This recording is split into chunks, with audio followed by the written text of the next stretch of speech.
Comfy grabber ain't broken. I'm eating my frittata breakfast. Sorry, comfies.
My frittata, no share.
Good morning, everybody, and I hope you're having a wonderful day so far. And I do not quite know how that turned into wonderful, but you know what? We're gonna roll with it. Good morning, good morning, good morning, good morning, good time zones, and I hope you're all having a lovely day. Thank you guys so much for joining me here. Lambeful, true. You know what? That works. Lamb mama and the delicious lamb that we eat. Good morning, Mr. Ovid. Good morning. Good morning. Is Fuchan holding a baby? No, you can't see it, but this is actually that little tiny version of Legardus holding onto my hair. I figured if anybody needs therapy in the Fooniverse, it's Legardus. Legardus needs a lot of therapy. So we're bringing Legardus Pape with us to therapy today. And good morning, everyone. I hope you're all having a wonderful day. Sorry I've been disappeared for the last 2 days. I've been doing a lot of offline work, surprisingly. I wanted to stream some Infinity yesterday, but I didn't quite have time for it. But yeah, I've been working on things for the birthday now, because it never ends. First you're working on things for the anniversary, and then you immediately go for the birthday. Somewhere along the way we have to do White Day, so yeah, there's a lot of things to prepare offline right now. But it's going good. I feel like I can announce this now because we've got enough people that it's definitely happening.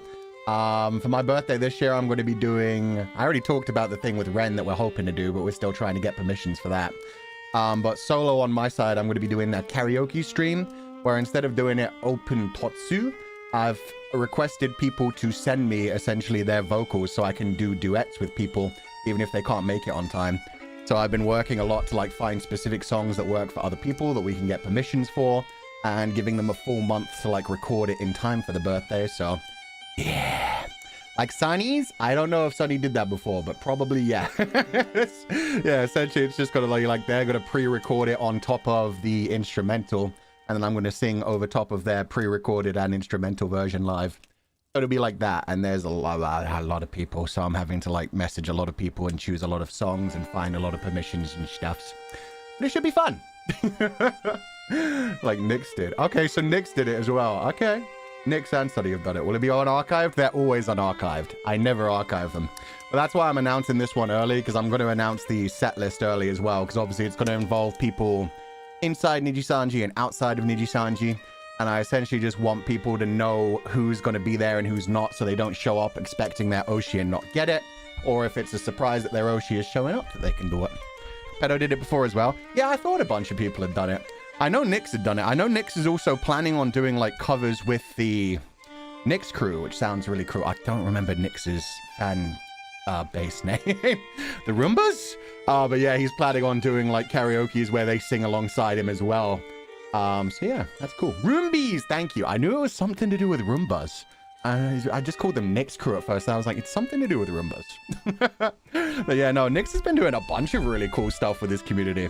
It's really inspired me quite a bit. I actually talked to him about that the other day, where I was like, dude, you do so much like alongside your community. And yeah, it's like a lot of work to get permissions to do any of that kind of stuff. So he's been working his ass off. It's really inspiring to me.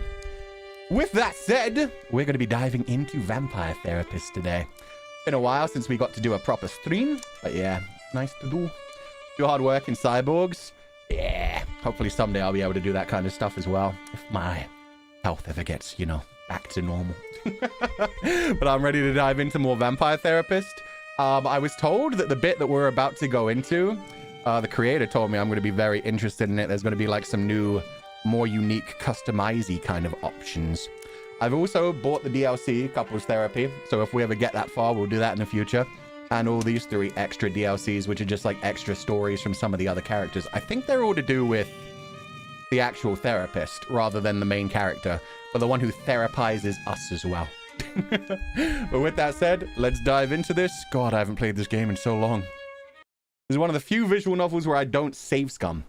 I just trust the fact that it'll work out. It'll work out. There's extras. I haven't played those. Yeah, they released an extra like every couple of months or so. Oh yeah, I have to move chat. We have to move a few things for this, I believe. Okay, chat. Where do I put you guys? Do I put you right in the middle? Do I just leave you over top of people's faces? I'll put you in the middle for now. Normally it's like 2 people at a time, so it's fine. Fuchan, guess what day it is today? It is March the 1st. So thankfully, it's not April the 1st. Why? What's going on March the 1st? We'll be down again? Yeah, I don't remember where I put you last time, but I feel like this works. You were in the middle before too? Yeah, I should put me in the middle as well, huh? Okay, there we go. We'll both hang out in the middle. What did Kushami say? Today is the anniversary of the whole world realizing that Fuchan frequently moans on stream. I don't believe you. Doesn't happen. I told you guys on Twitter, that's just a glitch in the throw too. Doesn't exist. You're all lying, and I don't know why you lie. On April 1st, Fuchan can play Golem again. Yeah, no, I've unfortunately got that on my schedule, so that is going to happen. The suffering will be crazy. In the middle of these pretty men, I know. I can't wait to get back to the Celtic warrior who has daddy issues. The streamer, she's fine. But let's see how this goes. Not bad, not bad. A little overwhelmed, but I guess I do have a lot going on these days. Okay, Sam, you take it from here. Did I forget to save my game last time? Why did I start in the middle of a therapy session? Indeed you do. The mind is an easy place to get lost in, is it not? Oh yeah, especially when I'm daydreaming. I love daydreaming. You ain't kidding. Keeping all them cognitive distortions in my head and sorting through all my clients' problems ain't easy. Yeah, I can't even... Oh god. Let's see if we can remember these before we move on. Oh, and I should have the... 1 second. I'll put my cursor on for this one as well. Oh, it's supposed to be capturing my cursor. Uh-oh. We are not machines, Sam. Oh, okay. Now it is. I believe you'll find that you can never handle everything at once. I miss Medy. Same. Okay, so control fallacy is when you believe you either have zero control over everything or you control everything, but the truth is it's never 100% control or 0% control. You always have some level. The music is high compared to the voices. Is it? It sounds really quiet to me right now, but it's like a background dance beat. I'll turn it down. Oh, it does not. It is really loud. It doesn't sound loud on... Something feels broken here. Okay, I'll put it down to here for now, but why is that so tiny but still so loud? It does not sound that way on my side. On my side, it's very quiet background music. That's so strange. You increase the voices? Nah, the voices are max volume. Anyway, should statements. Saying that you should be able to do things when you don't necessarily know if you should. I don't know. Labeling, putting names on things and deciding that you're guided by those labels. Like if you call yourself a bloodsucker and therefore you act like a bloodsucker and think there's nothing you can do because you're just a bloodsucker. Nosferatu thinking, that's thinking in black and white terminology. So either win or lose and stuff like that. Disqualifying the positive is the one easy one. That's where you just like embrace the negative, but anytime anything positive happens, you're like, it doesn't matter. It's just a tiny little positive. Hi, Roy. Hope you're having a good day. What's up, my twunk friend? If you guys don't know, Roy just re-debuted, and now he's a huge hunkin' bunny. It's great. There is a term the mortals use these days. Multitasking. It's a kind of meta-control fallacy. Even we must handle thoughts one at a time. The voices are loud on my side, too. What the heck? Yeah, voices are max. Master volume is max. My volume is max. Okay. This is the best we can do for now. I think it might be a glitch just the way the scene loaded in, because we've also got dance club music, which we normally only have in the club. Like, this is upstairs. It should be like a violin right now. There's some weird glitch going on right now, but we'll just roll with it. I guess. I just hope I can concentrate on my own therapy with all this stuff bouncing around in my noggin. Hell yeah. Gotta focus on your mental health at all times, brother. I do not expect you to be an exception to the rule, my dear fellow. Let us see whether we can clear your head. I would like to introduce you to a ritual I have learned for stilling the mind. Ooh, breathing practice? Meditation? This some kind of ancient vampire secret? Something the old ones gave you that's been lost to time? Something mortals could never imagine? They're setting up this joke so well. I am so ready for him to just be like, no, it's called yoga. No, it's just meditation. There we go. Oh. That does not make the technique any less valuable. Now then, close your eyes. I will guide you through this process. Okay, Daddy. Think of a place that brings you comfort. Where is it? The forest. But not when there are too many sheep around, because then they try to push me in the lake. I'd have to say the woods. Hey, I always liked being in nature. he agrees with us. Let's go. Then imagine the woods and let your thoughts come to you. That's a whole bunch of in my mind right now. Be attuned to your body. Breathe, and you will be able to address your thoughts and clear your mind. There are a lot of physicalities in my mind. Now close your eyes and begin. Oh, shit, it's a game. I was just clicking through. I was like, wait, where's the voice? Fuchan? I mean, am I wrong? Imagine we push you, sir. You guys already did in several other games. First, breathe in and press hold. Andy sure is a tall glass of water. Oh. Then let out. Let go. Oh, I did let go. Watch as breathing slows down your thoughts. Last, to clear a thought, hover over it. I ain't cut out for this therapy thing. Andy sure is a tall glass of water. I miss my princess. I kinda miss farting. Focus, Sam, focus. Who's got a pretty mane? Wonder what's on Batflix. I've got a pretty mane. Oh, I'm supposed to be following their guide. Oh, my bad. I'm so bad at meditating. I like blood from San Antonio, not New York City.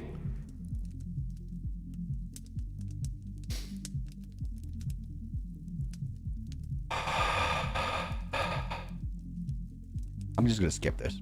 How are you feeling now? It didn't let me acknowledge the thoughts, and I don't know why. Was I supposed to click and hold on them? Oh, I'll try that next time. He can't fart. I mean, he doesn't eat. How would he produce gas? He just drinks blood. All he gets is plasma. So yeah, I guess they don't make gas. In some stories, vampires can't even get hard. In other stories, vampires are always hard because, you know, the whole blood thing. No heartbeat. No doki doki for the boki boki. I'm feeling great, Andromarcos. Yeah, all right. Fine, really. All them thoughts just feel like thoughts. What sorts of things came up for you? Who's got a pretty mane? And I wish I could fart again. Well, I thought about my clients. I thought about all them cognitive distortions. My horse came up a lot. Aw, Sam misses his horsey. Your horse? Yeah, Princess. She was my horse back when I was alive. I still think about her every day. I can't really stop. Should have made a vampire horse. That would have been sick. What is bulky? It just basically means erection. That's all you need to know, really. I understand. I have bonded with many horses in my own life, but it sounds as though the loss of Princess was particularly fraught. Yeah. Would you like to start there? Not sure I'd like it. But seeing as it's come up, maybe we should talk about what happened to her. It's got a lot to do with my old gang. Did they kill the horse? I swear to God. What kind of bond, though? I mean, it's his princess, and she had a pretty mane, so... A nice, normal human and horse. The one, I'd imagine. Sam, the horse is here. Okay, Sparrow Splat. I mentioned them before. Not the family Mystic guy. Bastards was their name. Mystic Bastards. They were the gang to join if you had nothing to lose, and I had nothing to lose. That sounds like some Nosferatu thinking, my friend. Oh, I can see that now. But it turned out I still did have something to lose. And they took that from me to prove my loyalty. They killed the horse to make him more loyal to the gang? They took my princess. Killed her in cold blood. And made me watch the whole thing. They made sure she saw me too. That's fucked up. Oh my God. Especially the horse watching him while it was being killed. That's devastating. My dude. Oh, Samuel, I am so sorry. I just stood there, watching her dying, with them big eyes looking at me like she knew I betrayed her. They knew what it would take to break me, and it's my fault for letting them do it. That ain't your fault. They're fucking evil.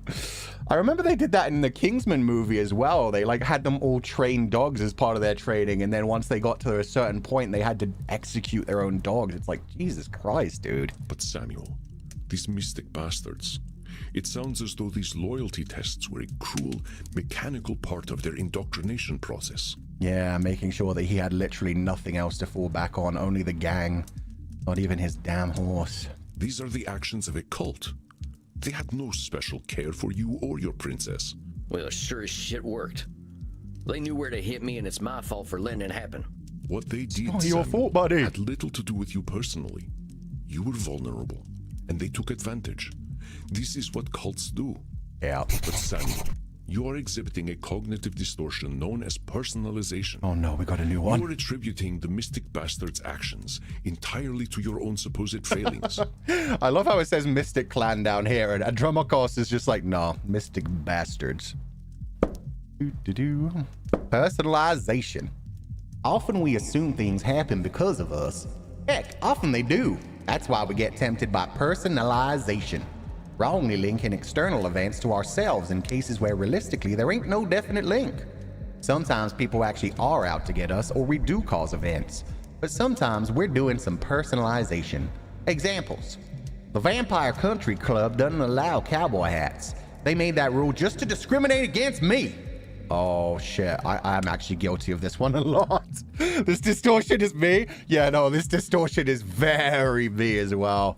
There are so many things in my life where I'm like, does this person hate me? And most of the time it's just like, no, they weren't even freaking thinking about you. They were just living their own life. The cattle got spooked and ran off. They must have been scared of my face, not the thunderstorm. That's just mean, dude. A vampire hunter found my lair. Something about me must have screamed, target me. Oof. Phrase target me is pretty hard too. How do I get out of the book? Oh, there we go. Big mood. Yeah. Fuchando in a southern accent makes me giggle.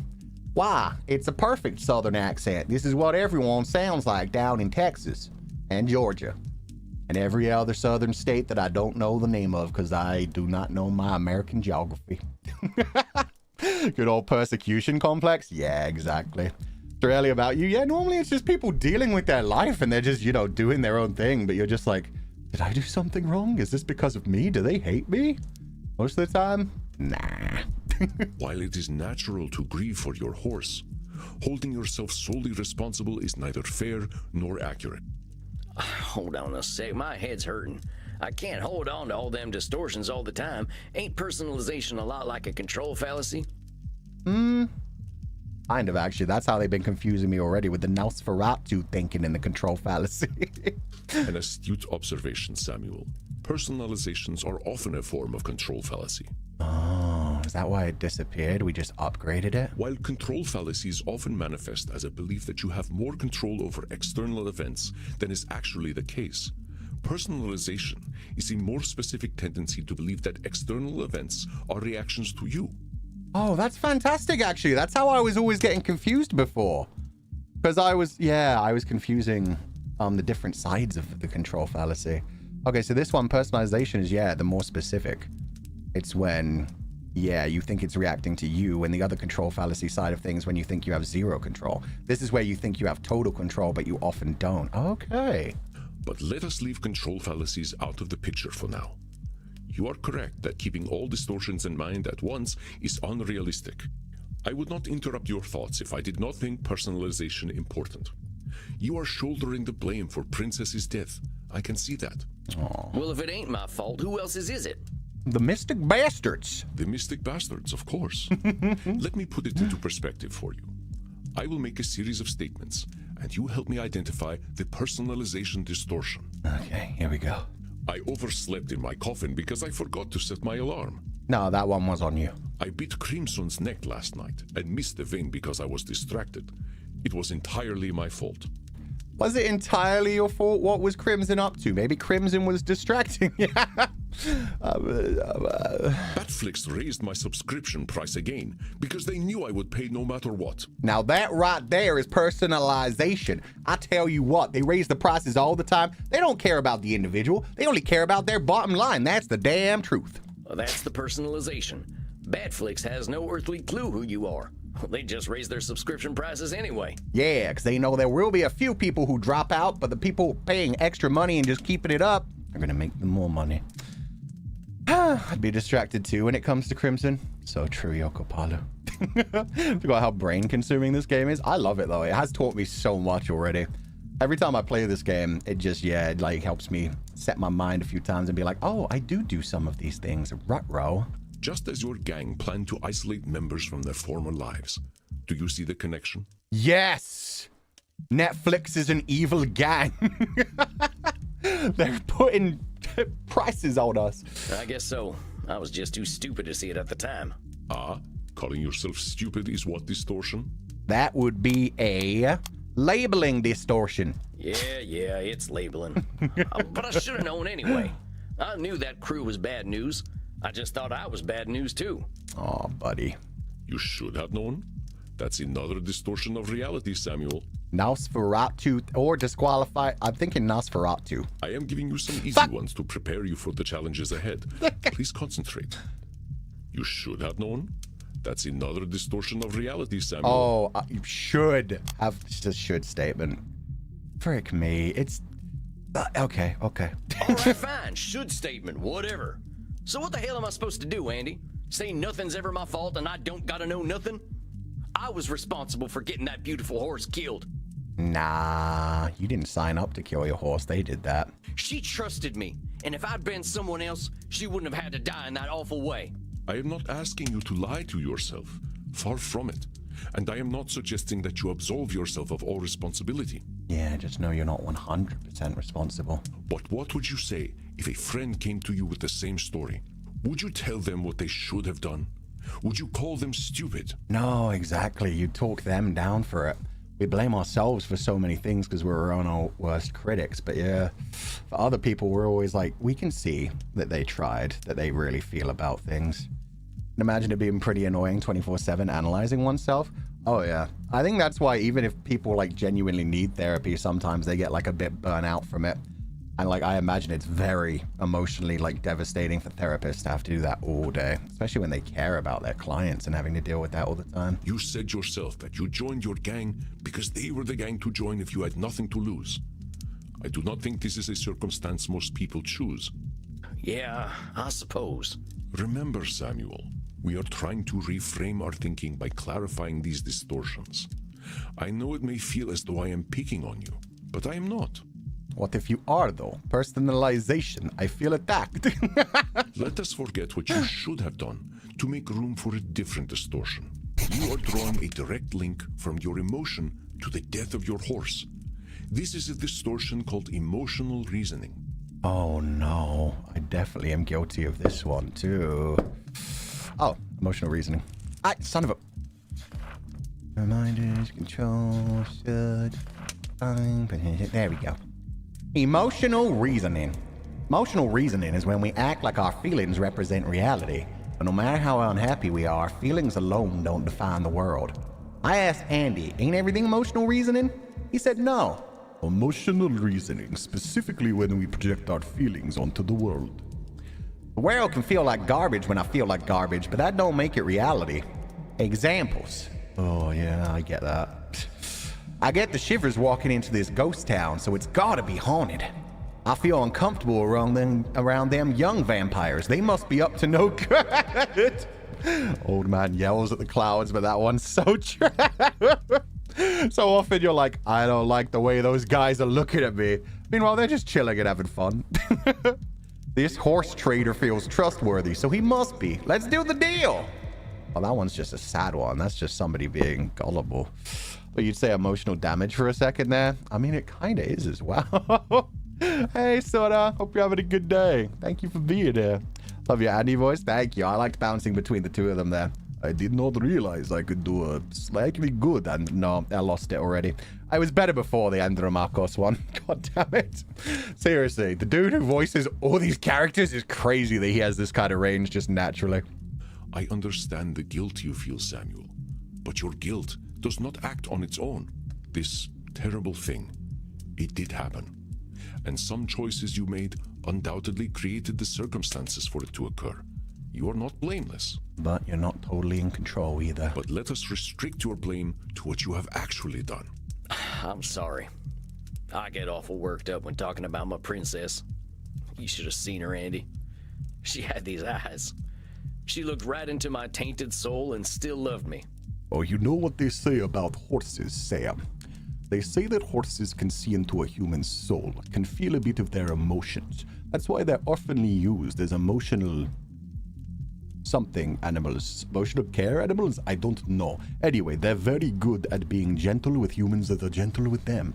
So maybe the horse saw something that you didn't see. I understand, Samuel. We feel tremendous emotional support animal, thank you.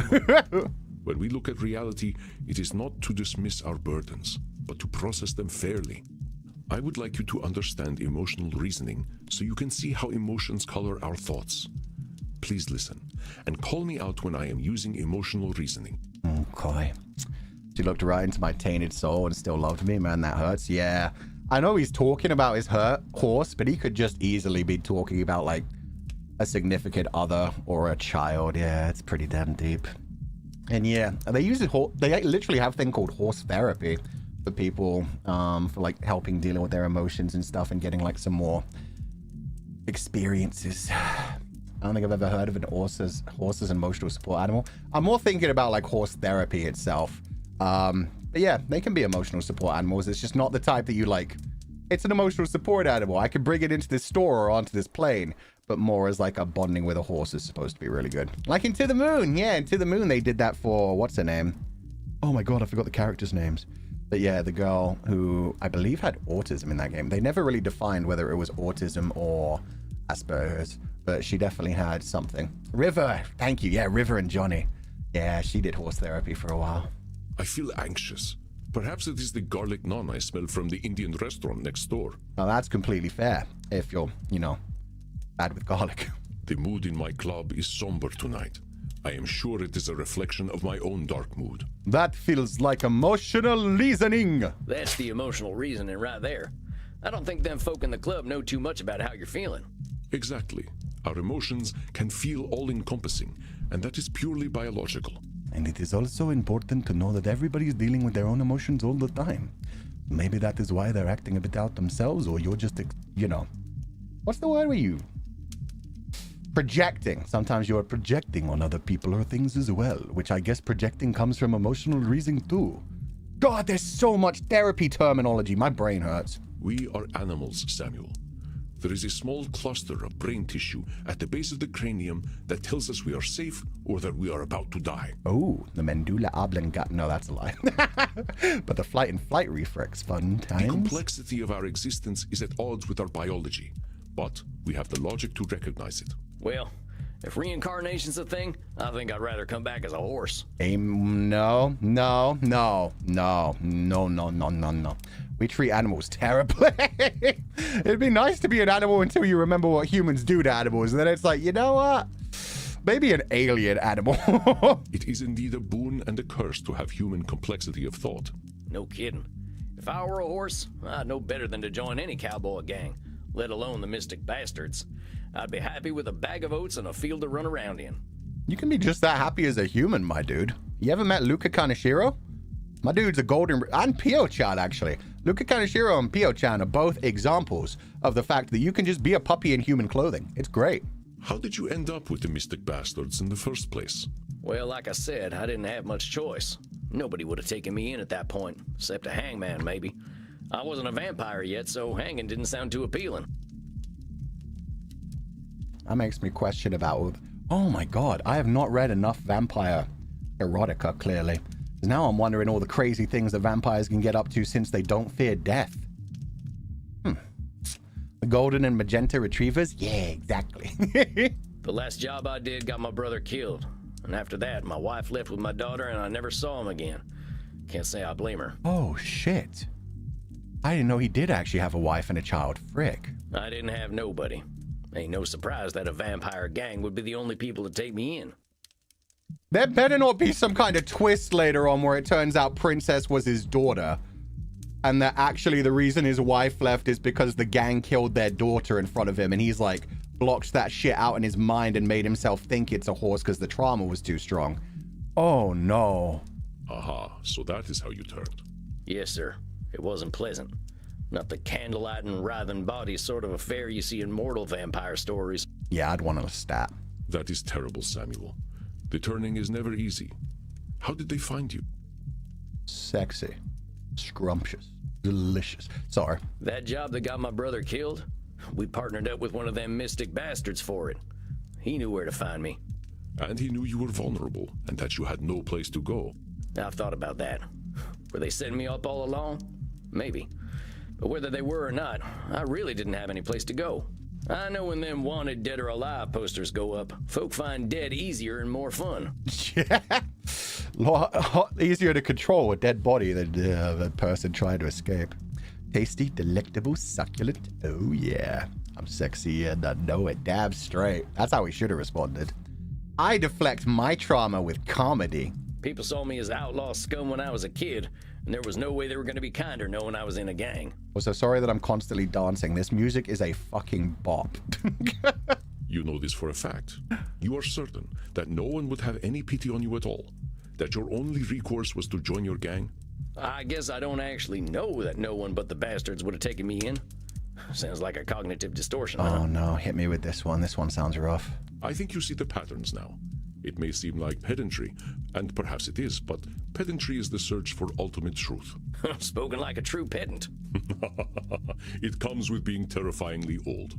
Terrifyingly old? I was already going to comment on how sexy that laugh was, but the phrase terrifyingly old is also great. Wait, there's music. You guys can't even... Yeah, okay, my game is so fucked up right now. Can you hear it now?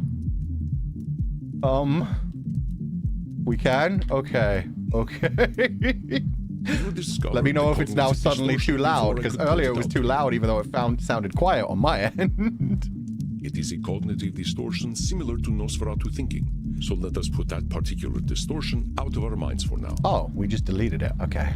Yes, things were grim for you, but your experiences caused you to assume that there were none who would favor you with a kind eye. You were exhibiting the cognitive distortion of overgeneralization, the idea that no mortal could accept you. Yeah, I do this one a lot. Overgeneralization. Overgeneralization is when we take one or two experiences and then assume future experiences will always be the same. Oh no. Yep. Especially good when you have like some sort of trauma or PTSD kind of thing. Oh god. Mortals overgeneralize when they think. All vampires date high schoolers based on that one vampire book they read. There have been several vampire books like that, but I agree that's bullshit. We know what we've experienced, but it's a distortion to think our experiences represent a pattern or the whole of something. Examples. Every time I play poker, I lose. I'll never win this game. I mean, that's every puzzle I come across. Transylvanians sure are creepy. How dare you?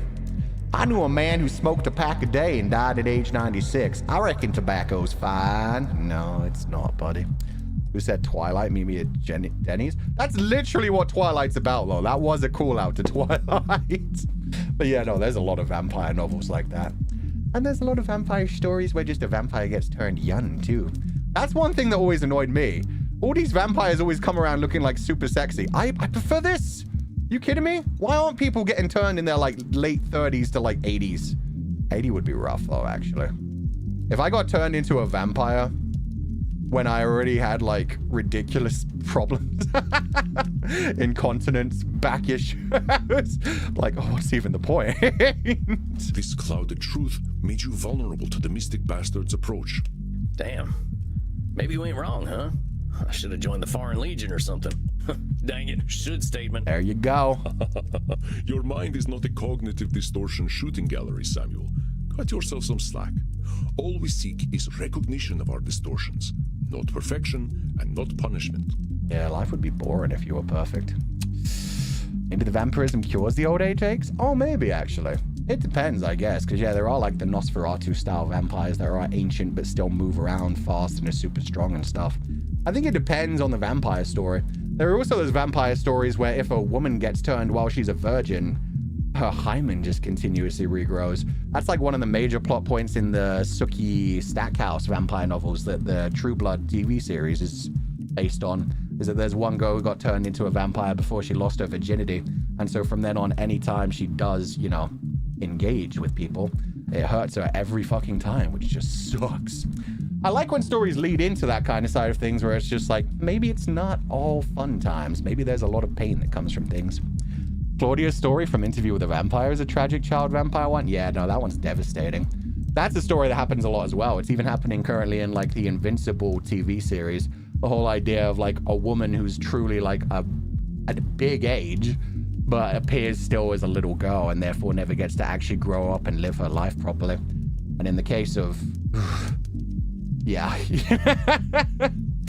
Claudia was really fucked up. Does it apply on virgin bottoms as well? Maybe. Actually, now that I think about it, yeah. There's no hymen there, but maybe you can't even, like, become more limber. Become more stretched. Monster girls? Hell yeah. Let us test your ability to recognize overgeneralization. Then I believe we will have covered enough for tonight. Okay. Allow me to begin. Hit me with it. Elder vampires are insufferable. They all think they know everything. Is that... I mean, that technically... Yeah, that's overgeneralization? Wait, ain't you an elder vampire? I was gonna You don't say. seem like much of a know-it-all. I didn't expect them to do it on the first one, but yeah, no. Yeah, not all old people necessarily are know-it-alls. And they don't all shout at the clouds. That's right, Samuel. Though in all honesty, I used to be quite insufferable myself. I aspire to be more patient these days. Let me continue. It reminds me of that phrase, fuck, and it immediately went out of my mind. God damn it. What is it, like the knowledge fallacy, where like the more you know, the more you realize the less you know? Somebody with like literally zero knowledge on a subject can sometimes think they're pretty like well read in the subject and that they get the general idea. Whereas if you actually start to study a subject, then you very quickly realize how little you actually know about it. Oh, Dunning-Kruger. Thank you. Yeah, the Dunning-Kruger effect. That's the way. What the hell was I coming up with? But yeah, the Dunning-Kruger effect kind of thing. It seems to me that being a werewolf is pretty rough. How dare you? Vampires from Transylvania all have funny accents. I want to suck your blood. Who talks like this? That, oh, yeah, that's definitely. I mean, that's more... That seems like an overgeneralization, Andy. I ain't sure any of them ever sounded like that. I mean, you're talking to one. Pretty sure they all sound American these days anyway from watching bat flicks all the time. True. Correct, Samuel. I apologize for the offensive accent. It was employed only to prove a point. Well done, Samuel. Your ability to identify cognitive distortions continues to impress. But let us bring things back to you. I do not ask you to absolve yourself of the things you have done. You did not have the tools to be mindful of the thought patterns that made you vulnerable to the mystic bastards. Aww. I have seen mindfulness take root in you, though, Samuel. I hope this session has been helpful to you. Yeah, we all got to keep learning in our lives, growing and realizing things. Then we can do better in the future. We learn while we heal? Yeah, exactly. Could sound sexy, though. True. But not if you really are going, yeah, yeah. Yeah. I'm still is just sad. silly. I'm still regretful about Princess. I think I'll always be. My not being mindful is what killed her. Every time I think about it, I just know I'm a terrible person who messes everything up. But I think the awareness helps. Labeling, Samuel. Labeling. And emotional reasoning. You're doing a lot right now, actually. It does. Then please tell me what cognitive Son of a distortion you bitch. just exemplified. Okay, I'm going to say labeling. Was it emotional reasoning, overgeneralization, or personalization? I mean, emotional. They're so similar. I'm going to say emotional reasoning. It's all of them. Yeah, fuck it. I guess it was kind of all of them. Masterful deduction, Samuel.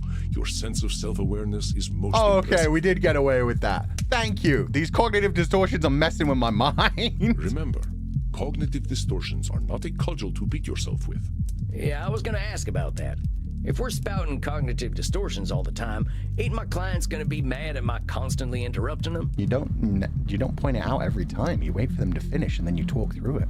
You continue to impress. Yes, we cannot bully our clients with distortions. Thus, I find it is best to clear our minds and focus on a few during each session. Oh, so I'm going to be able to choose 5 at a time to bully them with. Sweet. Keeping endless distortions in mind is not easy for a therapist either, after all. I think we have done excellent work tonight, and I'm certain you've built up a thirst.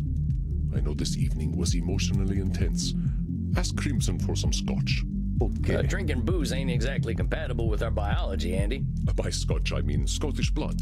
It's God damn it. iron-rich and quite delicious. I age it in whiskey barrels. Aged blood does not sound nice. That sounds pretty nice. I might just do that and call it an early night. As you wish, Samuel. Rest well, and do not lasso yourself so tightly, as you say. You are deserving of love, especially from yourself. What if I like being tied up, Andy? I'm just gonna leave before I get more embarrassed. That's what he was thinking too. Very well, Samuel. Rest in peace, my friend. Requiescat in pace. That's clearly not actually what he was thinking, but I found that funny. Is there a call for Scottish blood? Apparently it's just Scotch. Greetings. You are seeing Dr. Drayne again tonight. Wait, yes? why didn't I get to go? Oh, that was so broken. I didn't actually get to go to the club either. Fine.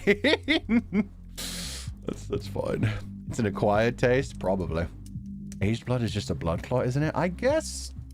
Yeah, black pudding. I guess I do like aged blood. Okay. Ain't nothing more to read? Yeah, there is. Don't lie to me. May 13th, 2024. I had a great weekend. I really needed to get out in nature again. I saw a whole bunch of funny birds I never saw back home and just enjoyed staying out under the stars. When I did run into mortals, they didn't speak a lot of English, but they could definitely do the accent. I guess they think all Americans sound like me. So true. It's the only American accent I can do, too. I couldn't get too close to them, though, so I had to live on local wildlife blood. I drank from a boar. Not bad, but could have done without the bristles. I'm back in Leipzig right now. Just learned 3 more cognitive distortions. I think I'm getting the hang of this thing. Oh, he took the weekend off. Okay, so there was a reason for it to disappear. Gotcha. Or they age it with proper temperatures and additives? Could be. Maybe it's just like, yeah, the woody taste that they want. So it's not actually like letting it age. They still keep it, you know, safe, but just in barrels. Leipzig. Okay, let me learn how to pronounce this before we move on, because I've had to mess that up a lot of times. Leipzig pronunciation. Leipzig. No, don't lie to me. How fucking dare you? Why does Google do that? Is it actually Leipzig? Wait. Really? Leipzig. Oh. We are in state of it is pronounced Leipzig. Oh, it is Leipzig. Leipzig. Leipzig. Okay, we got that now. My bad. When it had like the proper British accent, I was like, that's fake. That's right. I'm keen to see how he's getting on. That fella's got himself wrapped up real tight. Okay, so we're dealing with the addicts tonight. Got you. Do not expect too much change too quickly. It takes a while for thoughts to internalize, even when we know the truth of them logically. It took me only 2,800 years or so to internalize what I needed. Jesus, dude. I don't think the doc's gonna be too keen to wait that long. Yeah. I do not think he will have to. Unlike myself, he has you to guide him. Oh, gosh. I barely know what I'm doing, boss.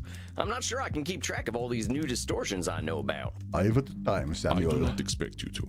We humans are distortion machines, my friend. But let us ensure we address Dr. Drayne's core distortion. You know what it is, don't you? Be cranky. Being a big old grumpus. Yeah, that's what I'm saying. I'm gonna say disqualifying the positive. It's disqualifying the positive, ain't it? Dr. Drayne does indeed exhibit this cognitive distortion, as we all do. Oh no, did I get it wrong? But there is a distortion that truly drives his decision-making. I think you can tell me what it is. Should statements? Oh yeah, he puts a lot of pressure on himself. Yeah, that's fair. That fella's a should statement machine, I'll tell you what. That's right. We can be certain he will carry this distortion with him, but I would like you to pick the rest to keep in mind, Samuel. Up until this point, you have addressed client distortions in small clusters. But now that you are aware of more cognitive distortions, you will notice them everywhere. We must not use cognitive distortions as weapons to beat our clients with. So pick 4 more to keep in mind during your session. Okay, so every client's gonna have a main distortion, but then we can also focus on a few What do I do if I others. detect he's showing the distortions I'm putting aside? You do not need to address all of them, my friend. You will not catch every distortion, and if you did, I believe your clients would find you irritating. Yeah. I do not alert you to half of your cognitive distortions. Oh, that's a terrifying We know that thought. Dr. Drayne will exhibit should statements.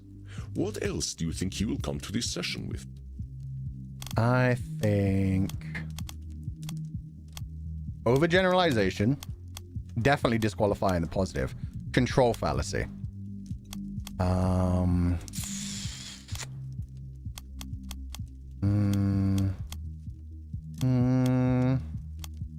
Maybe Nosferatu thinking. I think I've got what I need now. Very good, Samuel. I will leave you to it. Have confidence. It is well earned. Aw, I guess I just gotta believe you. All right, Andy, I'll do my best. I know you will. I will see you after your session. I think I'm ready. Here comes the Here Grumpus. comes the man himself. The one suffering from British. Yeah, I saw a few people that had forgotten what this dude's all about. He is the incredible scientist who invented a drug that's going to help a lot of people, but then became addicted to it. Dr. Drayne. Dr. Drayne is a class of 1614 graduate of the Royal College of Physicians. He has been studying the nature of blood for the last several centuries. Became a vampire after a post-mortem blood transfusion experiment. Now runs a global pharmaceutical research company. He's now concerned that he has developed an addiction to a drug of his own formulation. Suggestion: detected strong irritability on the phone. Investigate Drayne's drinking and sleeping habits. Addicted to plasma that makes him black out and do things he dislikes doing. He likes a logical approach. He doesn't sleep. Irritable. Loves should statements. Obsessive with work. Doesn't seem to like vampires even though he is one. So he's a self-hating vampire. Next time I should figure out what the heck this plasma stuff actually does. Oh yeah. Would personalization be the control fallacy? They're very similar, it sounds like. Yeah, that's a lot of things going on. I like that they come in as Dr. bats. Drayne, good to see you again. Yes, well, I wish I could say the same. I have not had the most productive month. Oh, too bad for you. You're gonna make it my problem, are ya? Scientific vampire Morbius style? Very much so. Back on this productive wagon, huh? Last time we were talking about all them should statements. Yes, exactly. And what a waste of time that was. I took what we spoke about to heart, you know, like a fool. And yet you came back for more, so you are a fool. But the should statements, as you so tritely put them, were the only thing holding me together. You ignored the addiction problem I came to you with. Nay, worse, you told me it was fine. And oh, how eager I was to test that theory. Whoa, we did not say it's fine to be addicted to things. We said you need to calm the fuck down and realize the reason that you're addicted to these things. My dude is just twisting our words. Did he just go off on a huge bender because he thought that I said, nah, it's fine, go nuts? I have partaken of my awful plasma almost every night.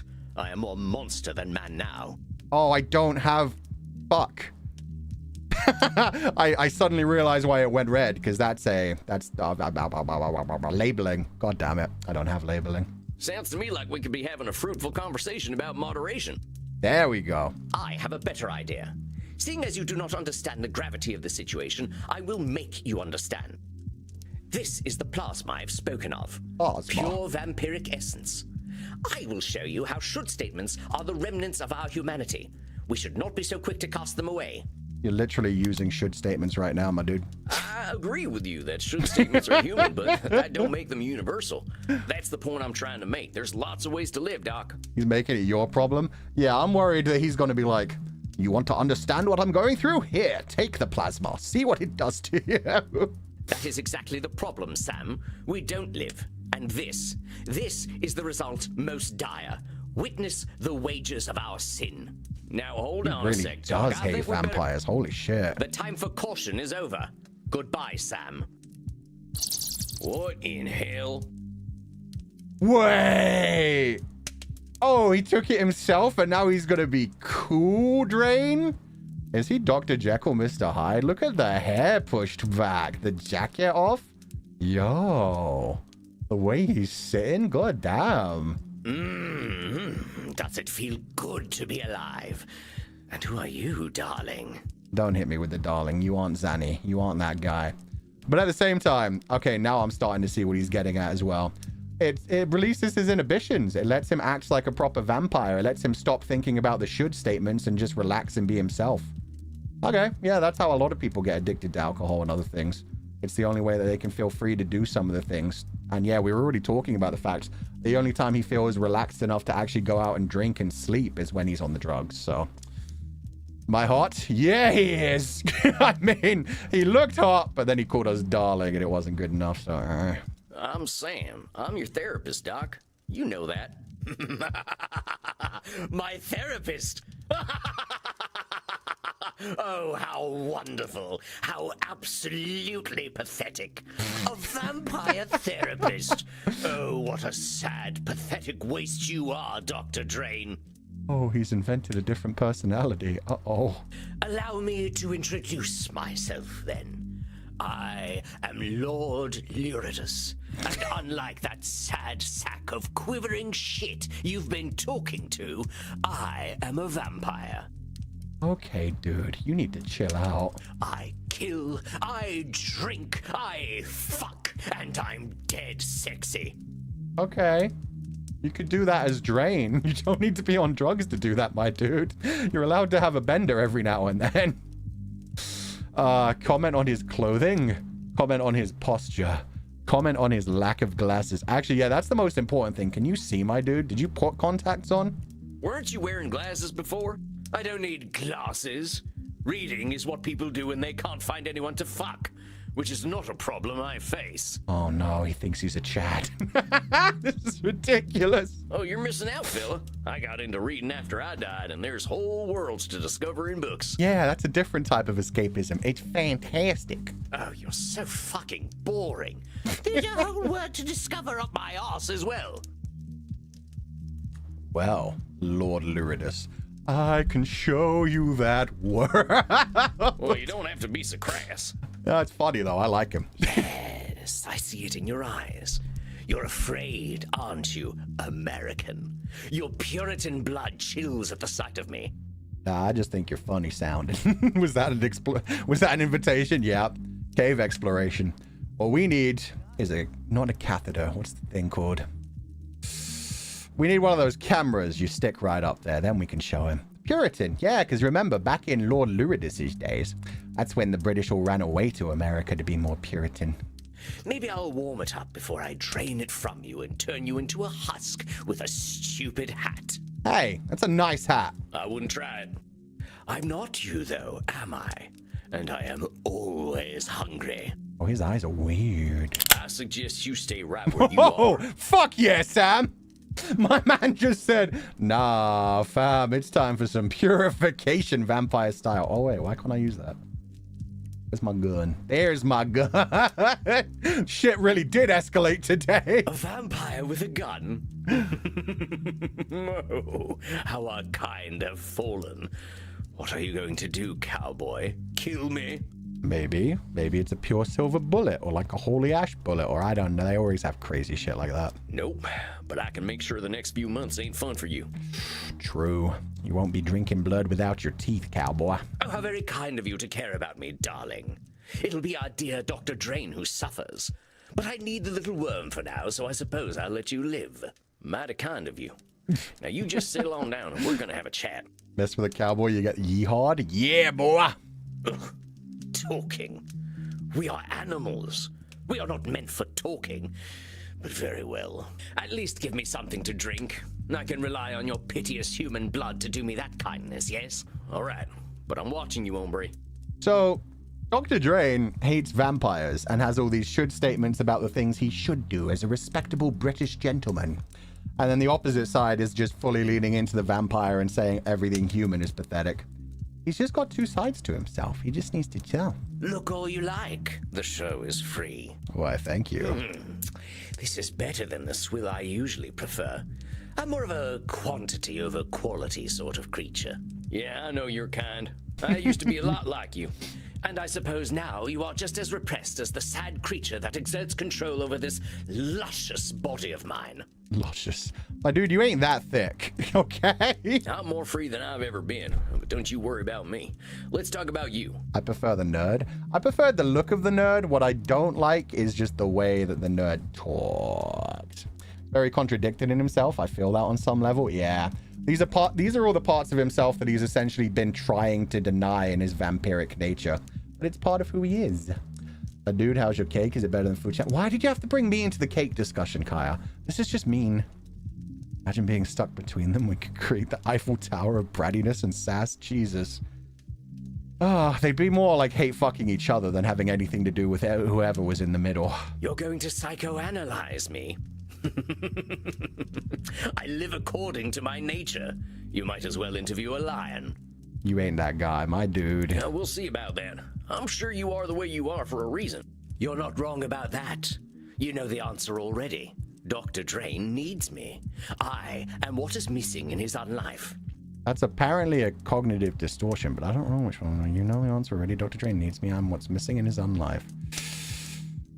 I don't know which one that was his anyway. hidden strength. I am his true essence. He is nothing without me, which he already realizes. That's Nosferatu thinking? Your own life seems pretty dang easy for you. Everything's so simple, ain't it? Something is and something isn't. Nothing in between. Nosferatu thinking's what I call it. Why, yes, that's exactly it. Our life is easy. It's you enlightened vampires that make it so difficult. All the answers are so simple. We exist to eat, kill, and defile. All else is simply a lie. And why lie when the truth is so delicious? Because you can't live that way all the time. You just get so burned out, my dude. His arms look so thick. Yeah, no, he's got big old yowie hands too. That is kind of sexy. Yeah, we all got needs, but we ain't animals. Not even you. You wouldn't be able to appreciate all them dirty deeds you love so much if you were. A pearl of wisdom from a delectable tart.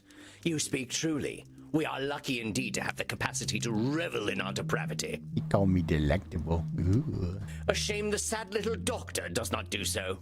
You hear him talk about what he should do, but the sad creature cannot do those things.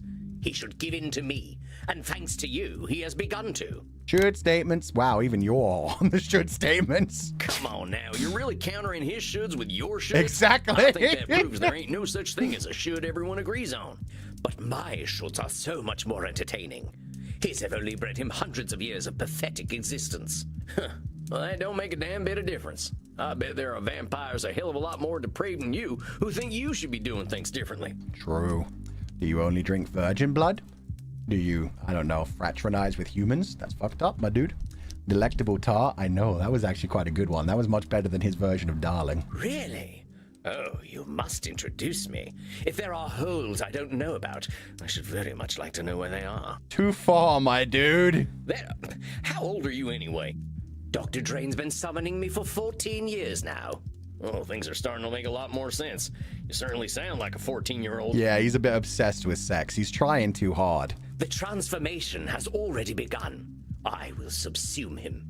His body and his mind will belong to me completely, and Dr. Drayne will cease to be. Control fallacy? Yeah, you're awful confident about that. But I got bad news for you. You don't control Dr. Drayne. He controls you. Yeah, sounds like you're a crutch he's relying on to escape from his own problems and his own should statements and what he thinks he has to be. Is it self-cessed? Oh yeah, baby. Oh, darling. The little doctor controls nothing at all, least of all himself. Make no mistake, he shall be mine. Technically a shall statement. Oh yeah? And how do you know that? I know the little wretch far better than you do. He hasn't changed in centuries. Was he in therapy then? No, only in the modern age do we make do with such delusional exercises. So not everything he does is predictable. I don't think you got a good reason to be so confident. Yeah, he may change it up on you, buddy. Are you trying to fill my head with doubts? Do you even think that such a thing is possible? Lord Luridus reminds me of that dude from The Wolf Among Us. He does look a lot like him, just less disheveled. Less beardy and less old and haggard. There is no such thing as doubt for beings such as we. We live or we die. That's all. And I will live. And yet, you're doubting your humanity and shit. I notice a funny way you and Dr. Drayne talk about each other, as though you're totally different people. You really think that's true? Have you spoken with our pathetic little doctor? You know, he doesn't drink real blood. That's why he's so weak. Hold on, how's he even alive if he's not drinking blood? Oh, the little ball of shame didn't tell you. He's not even a vampire. He drinks that synthetic trash he produces instead of real blood. Ouch, my dude. True blood, there's nothing wrong with it. Instead of real blood. Nosferatu, overgeneralization. Not even a real vampire. Not even a real vampire. Overgeneralization?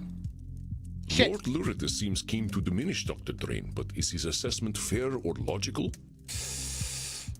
Disqualifying qualifying the little ball of- positive? You can't Okay. just discount everything about Dr. Drayne just because he doesn't drink fresh blood. The guy's managed to live for 430 years. He's got to be doing something right. If anything, that's damn impressive.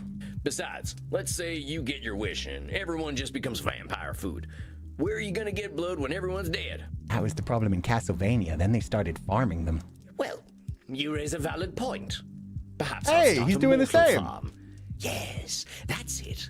They'll walk on all fours and be completely naked at all times. This dude is so fucking horny. I'll milk them each day and raise stud mortals. My dude! Oh, this has possibilities.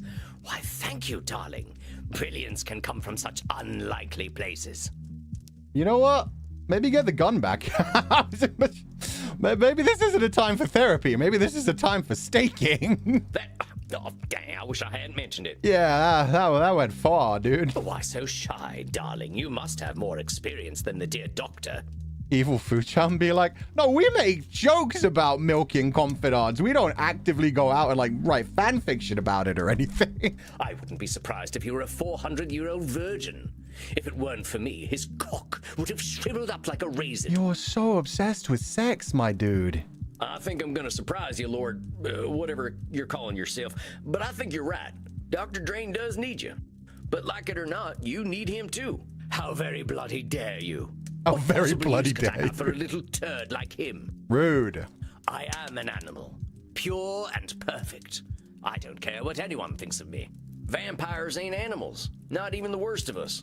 The moment we learned to talk and reason, living like beasts was out the window. Yeah, consciousness sucks. What a strange creature you are. You dress like a buffoon, but speak like a philosopher.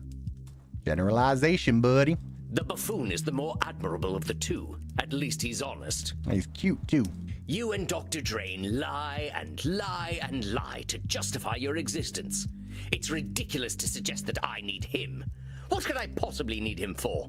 To give reason to your fucking life, my dude. When I tire, I sleep. When I lust, I fuck. When I thirst, I kill. As it should be. There it is again, that simple thinking and them shoulds that are only yours. Come the hell on. You think we vampires should just go on autopilot? Fuck, sleep, kill, repeat? That would be a very different version of the movie. Kill, die, repeat. Fuck, sleep, kill, repeat. I'd watch it. So, Lord, whatever, you're way sexier when you keep your mouth shut. I know, right? He's trying too hard. He really does sound like a 14-year-old who's trying to sound like a badass vampire. Well, naturally, we should ensure that those things are fun. Otherwise, what's the point in doing them? That's it right there. I agree with you entirely. About time. I'll remove my clothing then. Or perhaps I'll remove yours. Oh. But not so fast. You're missing the point. If we're doing these things because they're fun, well, everybody's got their own idea of fun. Wait.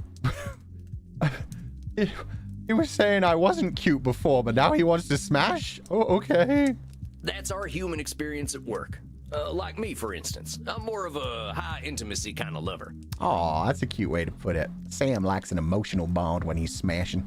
Oh, boff. You managed to make even delightful things seem so heinous. Sam doesn't fuck. Sam makes love. I'm only speaking the truth. What makes you so damn sure you know what being a vampire is anyway? Why do you think you've got it all figured out? Lie to yourself all you like, darling.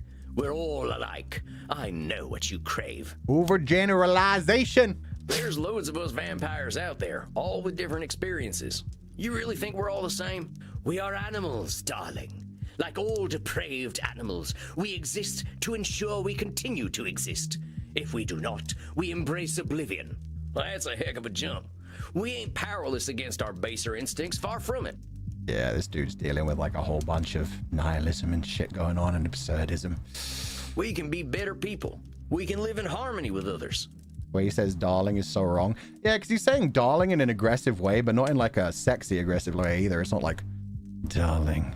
It's more of like a darling. It's just, I don't know. It's not how the word darling should be used. You can use darling in an aggressive way and still have it sexy, or you can use it in a cute way and make it like very sensual.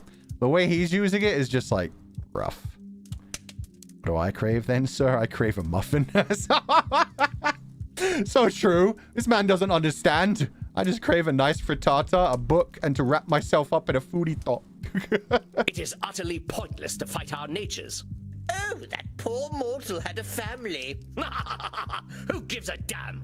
I'm thirsty. That poor mortal must consume in order to live, and so must I. Oh, so you're also escaping from all of your feeling bad about things by using this little persona as well. He simply pretends not to enjoy it. I don't need to do any such thing. I love to kill. I love the taste of blood. Why would I love it if it weren't the only way to live? Point is, you're gonna get real fucking bored if you don't find a reason to do what you're doing. Do you think I need a purpose? That's a mortal concern. I don't need a fucking legacy. I need blood. The only thing I should do is what I was made to do. Does that count as a should statement? I mean, it might also count as disqualifying the positive. Mortal concern, I don't need a fucking legacy, I need blood. I guess that's technically an overgeneralization as well, because he's just talking about vampires, but it's a should statement. You're just as bad as Dr. Drayne with all them should statements. He keeps talking about what he shouldn't do, and you keep talking about what you should do. You both act so damn sure of yourselves. You're so damn sure blood is all you need. Oh, did I forget to mention all the fucking? No, you did not. No, but hombre, you live forever. Food and sex is enough for animals. They got short lives. They get threatened and they die real quick. Yeah, it all gets real boring after a while, my dude.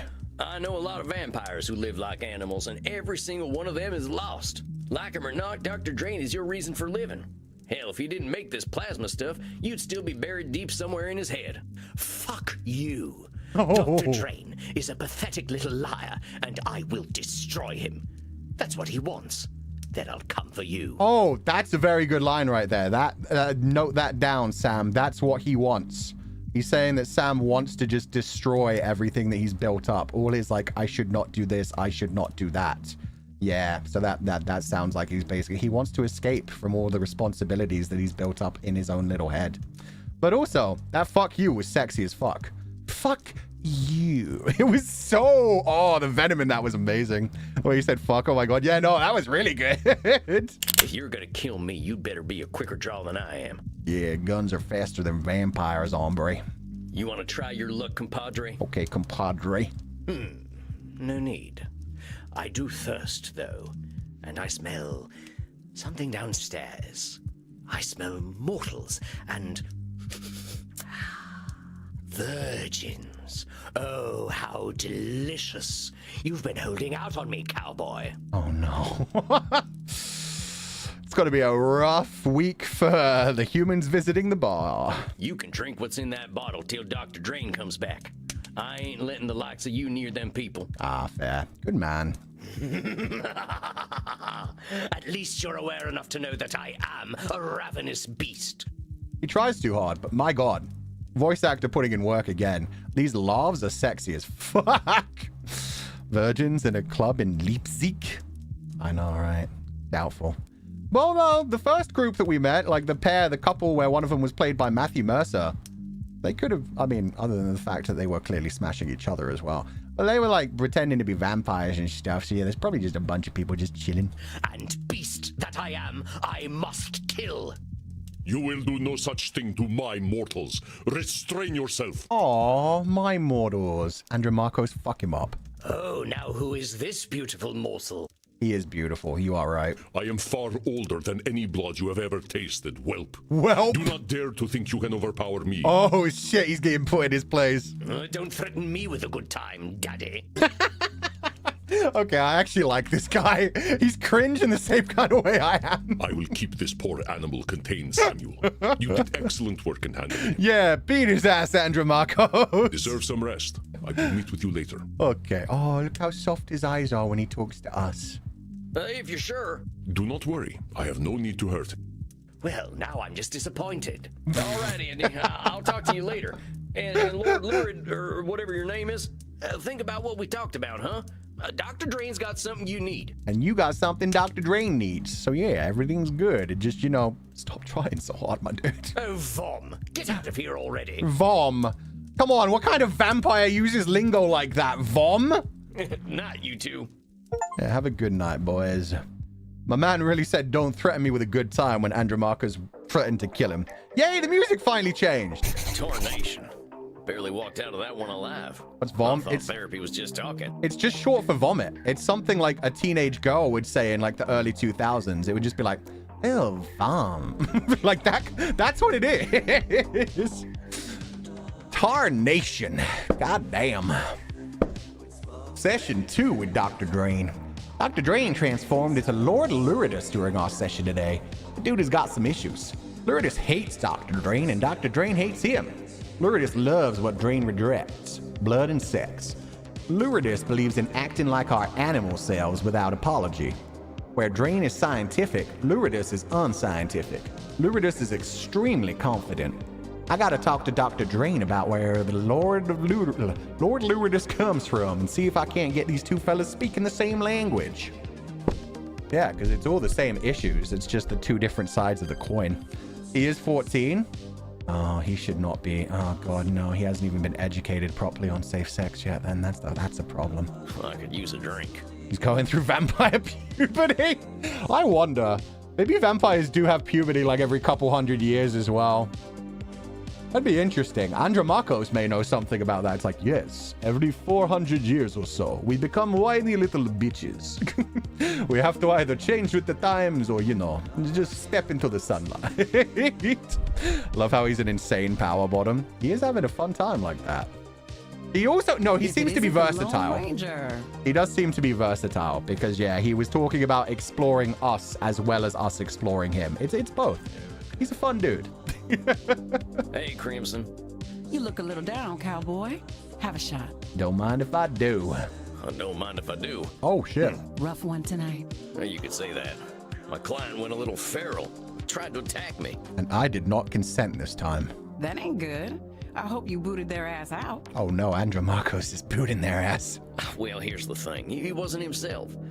The fella, he can't stand being a vampire, so the vampire comes out in nasty ways. Don't put yourself into too much danger, cowboy. Cleaning up a pile of ashes isn't my idea of a good night. Oh, we do turn into ashes in this one. So what? He just went and turned into a monster? More or less. Went from a restrained fella to a hedonist beast. That is straight up Jekyll and Hyde. How do you think you handled it? This one, I mean, I did okay. Personally, I would have used the gun, so I think Sam did pretty well. I think I did all right. I learned a whole bunch of cognitive distortions now, so I was still able to challenge the beast. Well, the way I figure it, he's still desperate for help, even if he doesn't act like it. Yeah, exactly. He's crying out for help in his own way. Even, yeah, a fake one. I can see why Andy likes you. A heart's still beating in there. Aww. I'm a creature of the night, too. I love Scarlet. I just want to help my kin. People like talking Crimson. to you, cowboy. I keep calling her Scarlet. They can't help God damn sharing it. their lives with you.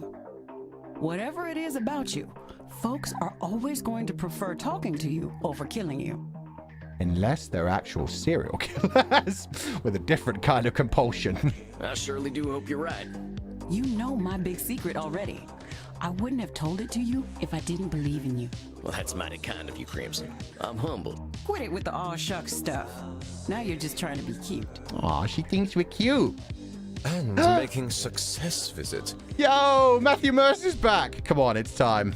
Oh, hey, it's my little buddies. How's it going, kids? Bad.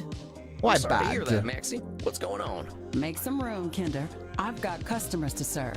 Go talk in the kink room. Okay, fine. I'll get sent to the kink room. Why doesn't Crimson like me just chilling, man? Would you like to chat in the kink room, Maxie? Let's go, Maxie. I would like that very much. Me too. So what's going on, Maxie? My boss yelled at me today and made me sad. Why did we come to the kink room? God damn it. Makes me wonder if there's also a case IRL where a patient goes violent in therapy. Oh, that happens a lot. Therapists get attacked a lot and have to get like restraining orders and all kinds of things. It's not just therapists like getting angry and attacking their therapist. Not just people in therapy getting angry and attacking their therapist. Sometimes they also get like obsessive with them, fall in love with them. Like, it's a tough relationship to have because it is a business, but at the same time you're helping people. So yeah, it goes a lot of dangerous ways. Well, what happened? Someone injected a malicious SQL query into our API and used it to execute code. We did not have our queries parameterized, so they were able to drop the user table entirely. Damn, those were words I do not understand. I just realized that these two, they are chained together. Her collar attaches to his lapel. That's fantastic. The accent makes me confused. It was awesome hearing that accent say all that stuff I do not understand. SQL. I understand API. That's it. I warned the backend developers that this would happen, but I got all of the blame. This was not the type of backend I was expecting to deal with in the kink room. That sounds like a real mess, Maxie. Reminds me of the time I forgot to lock the gate on a cattle drive. By morning, every last cow was gone, just like your user table thing. I love him. He's so wise. Well, maybe your boss was hopping mad, but I bet next time they'll listen to you. That is a perfectly normal accent. I don't... Maybe it's an overgeneralization, as Andromachos might say. I don't know. I've never heard like a strong German... Actually, come to think of it, what's her name in Valorant? The German girl in that is like a hacker as well. It says a lot of technological stuff. I don't know. It's not something I hear often. I don't know. Am I the only one who is now aroused? How? No, Reinhardt, I am also aroused. Why? I mean, I'm down, but also, how? Why? Okay, get on over here and pass me some neck. Okay. La la la la la la la. Bam! I feel as though all my worries have been sucked away. Sometimes all it takes is a little sucking and then everything's better in life. I am well acquainted with this feeling, Hazi. And you will be once more. I think that's my cue to get to my coffin. Yep, they're going for a different type of sucking. I'm out of here. You scared the American away, Maxie. I suppose I am a very bad girl. God damn it. All right, I'm out. Bedtime for Sam. I'll see you kids later. I love Sam. He drinks his blood and then he's like, nah, I ain't down for a Eiffel Tower just yet. Not quite ready for that. I'm just here for the blood. Samuel, They know my greetings. deal. Their accent is very over-exaggerated. I love it, though. It is still a beautiful accent. I think she's always down. Sounds like it. She got turned on just by talking about exploits and stuff. Said reassurance kink. She just needed a vent for real. Oh, she just wanted to feel loved. That's what happens with a lot of, like, therapists, from what I've heard. It's like, yeah, people get very attached to them because, yeah, they start to think, this is the only person in my life who cares about me and listens to me. Then it becomes a problem. But Chan, did you hear me speak in the meet and greet? I have a German accent. It's not that strong then, is it? It's about as strong. I'm not gonna lie. Oh, God. It's a very strong accent, but it's a nice accent, and I can understand it, so that's what that is. They failed to put up guardrails on their code, so a user was able to put in some input that deleted the database table. Oh, that's bad. But then they have to build it all up from the ground up again. That's rough. Oh, hey, Andy. We don't get to watch TV anymore? Nah, at least we got to go to the club this time. Maybe they'll just show it every now and then. What is wrong, my friend? You don't seem your chipper American self. I guess I ain't too happy to be seeing tonight's client. I'm still feeling the tongue lashing she gave me last time. Is it the lady or my love? Ah, yes, the Senora d'Este. She certainly has a way with words. Yeah, she's very... She talks down to me just because I don't understand art. Yeah, it's the other lady. I figured. Nobody would be angry at Medy. It ain't that. It's just this sense I get. Like she thinks I can be a certain way just because she tells me to. Aha. At least that makes her core distortion clear, doesn't it? You know what it is, of course. Labeling. Me specifically. She's got control. Actually, yeah, no, it's the control fallacies. I remember her now. She was the one who thought that, like, she should be able to control all of art and, like, humanity and everything in general was, like, breaking down just because she couldn't keep her art more interesting. That lady's got control fallacies out the wazoo, and they've given her centuries of stress. Waiting for Maeve? Me too. I do not know this term, wazoo, but you are correct. Would you like to show me the... No, would you like me to show you the wazoo? The woman who chooses immortality so that she can ensure her family makes the correct decisions probably has some control issues. And taking out her stress on me. Do not take her criticisms too much to heart, my friend. You are simply a convenient target, an element within her control. Especially with the country accent. That makes people want to talk down to you, even if you are very wise as you are, Sam. That still don't make it much fun. I will not deny that Senora d'Este is a confrontational client, but take her presence as a gift, however you can. I'm not gonna lie, I've met some people like Senora Dieste that I actually like talking to. Because somehow, like, when they're being incredibly grumpy about, like, everything, then you can just kind of trigger them a whole bunch. Like, you could just keep making things worse for them, make them more angry. Probably not a healthy relationship, but man, it's fun to set them off. A woman so powerful in her time has much to teach us. You have all the tools you need at your disposal to help her. Consider your approach. This is why I can't be a therapist. My natural go-to really is I can make them worse. Okay. Control fallacy up the wazoo. She labels the shit out of everything. She overgeneralizes a lot. She definitely uses should statements. And she disqualifies the positive. But also quite a bit of Nosferatu thinking. I'm going to go with disqualifying the positive. I think she needs to be more positive about everything. All right, I think I'm ready. Hi, Futan. Hello. You like messing with them? Yeah. Different strokes for different folks. Most people, I'd like to be, like, calm and receptive. And then for some people, I'm just like, you're so much fun to tease. I will leave you to meditate then. Be well, Samuel, and let this 3,000-year-old tell you, you are a fantastic therapist. Aw, thank you. Oh, gosh. You're gonna make me blush. Get on out of here, boss. I can handle this. Get on out of here, boss. I know you can. I'll deal with this I varmint. think I'm ready. And here she comes. A deep breath. Hell yeah. Get your meditation ready, Sam. Now, howdy, Senora. Nice to see you again. Different strokes, like swimming strokes, right? I was thinking brush strokes, but I like the way you're thinking. You really said you got a stick and you will poke this bear for shit and giggles? Yeah, it's going to get me killed someday, but... Liar. You are as pleased to see me as I am to see you, therapist. Wow. Wow, why did she say therapist like a slur? We're gonna get straight into it, huh? All right, lay it on me. Why ain't you happy to see me? Yep, let's go. Because you are a worm. Wow. Yeah, I've been called a lot worse. You're gonna need to be more specific than that, Senora. In fact, I was called a worm just the other day by my last client. Would you still love me if I were a worm? You are a worm because of the way you wriggled into my mind the last time we spoke, leaving behind loathsome doubts. So it has been working. The only reason I am here is to confront you for your beastly behavior. That's what I'm here for, too. Let's have a conversation, a dialogue. I come to you in crisis, and you suggest that I am the cause of my own woe. Aren't you supposed to help me? I'm supposed to help you to help yourself. Senora, you came in here telling me that art is dead. How am I supposed to help you with that? Exactly. I love anime. Fuck you. Gonna watch Medalist and Vampire right after this. I don't know. But telling me that my existence has been a complete waste of time is not comforting. That's not what I said. I definitely don't remember saying that, Senora. What I said is that you ain't gonna change the world for anyone. But that doesn't mean your work wasn't worth anything. That's what I call... Fuck. Kind of both. You can't control everything, but it's also Nosferatu thinking. I'm gonna say... control fallacy. That's what I call a control fallacy. Senora, you're one person. One powerful, intelligent, and talented person. But one out of billions. Oh, Sam's so nice. He's got such a way with words. It was some Star Wars movie. Yeah. It was fucking episode 9. The shit that Voxy loves so much. She saw Kylo and Rey and she was like, I am done with humanity.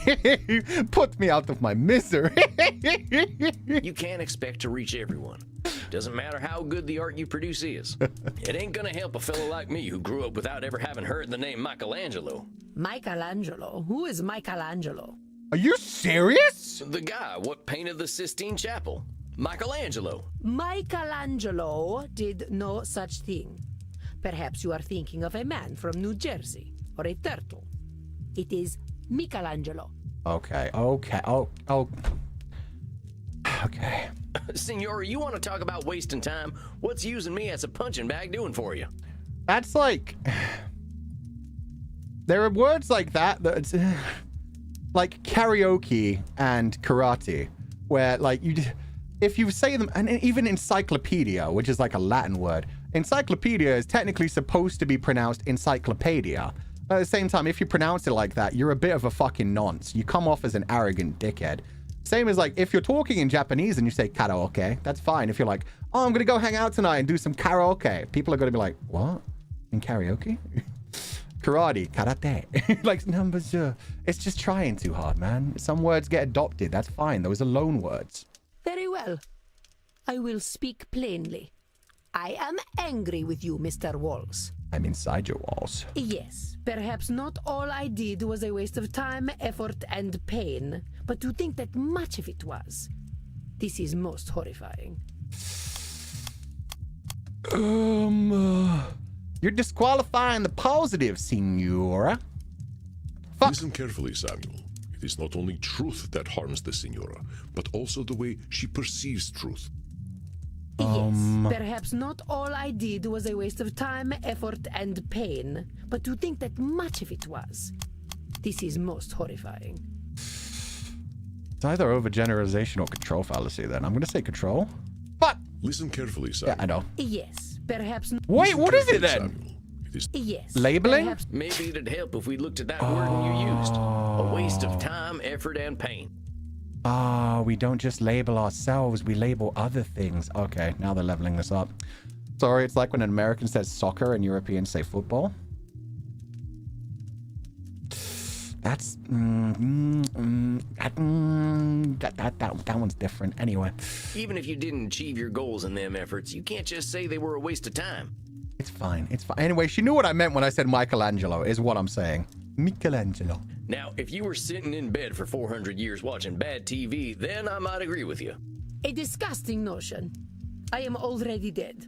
I do not need my mind to actively decompose by watching Batflix's latest trash. Hey, you should watch Black Mirror. That shit slaps. So maybe let's reserve waste of time for trash, huh?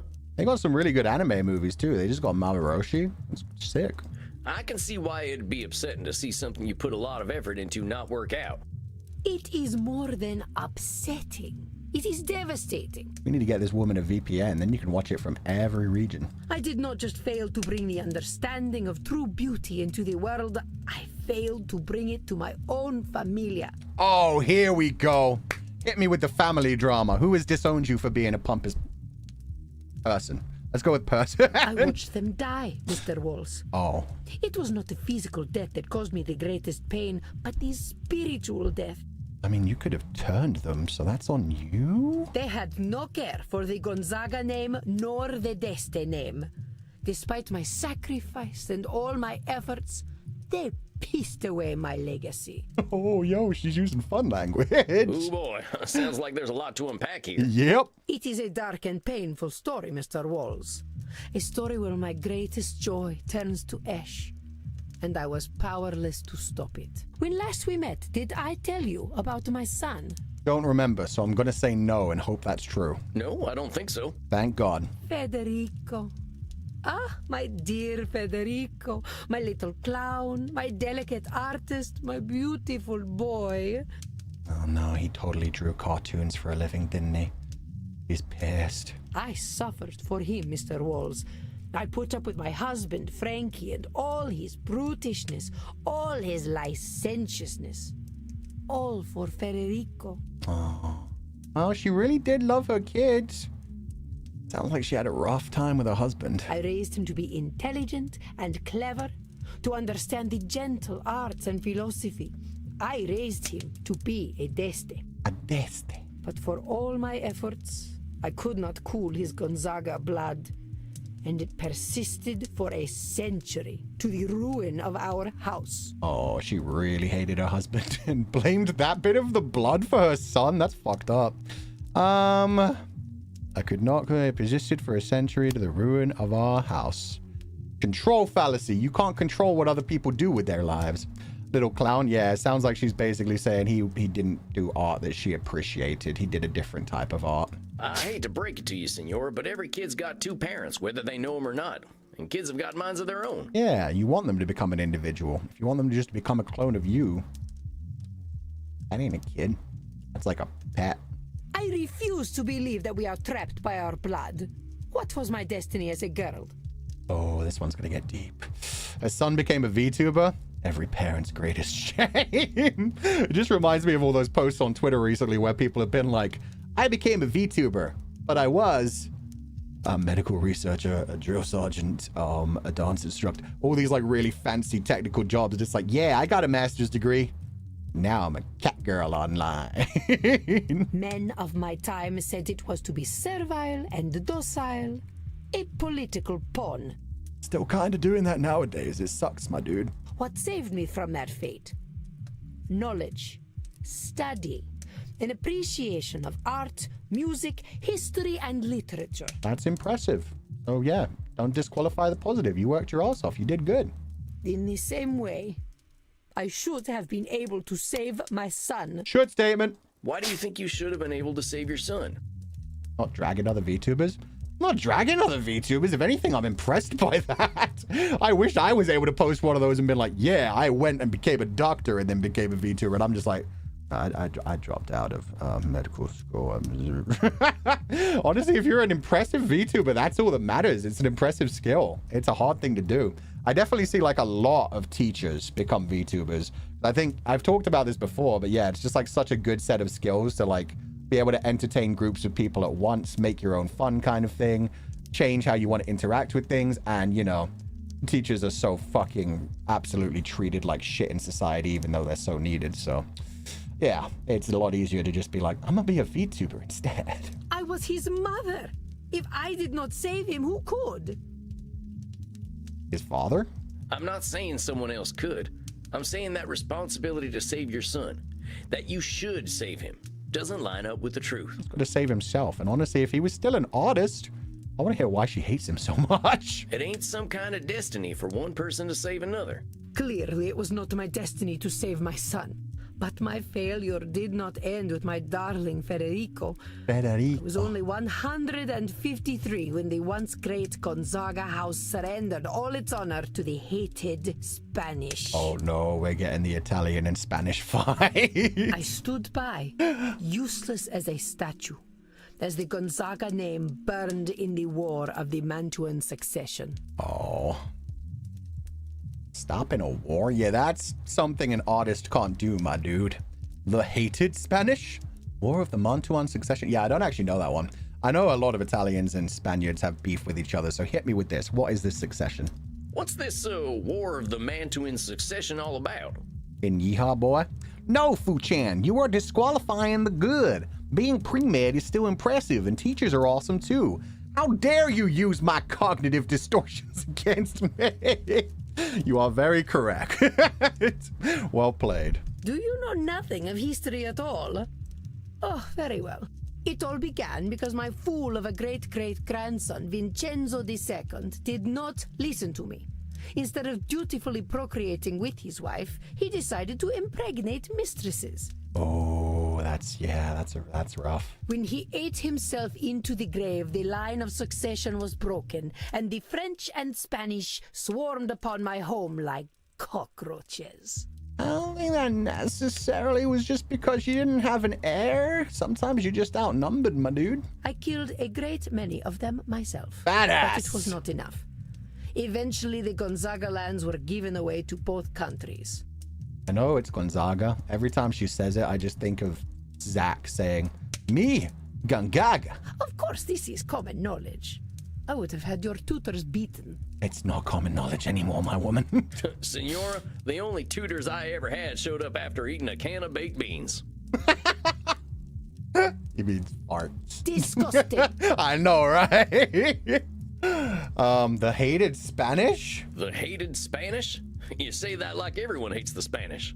Must I mince words with my therapist?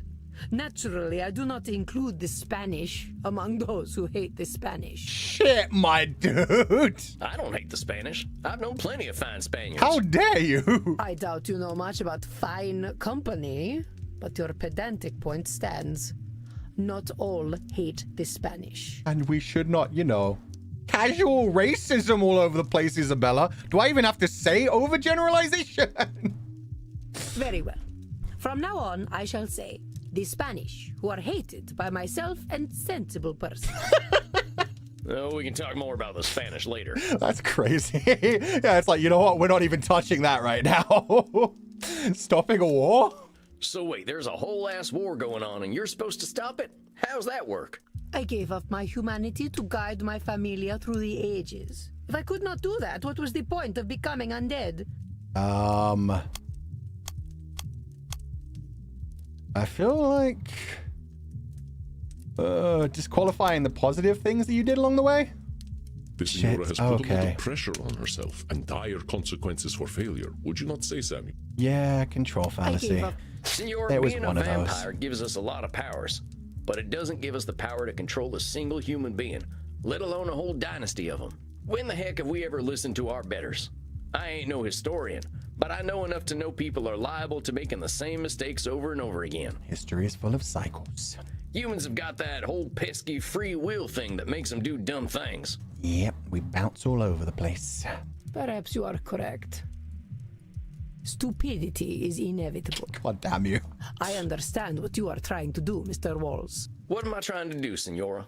You are trying to tell me that I've been living a lie for more than 400 years. I'm just trying to help you realize you need to chill, lady. I ain't doing anything like that, Signora. Do not fret, peasant. We are in agreement. I have been living a lie. We all have. As I told you last time, I know my own foolishness. But time has not made my mortal concerns fade.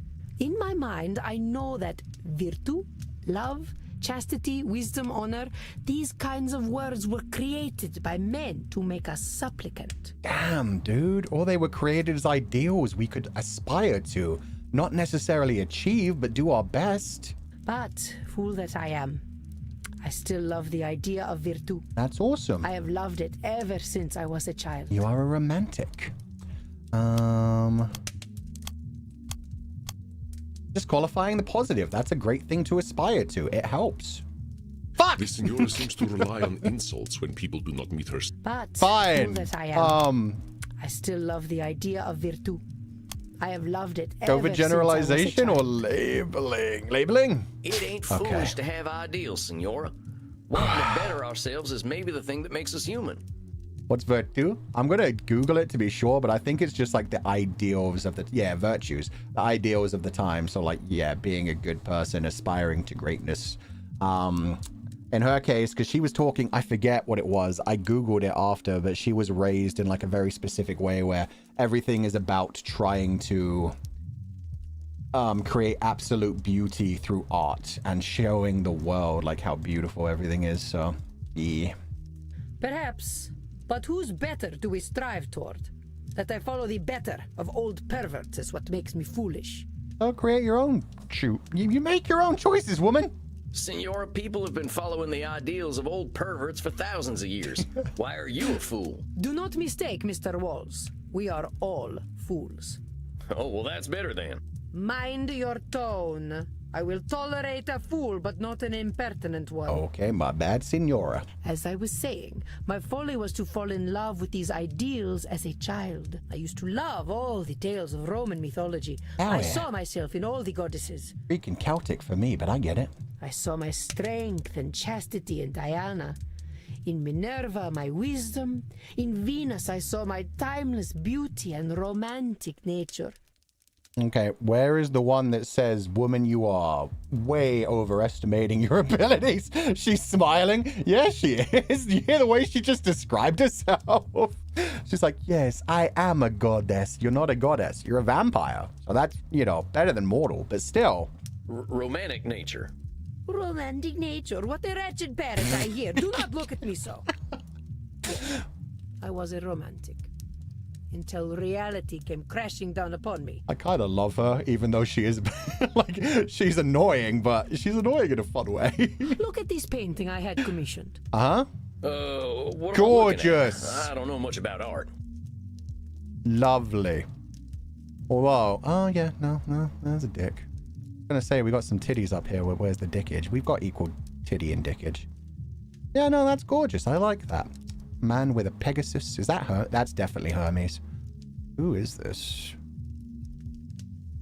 I don't know what the rest of this is, but that's definitely Hermes and Pegasus. The figures standing upon the arch are Venus and Mars.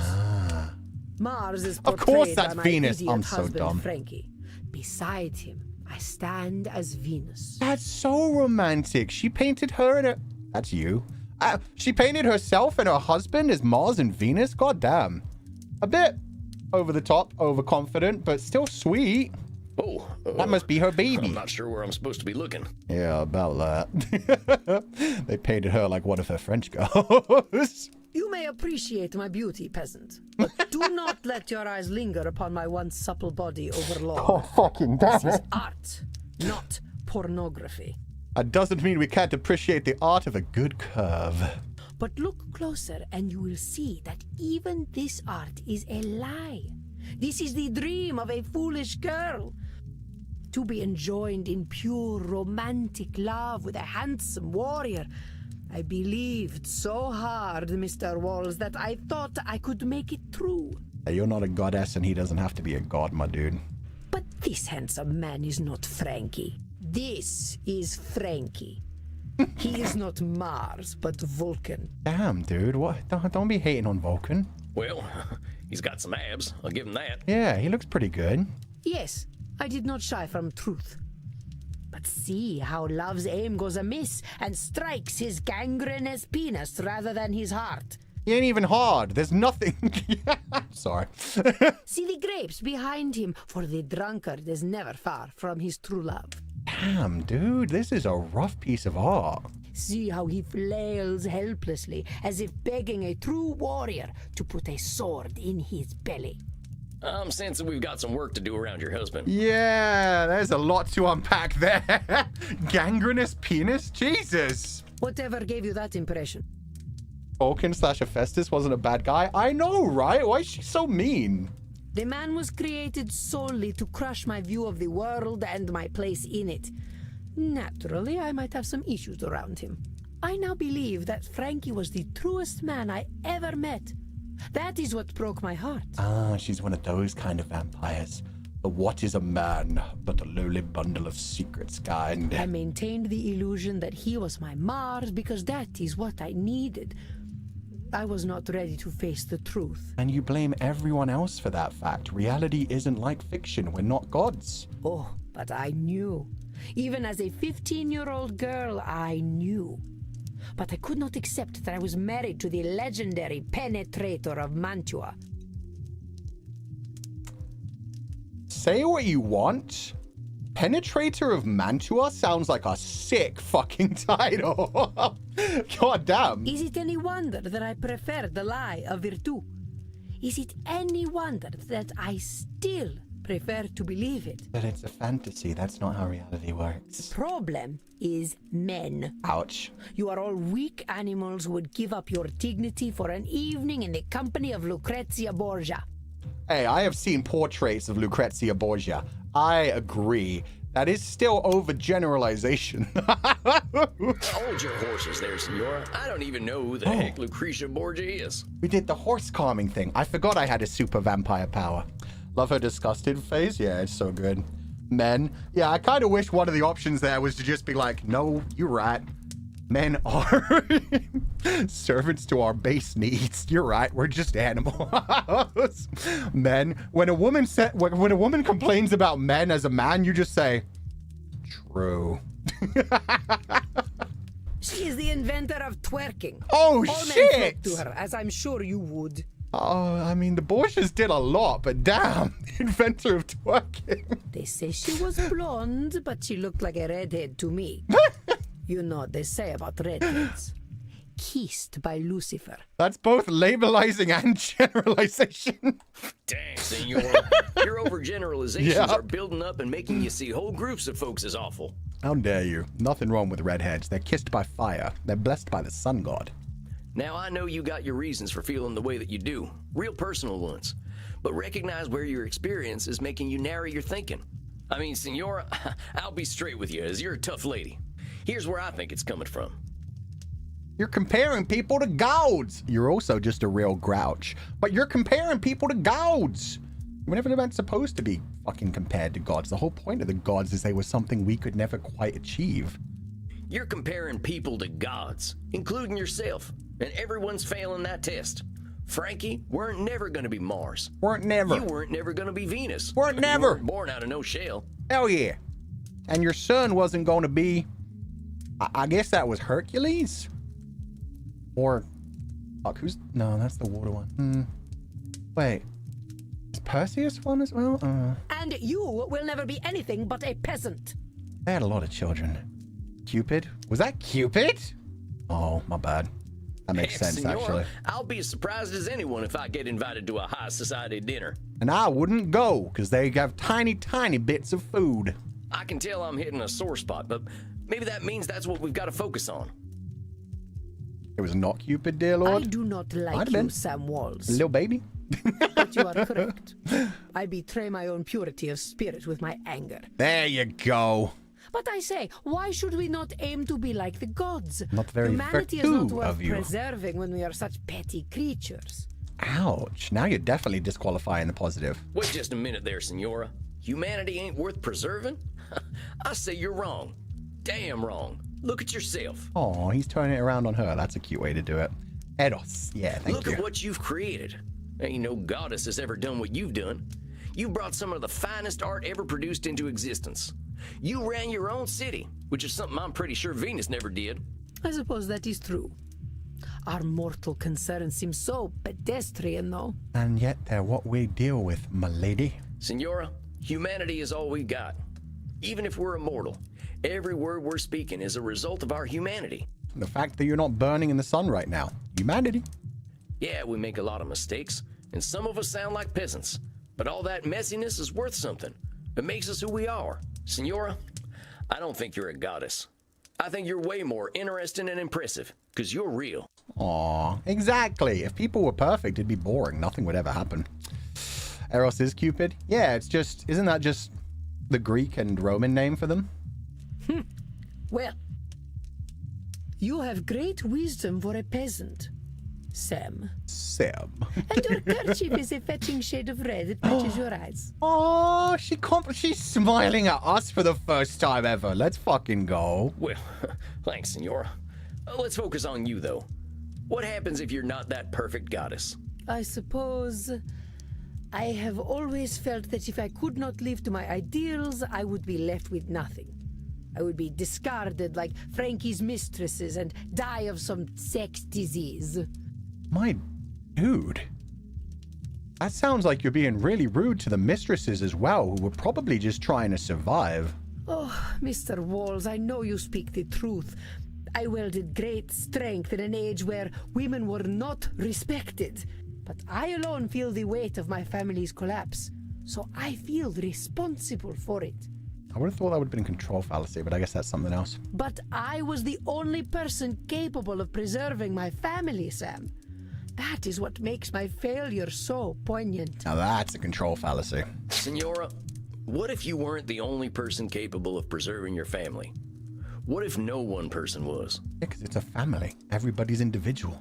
I don't know. I never considered such a thing. Well, try to consider it now. What if you accepted that whatever was going to happen to your family was going to happen? This is really reminding me of the mother from, not the mother, the grandmother from Encanto. She thinks that she has to control the whole family and has to make them all live up to her personal ideals when they're just people and need to relax. You sound like a Calvinist. I don't know what that is, so you can't hurt me with it. Never mind with the labeling for now. How would you feel if you knew nobody can control what happened to the Gonzaga house? I think I would feel relieved. Ooh, she's seeing the positive side of nihilism. She's seeing the whole, like, yeah, absurdism.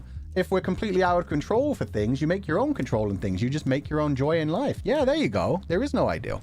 Senora, whatever happened to your family, fault never belonged to you. You were the one who named yourself responsible. No one else did. Look at who you are. And I think you can be damned impressed at who that lady is. Damn you. Oh shit, she broke so quickly. She just needed somebody to remind her how strong she was and to tell her, yeah, she did work her ass off. Too late, Senora. Look, let's wrap up tonight, huh? I think you did great. You probably got some stuff to think about. How long do you think it's been since anyone told her how impressive everything that she did was? Yes. Thank you, Sam. I will see you in a month. Of course, Senora. I'm looking forward to it. Goodbye, Sam. Goodbye, Isabella.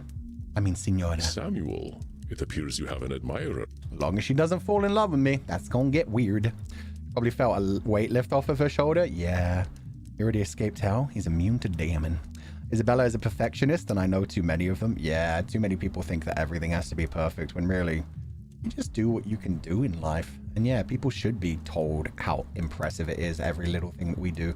Just surviving day to day is an accomplishment, and nobody ever gets told how impressive that is. Oh, shucks. I think Isabella this day has liked fewer than 5 people in her hundreds of years of existence, and you are one of them. That's because of my horse wrangling powers. Remember, though, that romantic entanglements between a therapist and client are absolutely forbidden. Unless it's in Maeve. case you are tempted. Unless it's Maeve. Come on now, Andy. I ain't gonna do anything like that. Of course, unless it's should Maeve. the mind wander into fantasy, that is entirely acceptable. Oh. You're just messing with me now. Yeah, he is. I could not help it. It's rather cute. The First Lady of the Renaissance and humble cowboy Samuel Walls. Quite a picture, isn't it? Yo, Andromachos is into fan fiction? Let's go. Okay, that's it. I'm getting a drink. I'm sorry, Samuel. Please, drink.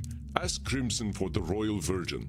It's my very best. I think you deserve it. Why? Yeah, whatever. You have a good night, Andy. Rest in peace, Samuel. I love the rest in peace. He does ship it. He doesn't ship it, but he's fine to read some fiction or see some art of it. And I thought I had family So problems. mean, we can't date Andy. Andy is our therapist, but he's also our friend, so I don't know how that one works. I don't know. Chat and Fuchan, you're impressive. Keep striving each day. Absolutely reverse Uno chewing. You're impressive. You're all impressive. Thank you guys so much for being here. I love that we're playing this game again. I forgot how good this was. All right, that was just part 2. Really got into the Senora's family issues today, and there's lots of them. She's hopping mad that they didn't meet her standards. I want to find out what the fuck her son did. What kind of artist was he that she hated it so much? I'll need me a Crimson special after that one. Howdy, Crimson. Think you could fashion me up one of them blood cocktails? I reckon so. Got a lot on your mind tonight, cowboy. Yeah, just thinking about family stuff. I got this client who's got some real tough family issues to go through, and it got me thinking about my own. Or my lack of family, at least. Oh, yeah. You got any family left? A wife and child. I've got a great granddaughter kicking around apparently, but she's got no connection to this old cowpoke. You never went to see her? Not sure what she'd say if a man dressed like a cowboy introduced himself as her vampire relative from the 1800s. I'd be like, damn. Make me a vampire. I see your point. Sounds like you don't have many family problems then. Maybe the problem is that he doesn't have family. I reckon so. Family means a lot to my client, though. I hope my perspective's still useful. How do you think she's handling her therapy so far? Pretty damn good. Really, really damn good, actually. Today was a big breakthrough for her. I think she's doing pretty well, honestly. She spent a long time judging herself by her family's achievements, but I think she's starting to recognize the fruitlessness in that. Seems like you don't need her family to be able to give her some hope. I suppose not. Rich family problems were never going to be my specialty anyway. You got family back home, Crimson? Yeah, I've got some family. We don't talk too much. I went a little wild after I got my diagnosis. They're not too fond of my lifestyle choices, but hey, at least I'm alive. Yeah. And I get to hear them gossiping about how I don't age. Yeah, they must be jealous as shit about that. Well, you chose a good age to stop getting older. I often wish I weren't such a dusty old corpse, but death comes when it comes. You are fine looking, Sam. Don't do a dishonor to yourself like that. Sometimes he's still waiting for me to give him an opening. Wait, what? Death always is. Pardon me for asking, but is there a reason you're choosing not to be a vampire? There is, but I'm not talking about it tonight.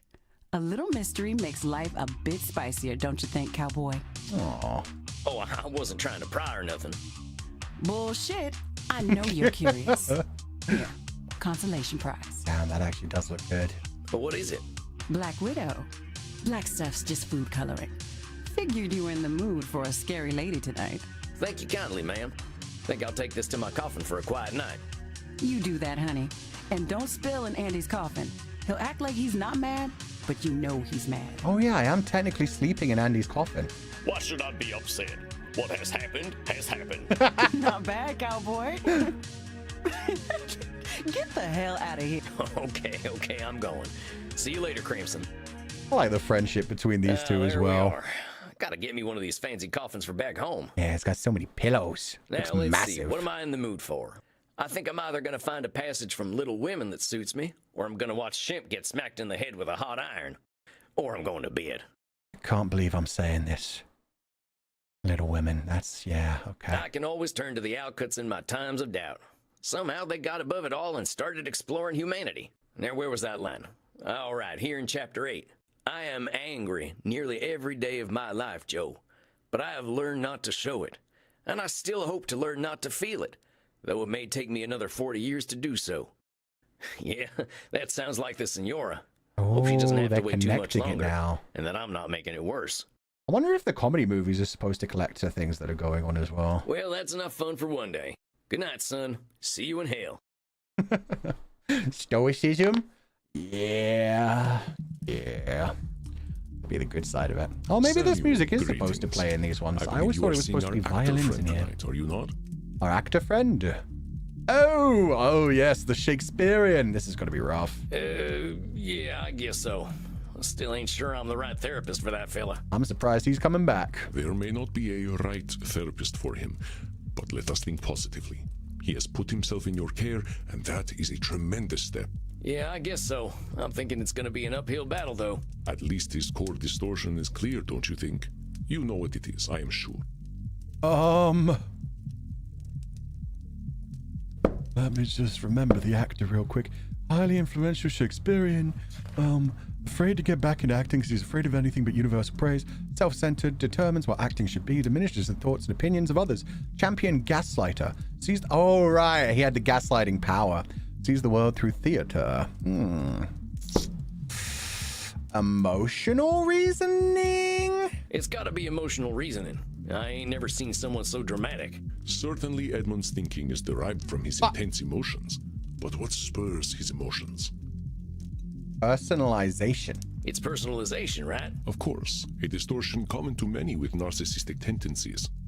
Yep, it's the Edmund Keane show, all day, every day. He's just dramatic. He's dangerously dramatic, though. I recognize your disdain, but pause a moment. It must be difficult for Edmund to make everything all about him all the time, don't you think? Probably. He doesn't have to make everything about him, though. That's what we need to help him with, Sam. He doesn't know that. Keep digging, Samuel. You will find his truth. Choose your distortions well. Okay. Personalization. Overgeneralization. Should statements. Emotional reasoning? And I think Nosferatu thinking for him. I think I'm all holstered up now. Very good, Samuel. I wish you patience and compassion. Good luck. See you later, Andy. Later, All right, Andy. now what did Andy teach me? Breathe. Size of the background fires increases as he was gaslighting us. Yeah, he made the fire in the room grow because he's got a literal gaslighting ability. It's so sick. I think I'm ready. Right on time. I think I hear him coming. Come at me, actor. Hey, Edmund, good to see you. How you been feeling these past few weeks? Empty, my dear boy. Empty. I am but a vessel made for a single purpose. But alas, and alack, that purpose is in supply most rare. Oh, buddy, you can do whatever you want with your life. You mean acting, right? Aye, that's the rub. Acting, my dear boy. Acting. My thespian blood goes rancid with stagnation, and the only cure seems to me irreprehensible now. Acting. I do not wish to face these mortal directors, for they dare to tell me my art. That's their literal job, my dude. Ain't that what directors are supposed to do? Oh, my dear boy. Some are born great, some achieve greatness, and others have greatness thrust upon them. Some have greatness thrust into them. No director can thrust greatness upon the already great. My dude. In mine own case, mine greatness hath already been achieved.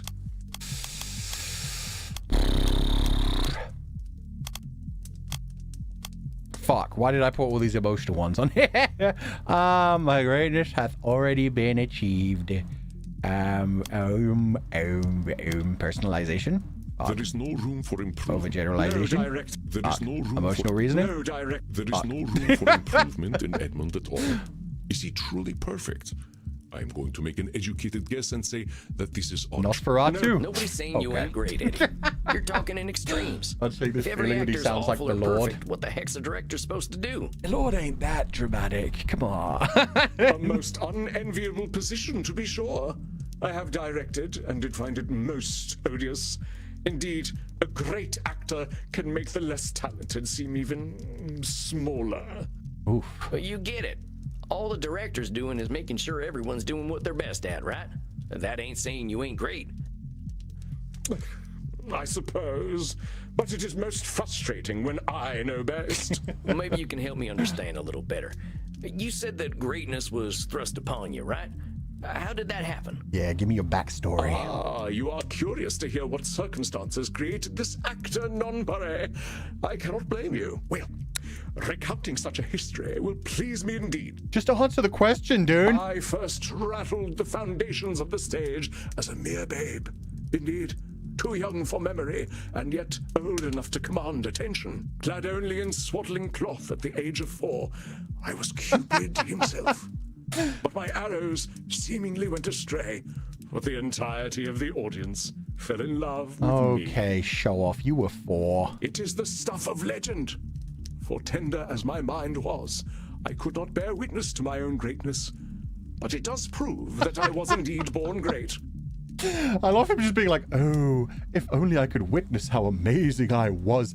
Did he just have way too much, like, when thrust upon him?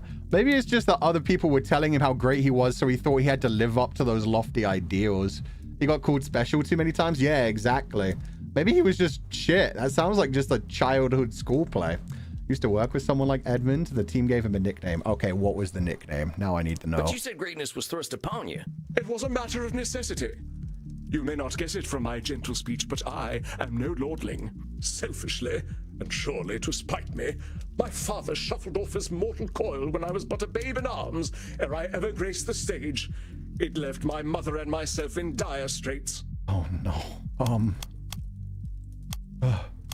Personalization. Emotional reasoning. It is an impressive distortion to believe that someone has died. Personalization. Hold on a sec. You said your old Oh, this man is so died similar. selfishly. God damn it. Well, what do you mean? Child actor mood. Yeah, but now I'm wondering if this means maybe his father was an actor and maybe his mother thought, you must have inherited your father's skills. Surely you'll be the best of all. Well, what kind of a father drinks himself to death when he has a beautiful baby son at home? Okay, or maybe it's just daddy issues and his daddy never got to tell him how good he was. I at least waited until my son was older before I did the same. Damn, dude. Eddie, come on. Listen to yourself. I'm sure you didn't die to spite your son, just as your pa didn't die to spite you. Okay, but what if he did, though? That'd be a really cool twist. I ain't gonna deny his choices hurt you, but they weren't all about you. Forgive me then. 'Tis ever the fate of an actor to feel every emotion more keenly. The situation my mother and I were left in was most precarious. We were the lowest of the low, you see. We lived in the rookeries and begged for our bread. But he that hath wit must make content with his fortunes fit. And oh, did we beg. She was my Queen Gertrude, and I her filthy little Hamlet. Did I mention I played Hamlet at age 14? No, but I did not ask, and now I'm sounding... Yeah, that's mommy issues as well. No, I hadn't heard that. Well, anyway, my mother was a competent actress, but it was my wit alone that saved us from destitution. Rude. Forsooth, I was so prodigious that, at the age of 7, I garnered the attention of one Reginald Flopbot of the Worthington Flopbots. That's not a real name. Hey, this baby downs vodka? Yeah, pretty much. Person did not want to be a daddy. 'Twas he who paid to get me off the streets and into the dormitories. He said, Edmund, my cherub, the streets are not for you. One day you will be the greatest of actors. Hey, how about that? You went and proved him right. Piffle. Master Flopbot never gave a fig about my potential. I was a prop to him, a symbol of his generosity and high breeding. Every month he would stage an elaborate party with all the well-to-do society of London. The dandy fop would stand upon a dais and announce himself as the savior of the city's poor. That was my cue. I would be lowered down from the rooftop, wearing naught but swaddling clothes and a set of opulent wings. Yeah, that is disgusting. The gentry's delight was my dungeon. But I would flit among them, reprising my breakout role as Cupid by shooting little arrows of love at them. Okay, so... Oh, God, he thought this was the only worth that he could possibly have. That's rough. At the age of 7, it was most disquieting. At 11, on the cusp of manhood, the shame was too much to bear. He was still hanging from the ceiling as Cupid at 11? Jesus. Dang, Eddie, that sounds awful. That flopball fella had no right to do that to you. Yeah, my dude, that's abuse. No, indeed.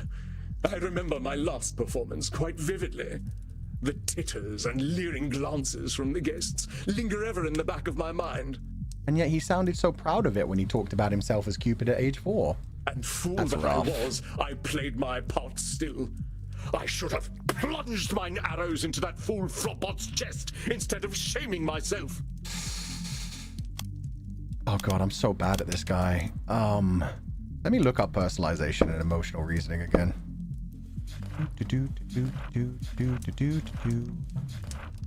Emotional reasoning is when we act like our feelings represent reality, but no matter how unhappy we are, feelings alone don't define the world. Okay. Personalization, we assume things happen because of us. Heck, often they do.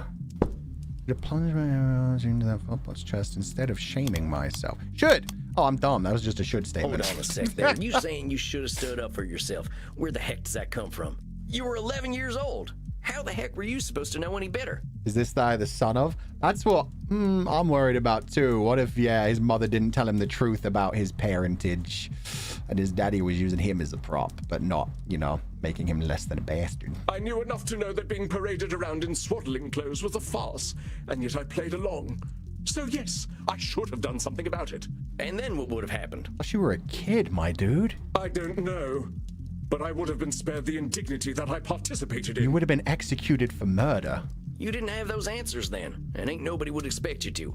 That's kind of how exploitation works, Eddie. Indeed, the word exploit was not even in the standard lexicon at that point. Yeah, I bet. How could I have known?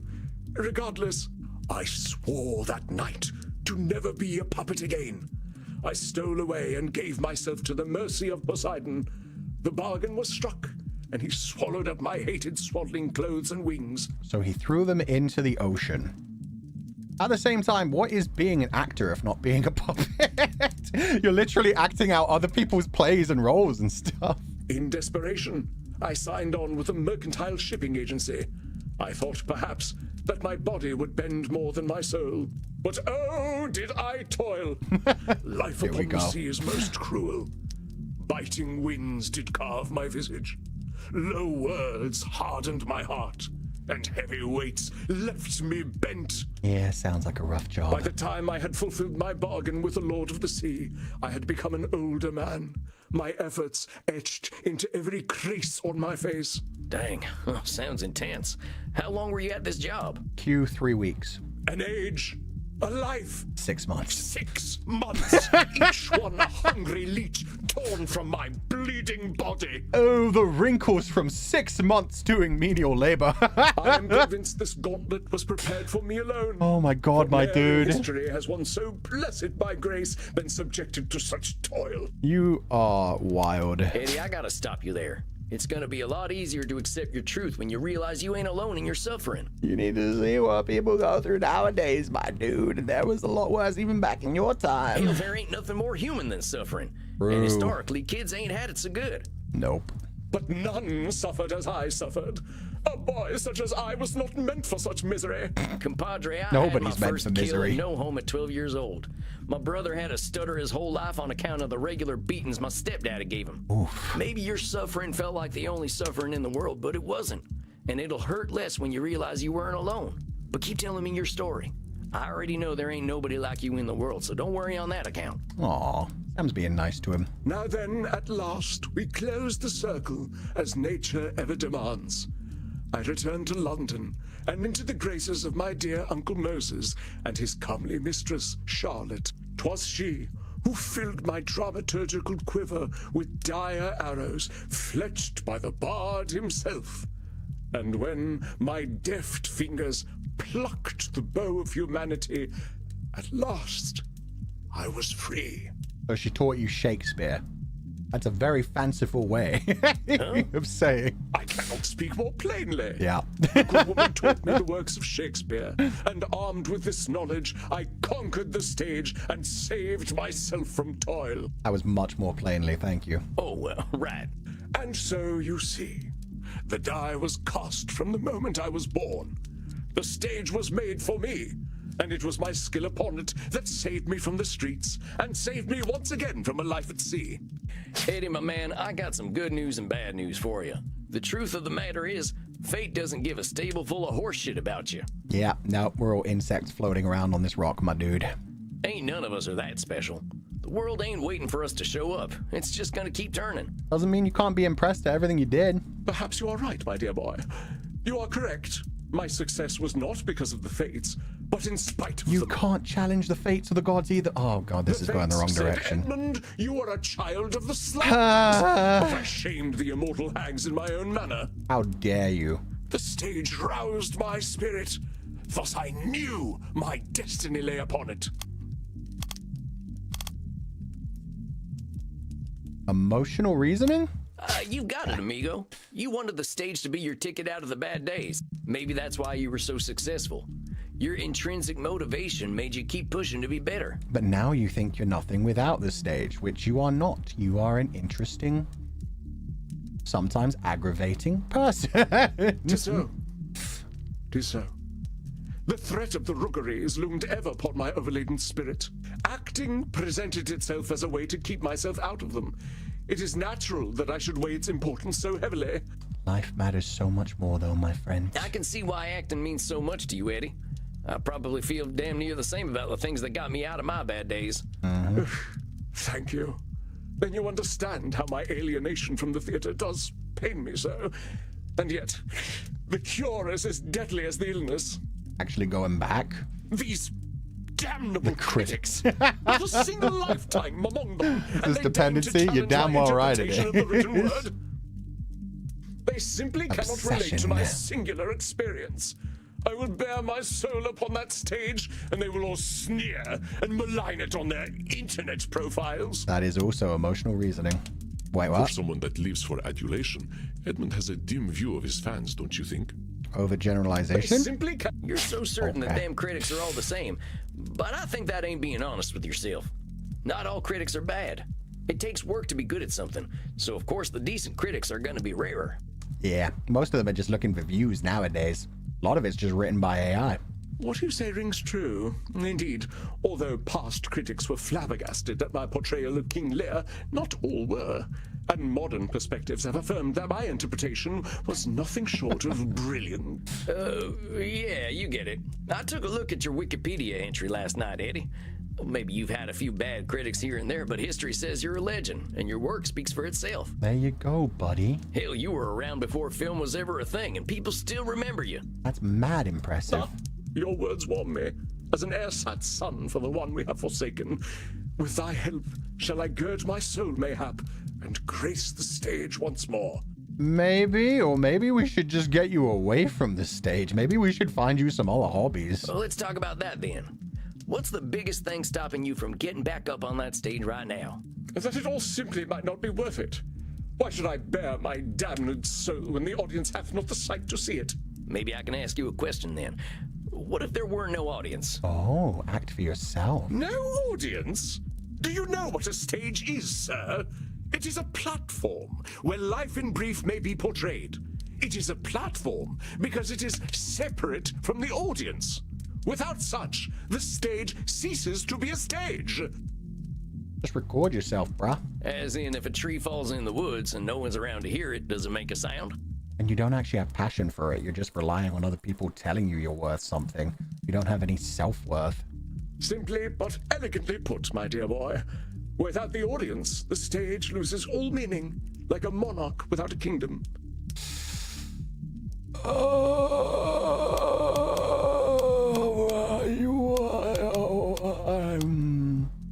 Without the audience, the stage loses all meaning, like a monarch without a kingdom. Is that Nosferatu? Just a minute there, partner. You're saying that the stage is nothing without the audience. I just realized Edmund is an actual historical where does the figure. acting No come way. from? Edmund, what was it, Kenway? Wait, what was it? Ah, but from simple tongues, the purest of queries, narrow in breadth, but as deep as the sea. Edmund Keane. Holy shit, he is real! 4th of November 1787 to 15th of May 1833 was a British Shakespearean actor. What the heck? Oh, I didn't know they put a real person into the game. That's kind of scary. He was a solid, tragic Shakespeare actor. Oh my god. Various ways to perform today? Yeah, no, he should just start a YouTube channel, honestly. Probably be pretty good at that. The source of acting is everything, my boy. The beating of every heart, the cry of every child, the fluttering of a butterfly's wings. The roots of acting are intertwined with those of life itself. So you do enjoy it, so the audience shouldn't matter. So does acting come from the audience or from everything? There you go. My dear boy, you prove yet again, as the bard oft did, that 'tis the fool who sees the truth as it is. I bow to your simple wisdom. And I will take the compliment, even though, ouch. Thanks, I guess. Let's figure out how we can bring it back to acting. Forget the audience. I know we can't see in mirrors and all, but what do you think of filming yourself? There you go. Brilliant notion. Yes. I shall become my own audience. I shall bring myself to rapture. Forsooth, if I cannot pleasure myself, whom can I pleasure? Okay, he said it in a really messed up way, but that is basically you need to love yourself or no one else could ever love you. Bring myself to rapture. Why does it sound like he's about to record some OnlyFans content and watch it back? We're still talking about acting, right? Right? Oh, my dear boy. The pleasures of the flesh are secondary to one who knows character above all else. Indeed, we speak of the noble art. I shall do as you suggest. If there is one on this lonely orb that can inspire an artist such as I, it is myself. I ain't sure I'd put it exactly that way, but I think you're touching on the thing we've been talking about. The motivation's got to come from you, amigo. Self-worth, my dude. We are of one mind, dear boy. Perhaps I left my muse in the mortal realm, but I shall find him once more. Not only for myself, but also for my public. What public? You've been dead hundreds of years, my dude. Yea, the masses flock to my Wikipedia page as moths to a flame, each a silent plea for the return of the one true artisan of the stage. Nah, my dude. The masses flock to my eyes, moths to a flame, each a silent plea for the return of the one true artisan. No, they're just recording history. Is that personalization or emotion? Personalization. Now hold your horses there, fella. You're reading a little too much into the whole Wikipedia thing. There's 1.5 million reasons why people might be looking you up. Yeah, they may be laughing at you. I mean, I hear tell the biggest Wikipedia page out there is the one for that coronavirus that got all them mortals all worked up. And I'm pretty sure they don't want that coming back. Preferably not. Seeing you love the stream today, it means a lot, Fu-chan. Thank you. No problem. I hope you're having a good day. And thus dost thou scuttle a burgeoning friendship with the cannons of enmity. Why must you challenge me so? I mean, you aren't that important. That's my job, compadre. Get with it, dude. This is what we're trying to tell you. We couldn't have gotten there if I'd been busy agreeing with everything you said. Exactly. Oh, very well. But I still say you are most vexatious. I've been called worse. I think we got some homework for you, though, right? You're gonna film yourself and do some acting for its own sake. Maybe find out you don't even like acting anymore. We'll check back in a few weeks. But Eddie, I think you're doing great. We made a lot of progress today. Naturally. The human condition is my own. Naturally. Nevertheless, you have been a competent guide. You have reminded me of what is most important in unlife. Me. Oh, we fucked up. We done goofed. I should like to give you a gift. Oh, come on. You don't need to do nothing like that.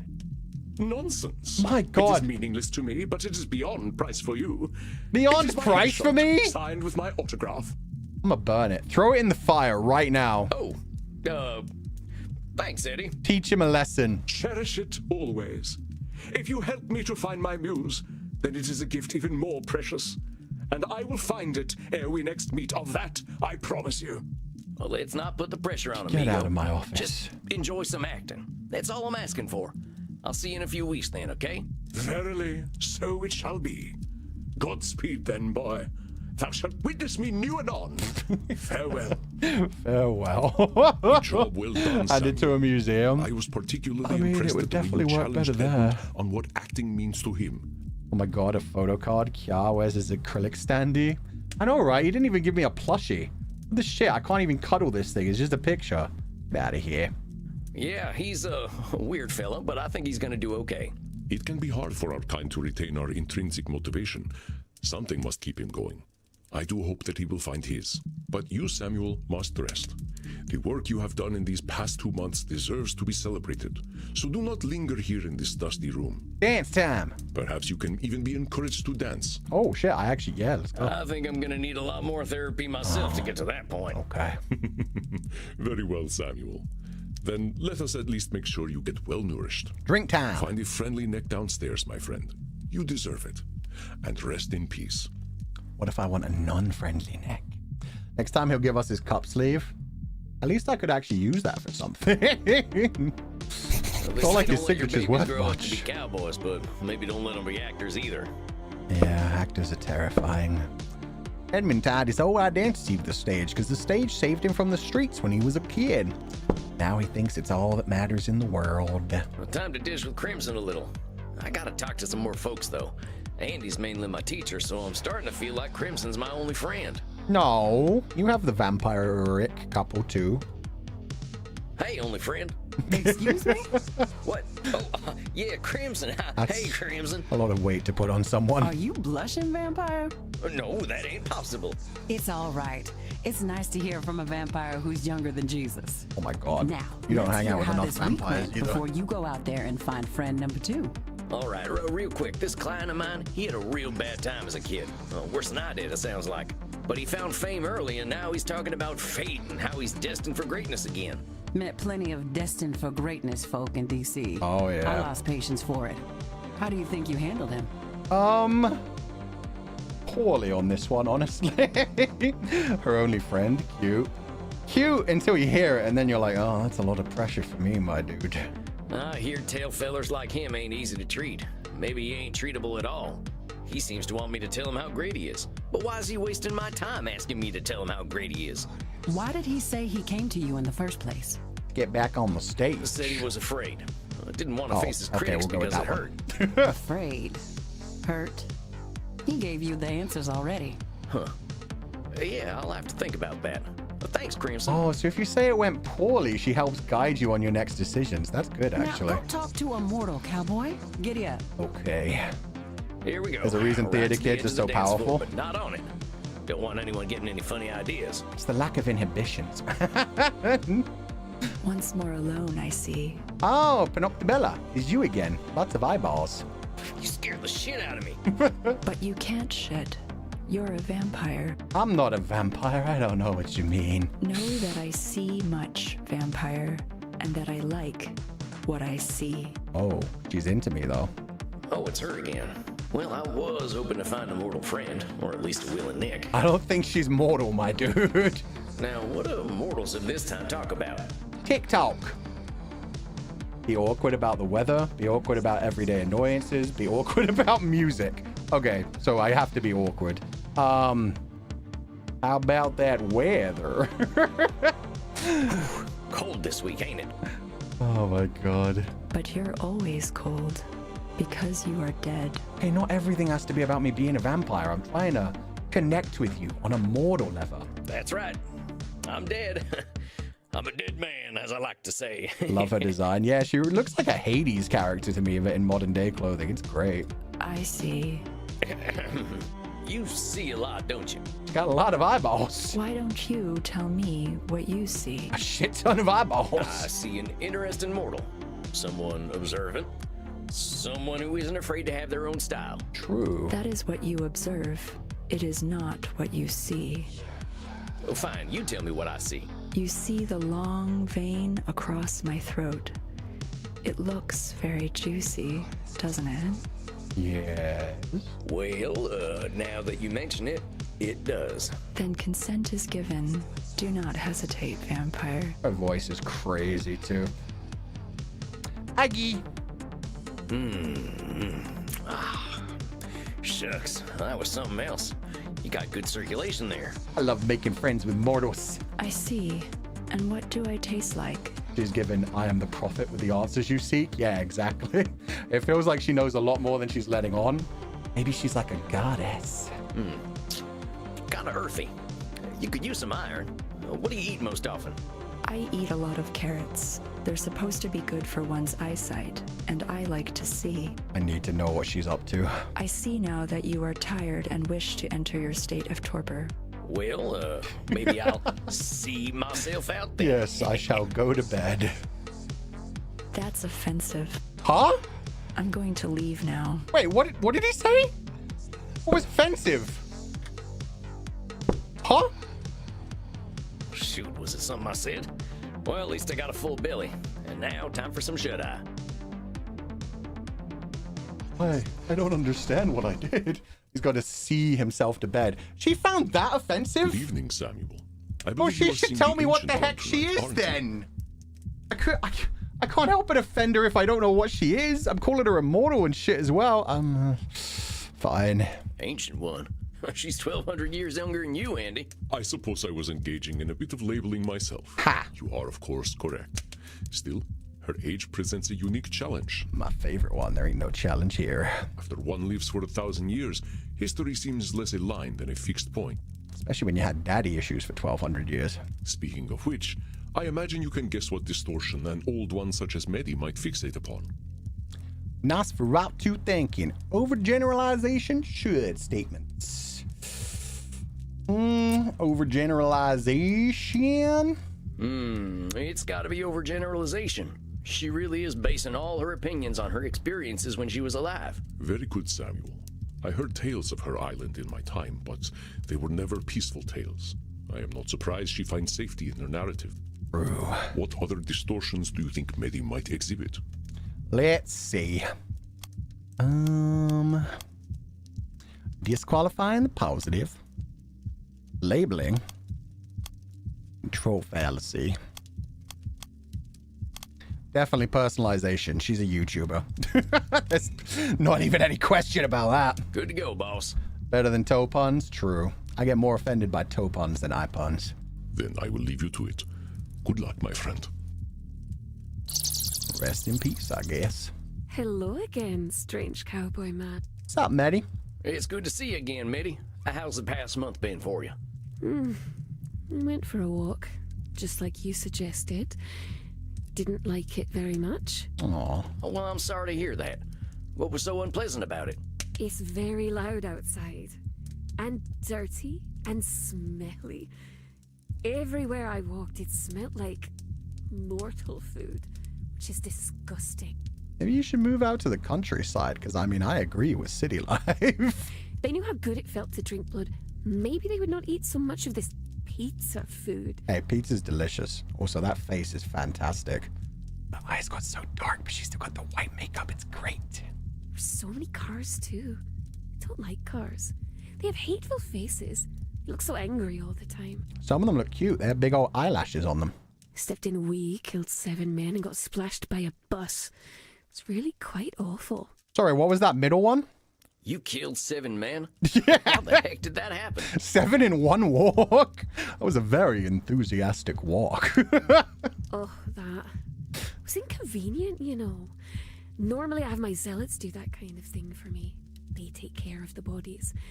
Oh, I forgot how awesome she was. But I had to do all that silly work myself. And now there are always police sirens going off, which interrupts my streams and makes my followers very sad. At least she hasn't been swatted yet. Unless she keeps killing the police every time they come to her door. Why did that all happen? Because they found the bodies everywhere, silly. I don't know what to do with my rubbish. She just left 7 dead men in the middle. Oh, that's great. I meant why the killing? You didn't happen to make a few assumptions based on past experiences? Why kill a bunch of men? To be fair, if they flirted with her, maybe they deserved their throats ripped out. Oh. Well, they looked at It was me. just looks. I know what mortals who look at me are like. If I let them live, they'd probably try to burn me as a witch. Oh. I could do nothing but kill them. That's overgeneralization, but that's a whole lot more than overgeneralization. Hold on a sec. You know what mortals who look at you are like. How do you know? Are you reading their minds? Just for looking at her, Jesus. I don't have to read their minds, sweetling. I have known manlings for a very long time. I get what you're saying, but here in this room at least, we gotta be honest with ourselves. Do you really know what they were thinking? Yeah, we don't do that anymore. They still burn witches in some places. Silly mouseling. Mouseling. I do not need to know what a wolf is thinking to know what a wolf is. I still love her character. Her character just being like, everyone's out to kill me. They're all horrible. So I'll kill them first. Does that mean every wolf you see is gonna try to eat you? We don't have wolves anymore. They're all gone now. They're in other places. So maybe you can see where that kind of thinking can be a problem. It was scared people who killed all them wolves, right?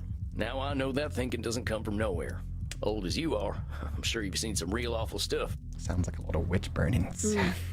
That's right. Haven't killed you, though. You are kind, little mouse. But I am looking at ya. Well, let's lay off the mouse stuff a little. No, keep it coming. I'm sorry. Don't wish for you to scurry away into a little hole. Do you want to hear why I feel the way I do? Sure, let's hear about your childhood. This is going to get rough. I would appreciate it greatly, miss. Let me tell you about men from my time, then. Let's start with Medy. Oh, fuck. Not the da. I'm gonna... Where's my... Oh, I don't know. Ah, there we go. I'm gonna get the book ready. I feel like I'm gonna have to take a lot of notes on this lady's father. My father sold me and my mother to a chief of a rival clan for a golden necklace. I'll fucking do it. Case closed. I think I know where her distrust of men started from. That's only the beginning. That's the worst bit. That is just horrifying. Oh, don't fuss, sweetling. It was the most beautiful golden necklace. At least 2 girls' worth. Father got quite a deal, really. Thinks that her and her mother were only worth a necklace, and even that was a good deal for them. Yeah, I think we've heard enough on this one. You're using humor, but I'm sure that must have been heartbreaking for you. Yeah, and torturous. It was common at the time. I suppose I should have been glad to be the possession of an old chief. Should. Statement. And no, God no. Ew, yuck. An old chief? Oh. I knew girls who did as they were told. They would have been thrilled to have been the concubine of a powerful chief. Did you kill him? But, oh, he was so old. Cormac O'Neill, the oldest man I had ever seen. I remember thinking, where is his face? Because I could not see it under all his disgusting wrinkles. 1613 was an Irish soldier and landowner of the Elizabethan and early Stuart areas. He was part of the O'Neill dynasty. Huh. Got a lot of real historical figures in this. That can't have been the same one, though. That was the 1615, and she's like 1,200 years old. Anyway. Yeah, that doesn't sound fun. How old was the guy? 38. That's not super old nowadays, but for back then, that was very old. That was pretty old in your time, huh? I wish I'd died at 38. Could have been a better-looking corpse. Well, he left an awful-looking corpse. His face was all... I fucking love her. So she did kill him. I'm guessing you had something to do with that, huh? Poison or strangulation? Not me. My boyfriend, Abertach. Abertach. Told me he'd set me free. I suppose he did. He turned you into a vampire. He created a delightful poison for me. He said it would make my dear master die in excruciating pain. Fair. So, one night I lay with him, and that means I did sex. Thank you, I was aware. When he was pleased, I fed him the poison mead. Abby did what I couldn't, and the old fool finally died. That's rough, man. That means I did sex. When he was pleased, I fed him the poison mead. Abby did what I couldn't. Maybe you could have poisoned him. Disqualifying the positive that you... I don't know. Old fool? Is it just labeling? Nah, I didn't think so. It sounds as though Medy did her fair share in freeing herself from captivity. It must have been terrifying for her. So, one Disqualifying night, the positive? You're saying your boyfriend killed your husband, but it sounds to me like you did the real work. Abatak like the first Irish vampire. Wait, is that a real thing? Abatak. Oh yeah, mythological character. I haven't actually heard of this one. Abatak the Irish vampire. Very early Irish legend, which was collected by Patrick Royston Joyce. The origin and history of Irish names. Not be confused with similar named or figures. Okay. Alternate version. Recent folklore. The place in the parish of Edigal in Londonderry called Slotvallery, where it ought to have been called I don't get this. Anyway, yep, apparently a real Irish vampire mythological figure. Never heard of that one. He mixed up some herbs, sure, but you were the one that had to sleep with the old man and get the poison in him. Abby made sure I knew it was because of him that I was free. He said it could never have happened without him. Oh, lovely. A controlling boyfriend. He didn't have to be brave to mix up a potion. I think the bravery was all you, Medy. Yeah, you were in the Don't difficult disqualify spot. the idea that the person who set you free was you. You know, I think you're absolutely right, strange cowboy man. I did do all the work, but Abby never let me forget that he was the one who freed me. He wanted me to worship him. When did you kill Abby? A fella who demands to be worshipped is always going to be a dangerous man. Oh, no, wait, right. He's just locked up. Dangerous men have always been drawn to me. Must be something about the way I am. No, let's not go on to that. Personalization? Or control? Yeah. Don't go blaming yourself for bad men being bad. I'm sure you'd rather be left alone. Yeah, exactly. That's disgusting. Well, that's what I thought, but it seems I am a temptress. That's what the churchmen say. Labeling. And don't call yourself names. You don't want to prove them nasty fellers right, do you? Got an achievement for finding a distortion in a distortion. You're so kind. Oh, I wish to put you in my pocket and feed you breadcrumbs. You see, you talk about this man wanting you to worship him, but you also want to treat me like a pet, so... Look, that's a problem, you deserve too. to be yourself. If people are giving you the wrong kind of attention, that ain't your fault. It's theirs. Damn straight. Heck, I think they should be in the chair you're sitting in right now. Or an electric chair. Probably try to sniff it. Repellent little blood bags.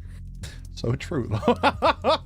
No kink shaming, of course. There we go. Brought it back, Medy. So what happened after you killed Cormac? The Neil clan came after me and Abby. They found him, took their swords and went, stab, stab, stabby, stabby, stab, stab, stab. She has a bit of an age regression thing going on sometimes, too. She considered getting actual mouse as a pet or something. Probably would help, but she seems to prefer having her followers, her little cults that go out and murder for her, being her pets. But Abby just laughed. That's how I found out he was undead already. Gave me the willies. When they couldn't kill Abby, they decided to kill me instead. Oh. And that made him very upset indeed, because I belonged to him. That shouldn't be the reason to be upset, okay? That must have been terrifying. I suppose. Mostly hurt. Lots and lots. Oh, Jesus. Getting stabbed is much fun when you're immortal. I ain't too fond of it as a vampire, neither. Abby fed me his blood, though, and then I became like him. When I woke up, the Neil clan who tried to kill us were all properly dead. Okay, so she was basically tortured to death before she became a vampire, too. Well, almost dead. They still had a lot of blood left, and I was hungry. At least the controlling vampire fed her well. Neil clan was ever so cross, though. They captured Abby and sealed him in a tomb with some forgotten spells. He's still there, as far as I know. What happened to you? I didn't have a future with my tribe. I insulted both my clan and Cormac's clan by killing their chief. My only choice was to be alone. That's the wisest choice. Oof, that's rough. Control fallacy? I reckon you've always had more power than you think. I mean, being immortal's a pretty good start. She seems stable. Yeah, totally. I love how when talking about her abusive, controlling ex-boyfriend, she talks about stab, stab, stabby, stab. And then she laughs about when talking about being murdered. I think age regression is common in kids with childhood trauma. Yeah, we mentioned it earlier as well about like being overly sexual is sometimes a thing that people do when they were like sexually abused as well. So She's showing a lot of signs that she had a very bad childhood. Heck, you were savvy enough to get out of that whole situation with Cormac. I think you always had options, Medy. You're stronger than you think, so you don't have to be afraid of other people. You went outside and killed 7 fucking people, my dude! You are kind to say so. I guess maybe it's better to say there was only one choice I wanted to take. Yeah, you got scared, so you started to hide. Then I think that was the right choice to make. If you didn't have all those whiskers, I would pinch those cheeks. Okay. Time to stop teasing poor Sam. So you've been living alone ever since then? This is the one Andromakos needs to tell me not to get in a relationship with. Well, let's focus on you, huh? You say you've been living alone ever since then? Of course, my silly cowboy man. We aren't mortal anymore. We will always end up alone. Why waste my time? Hey now, I'm immortal too. Labeling, I don't think that counts as labeling. Control fallacy? Oh, personalization. Fuck! Again, Medy deals in extremes. Long life often makes one's interpretation of life stark. Of course, my silly cowboy man. We aren't mortal anymore. Again, Medy Come on, okay, Medy. it was a control You're fallacy. distorting a lot of reality there. All vampires ain't lonely. Some of us choose to be, but not all of us. Sure, mortals have a habit of dying, but there will always be more of them. Plus, Andromakos has a mortal girlfriend just by giving her blood. That works quite well. Not to mention all the vampires out there. You're her meow meow? I would be. I'd become a worm for her. Heck, I used to be in a vampire gang. Cult. Well, kind of both. They weren't good company, but they certainly weren't lonely. I mean, ain't we talking? Well, there's loads of vampires out there who think like you do, and they're fulfilling their own prophecies of loneliness. Yeah. You're being a mean little mouse now, and I don't like it very much. Maybe I should have killed you after all. Maybe you should try. I'm trying to help you, Medy. The world's changed a lot in the last 1,800 years. A lot of it bad, but a lot of it good, too. Okay, he's a lot more gentle with her than he was against Dr. Drayne. By and large, most people ain't burning witches and selling their daughters. That sort of thing's frowned upon by mortals these days. Yeah, jail's a good deterrent. There are laws out there to protect folks now. It ain't like in old times. May I tell you a story, little mouse? All right, tell me a story. Once upon a time, there was a very pretty young lady. Pretty, but also crazy. Like me. Come on now, you're labeling yourself. I don't mean to interrupt your story so soon, but you didn't think I was going to let you get away with that one, did you? Shit, maybe I should have let her go, actually. Maybe she'll get pissed. Don't call yourself crazy. You've been around way longer than I have. You gotta know that sanity is relative. True! I know I'm crazy, though. Everyone tells me so, even my zealots. They like that I'm crazy. Because they think you're fictional? I'm imagining they think you play a persona. No, wait, they go out and murder people. Yeah. You know, crazy ain't supposed to be a nice word. So why are you using it? Why are you creating a reality where what you are is crazy? And if you think you're crazy, you're actually not crazy. That's the rule. You are an annoying little mouse sometimes. Very well. I won't call myself crazy in front of you. She's still gonna do it. It's a start. May I continue my story now? Yes, I'm very excited. The pretty young lady Mary had moved in with her cousin, Mrs. Hultridge. At first they got along quite well, but one day Mary started acting naughty. She would shout, act unladylike, and even say that Jesus Christ wasn't very special. Oh, she definitely got murdered. Mrs. Hultridge liked Jesus Christ very much and wanted Mary to like him too. When she didn't, this embarrassed Mrs. Hultridge. This is a very cute way to start this story that's going to end in torture. She began to think something was wrong with Mary. After all, who didn't like Jesus Christ? Satan! Mrs. Hultridge said that Mary had begun to vomit up pins and buttons, nails, glass, and bits of wool. Confidants, what are you doing in Mary's stomach? But also, yeah, it sounds like she was force-feeding those. Instead of being grateful for the free gifts Mary was vomiting up, Mrs. Hultridge said that she had been attacked by 8 witches in spectral form. Now, it just so happened that all 8 of those witches lived very close to the town where Mrs. Hultridge lived. Despite their magical prowess, the 8 witches were captured and put into the stocks, and all the people of the town were told that the women did not like Jesus Christ at all. Oh, witch trials. Yay. So the Jesus Christ-liking people threw rotten vegetables and poo at the witches.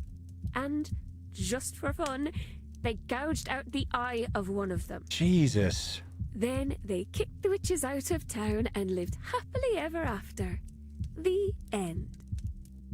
So they tortured and disfigured these random 8 women, and also this woman tortured her cousin by force feeding her bits of glass and all kinds of other shit. Oh my god. Well, that ain't a pleasant story. Yeah, the person who's, fucking insane in that is it's the one who was torturing her cousin and accusing other people of witchcraft. Oh, it was very unpleasant. It hurts very much to have your eye taken away, but I like my new eye. It's fun. Oh, she was one of the witches. I was 1500 summers old or so when that happened. The world hadn't changed much then. I don't think it's changed much now. God, she got put through so much fucking shit. I'm sorry that happened to you, Medy. You're right. Folk can be pretty awful when they get riled up. That ain't changed. Oh, don't be sorry, little mouse. I like my new eye. Also, the story has a happy ending. She's very nonchalant. Yeah, she's playing off the trauma as if it doesn't affect her when it's really very deeply rooted in her. Oh yeah? What's that? After I had my eye taken away, I took Mrs. Haltridge's parts away too, one by one until she died. It was so much fun. I'm glad you had fun. That's a little morbid, Medy. Good vengeance? Morbid Medy? Oh, I like that. That's very clever, little mouse. But you see why I'm careful now? Yeah. I'm also sad that vampires in this world apparently don't regrow things. She had her eye ripped out and it just never healed back. Oh, that's so dangerous, though. Yeah, I get it. But look, there's one thing that's different now, and that's... The UN exists. What we're doing right now. Liberal democracy is solved. You're so funny, Sam. Therapy is good, though. Talking about our feelings. It's what we're doing right now. In all that time up till now, therapy ain't never existed. We only just started looking at ourselves and the way we think. Although I would argue that philosophy also kind of leads into therapy and self-actualization and stuff. After this stream, I might call my psychologist. I'm realizing some stuff there. That's what I love about this game too. Like so many of these things, the cognitive dissonances have been constantly like, oh, I do that. Oh, I do that. Immortality without the healing factor would be rough. Yeah, I know exactly right. Unless it's like, I don't know, maybe just because she put a fake eye in there, it doesn't regrow. I don't know. Maybe it's some holy damage or some stuff. Yeah, possibly that as well. Maybe some sort of magic went into it. Before recent times, we only looked at gods, government, and society. The self is a new frontier, and we're learning stuff we never considered before. The frontier can be kind of scary, but being on that frontier means moving forward. Come with me. Hell yeah. Silly mouse. If something feels scary, that means that there must be something to be scared of. Not necessarily, because you don't know everything in the universe. I know you've been through a lot, and you got damn good reasons for being careful. But there's a reason you came to me, right? Yes, but it wasn't because I wanted to go outside. It's because of my fans. They're very demanding. Right.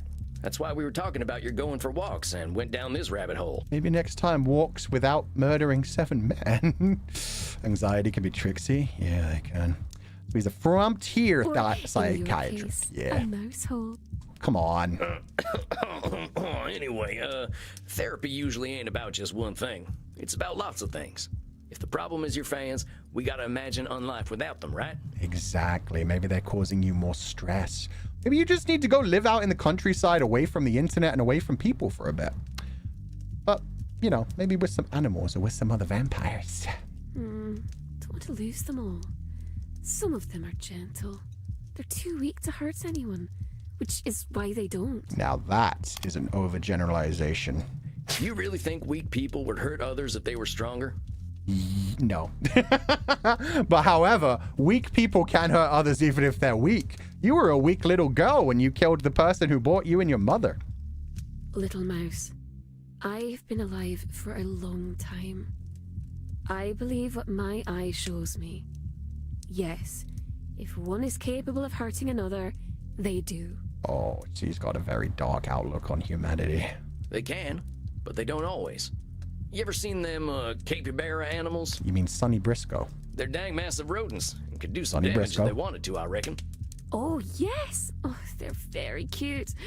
People like to share animated pictures of them in my community. True. Some folk are like that. They just want to sit around and have someone scratch their bellies. Is that what you want, little mouse? Do you want me to scratch your belly? No, is the correct answer, I believe. What? No, I'm just saying, don't assume everyone's out to hurt someone. Yeah, it happens. Of course it does. But that kind of thinking ain't giving folks their fair shot. Yeah, chat, you can say yes. It's fine. I'm a therapist right now. I can't say yes, but same with manatees. Honestly, yeah, same with a lot of people. A lot of people just want to be left alone. Just chill and do their own thing. I had internet. I'd just go out and live in a cabin by myself. I didn't have to worry about like paying for anything else. Yeah. But Chan, do you feel pressured by confidants asking for your milk? No, because then I just beat them with a baseball bat and everything's fine. Then I take some of their lamb. It's all good. Plus, I milk sheep. Sheep don't milk me. Don't be silly. It's the other way around. Get that away from Medy, Fu-chan. Don't know what I'll do if I don't have my followers. I can't live the way I used to before the machines took over. Oh, they expect so much of me now. They send me messages all night and all day. They need content. I feel like her and like the Shakespearean vampire should have some conversations. They both need to like step back from their communities. God, if I don't give them their content, they'll all leave. Their attention spans are like those of little bugs, but they're not as cute. Okay, that's labeling and overgeneralization? Labeling? Okay, Medy has millions of overgeneralization. followers. Yet she expects Yeah. Okay, I think we need to talk about moderation. Those two together could be frightening. Yeah, no, they could make each other worse. Or maybe listening to each other, caring about these things would make them realize, oh, I could do anything else with my unlife. I can do anything. I don't have to be a streamer and I don't have to act for other people. They can do whatever they want. That's why we would have to ask for your milk, though. Fight me. You can try. Oh, I already have moderators, silly mouse. Any major content creator has to have them. Maybe you need a manager to read through their messages and ignore them. You have to have time where you're working and time when you're out just, you know, hunting people. Going I don't for know walks. what that stuff means. I'm talking about moderation in your thinking. Very enthusiastic walks. What if you gave your fans only what you felt comfortable giving? Doesn't matter what I want, silly mouse. They just want me to overreact to video games. That's a lie. Doesn't matter what I want? That's fucked up, dude. God. Oh, this is... So it's not overgeneralization. It could be a control fallacy. Or it could be disqualifying the play. Why does it not matter what you want? That's the thing that annoys me. Again, Medy seems to view her followers as... Doesn't matter what I want. Fine, silly... overgeneralization. You're thinking that mortals I was want more only interested one in the type other of thing, content though. Is forcing you to make only one type of content. Your assumptions are keeping you from doing things you like. And you deserve to do things you actually enjoy. He got there eventually. Maybe we could offer you our sheep milk instead. Nah, I'm good. I've got enough cow's milk right now. Put young Nai down in the fridge. It's fine. She needs channel rules and a description. Yeah, and she needs healthy fucking boundaries. God damn. You're very kind. I thought cowboys were supposed to be tough. They can be multifaceted. Just like streamers and murderers. Who says I ain't? I just don't have nothing to prove no more. Here, why don't we try something new for next time, since going out didn't go so well last time. I want to challenge you to take a day off. Hell yes. Don't answer any messages, don't post no content. Just do something for you and you alone. Take a sick day. Go watch someone else's content. But we never get sick. We're dead people. They don't know that, do they? One day. That's all I'm asking for. You need to give yourself a little space. Very well. Since you've been a very kind mouse, I'll do it for you. Nice trade, but I don't like the way she worded it. Take a hiatus? Yeah, exactly. I'd prefer it if you did it for you, but we'll work toward that, huh? Wonder how long she's been streaming without any stops whatsoever. Oh, I wish I had a big piece of cheese to give to you right now. Me too. That sounds delicious. Maybe some crackers too. Maybe some little bits of meat. A lactose intolerance is kind of a side effect of death, but yeah. I appreciate the sentiment. I'll see you in a month then, okay? Yes. Great. I'll see you then. Bye.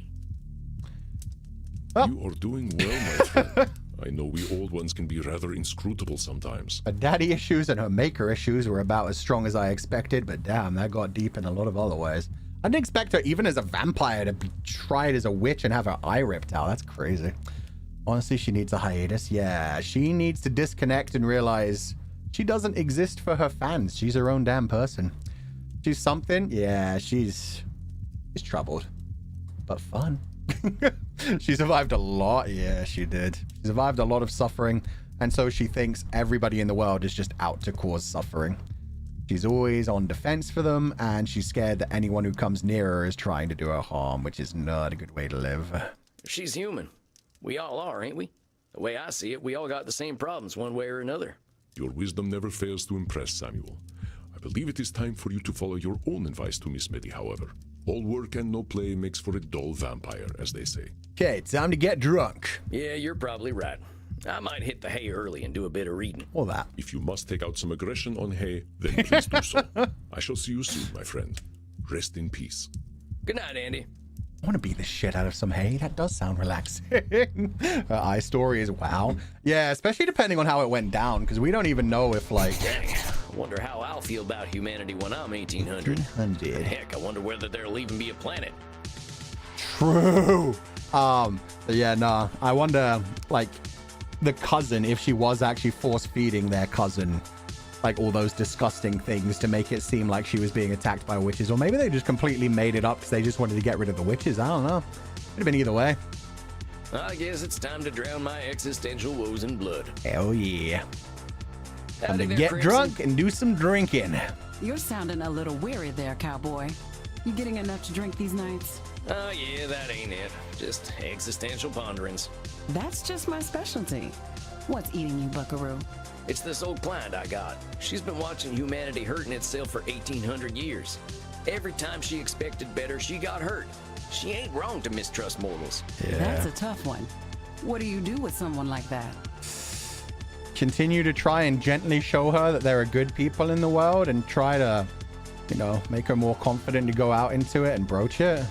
Well, I tried to guide her to look inward like I do with everyone. People are people, but so is she. Well, when she did that, she went out and ate 7 people who looked at her, so... How do you think she took it? Sad thing is that people always fear what they don't understand, and they shift blame when something doesn't work out. Yeah. And sometimes it just reinforces the negative feelings that they've already had in the past. You try to do something new, something bad happens, or you just get scared of it, and then, yeah, it just reinforces and says, you know what, maybe I should never do that again. Definitely sounds like she has a touch of agoraphobia, too. I'm gonna say poorly just to hear what Crimson has to say about it. I don't know, Crimson. I'm not sure this lady's even wrong in her judgments of humanity. She accepts it for what it often is. So she's giving them what they want, even at her own expense. Sounds like you've been on the right track to me. She's never gonna be content making other people happy, especially if she's not on the same page as they are. She needs to find her own damn happiness, what she actually wants to do rather than what people expect her to do. Dang, Crimson. I can see why Andy respects you so much. You done some living, sounds like. Death at the door can put things into perspective. I get where your client is coming from. Changing the world isn't gonna happen, but we can at least change ourselves. I don't think that's true. The country I left definitely ain't the country I was born in. The wheels turn a little slowly for us mortals, cowboy. Back in DC, I was trying to push policy to do something about our poverty problem. But the kind gentlemen across the street were pretty happy to make things worse. Oof. When I got my cancer diagnosis, that was my wake-up call to stop getting disappointed and start living with the little amount of time I had left. Working at a bar is more rewarding than being a member of the bar, huh? I mean... Not bad, cowboy. It's got its charms. Here, I whipped up something special for you. Blood tea. That ain't half bad. Got a refreshing taste. Rose hips. Just a little something extra. Been experimenting with some herbals for Andy. Aw, Guess old dogs like us can still learn new tricks. Thanks, Crimson. I think I'll hit the hay now. You hit that hay, Desperado. I'll see you later. He's awesome. Got a lot on my mind tonight. I think I need some rest. Not questioning now, that. I'm just not vibing with the mouse and cheese thing. Everybody has different opinions. Some people like to be called kitten by Silas. I don't. I witnessed the answer to the question, who is the psychologist of the psychologist? Who is the psychologist of the psychologist? It's their fellow co-worker psychologist. They are just chatting. Yeah, and the bartender. Bartender's doing a pretty good job too. Sometimes you just need someone to listen to you. Sometimes you just need to say things out loud. Her relationship with Andy is so sweet. Yeah, she's making new drinks for him and stuff. Yeah, I don't like kitten. Kind of like the mouse and cheese thing. But I mean, that's probably mainly just because it's Medy. You can, you know, you overcome a lot of things when it comes to just like, oh, tickling your brain in the right way. Fuchan is clearly a sheep, not a kitten, and a cute one at that. Fight me. Nothing cute about me. Reflect on the day with Emerson. Watch a man get his butt burned with a hot iron. Definitely don't want to see that after all the torture talk. Let's read some Emerson. I always pick up a little extra perspective from Ralphie Waldo. Emerson, that is. Let's see if I can find a good passage. Bingo. In the woods is perpetual youth. Within these plantations of God, a decorum and sanctity reign. A perennial festival is dressed, and the guest sees not how he should tire of them in 1,000 years. Aww. In the woods, we return to reason and faith. There I feel that nothing can befall me. No disgrace, no calamity, leaving me my eyes, which nature cannot repair. There you go. Told you. Medy just needs to get out into nature. Escape from humanity for a little bit. In the wilderness, I find something more dear and connate than in streets or villages. In the tranquil landscape, and especially in the distant line of the horizon, man beholds somewhat as beautiful as his own nature. Ain't that the truth? Future's always ahead, no matter how old we get. And there's always new things to discover. Nature's always changing. That's enough for one night. Time to visit Dreamland. Maybe I'll see my princess there. Oh, he misses his horsey so much. Need to get back into reading? Yeah, it's good, especially at the end of the day. Cut off the internet and touch grass, girl? Yeah, escape humanity for a little bit. The only time I want to hear kitten is when a cat is being called that. Hell yeah. I'm partial to Wolfie. I think it's good if you have like a personalized kind of one. Like her calling us manling and sweetling is very damn cute in my mind. Mouse and cheese one, not as cute, but it's more like the predator prey kind of thing, which is fun. The photo card. Oh my god, it is! We do have the signed photo card. That's terrible. We've also got the photo of him and his gang together. Oh my god, I didn't realize we were adding things to our collection. That's quite nice. I'd rather have a Medy one. Reading right before bed is what's keeping my sanity. Hell yeah. Medy needs some self-discovery and time to herself. Yeah, and preferably some nice vampires who won't die, but also are actually nice people to show her. She should just hang out with Andy. Andomachos would show her. I think that's where we're going to wrap up for the day, though. I'm probably going to be doing shorter streams for a while just to make sure I don't, like, mess myself up anymore. Samuel, my dear, I do look forward to our chats. Dear. Me How too. are you feeling tonight? Why do I have disqualifying the positive and nothing else? Worrying. Very worrying. Aggie, we've got that saved. We're going to go back to just chatting. Oh yeah, I've got more hair today. I had Lechan hanging out on me, but I've also got more hair today. I just thought it worked. It made it more bouncy and free and flowing. Let me put on what music? I don't know. We had like a psychology session. I think I'll go with this one.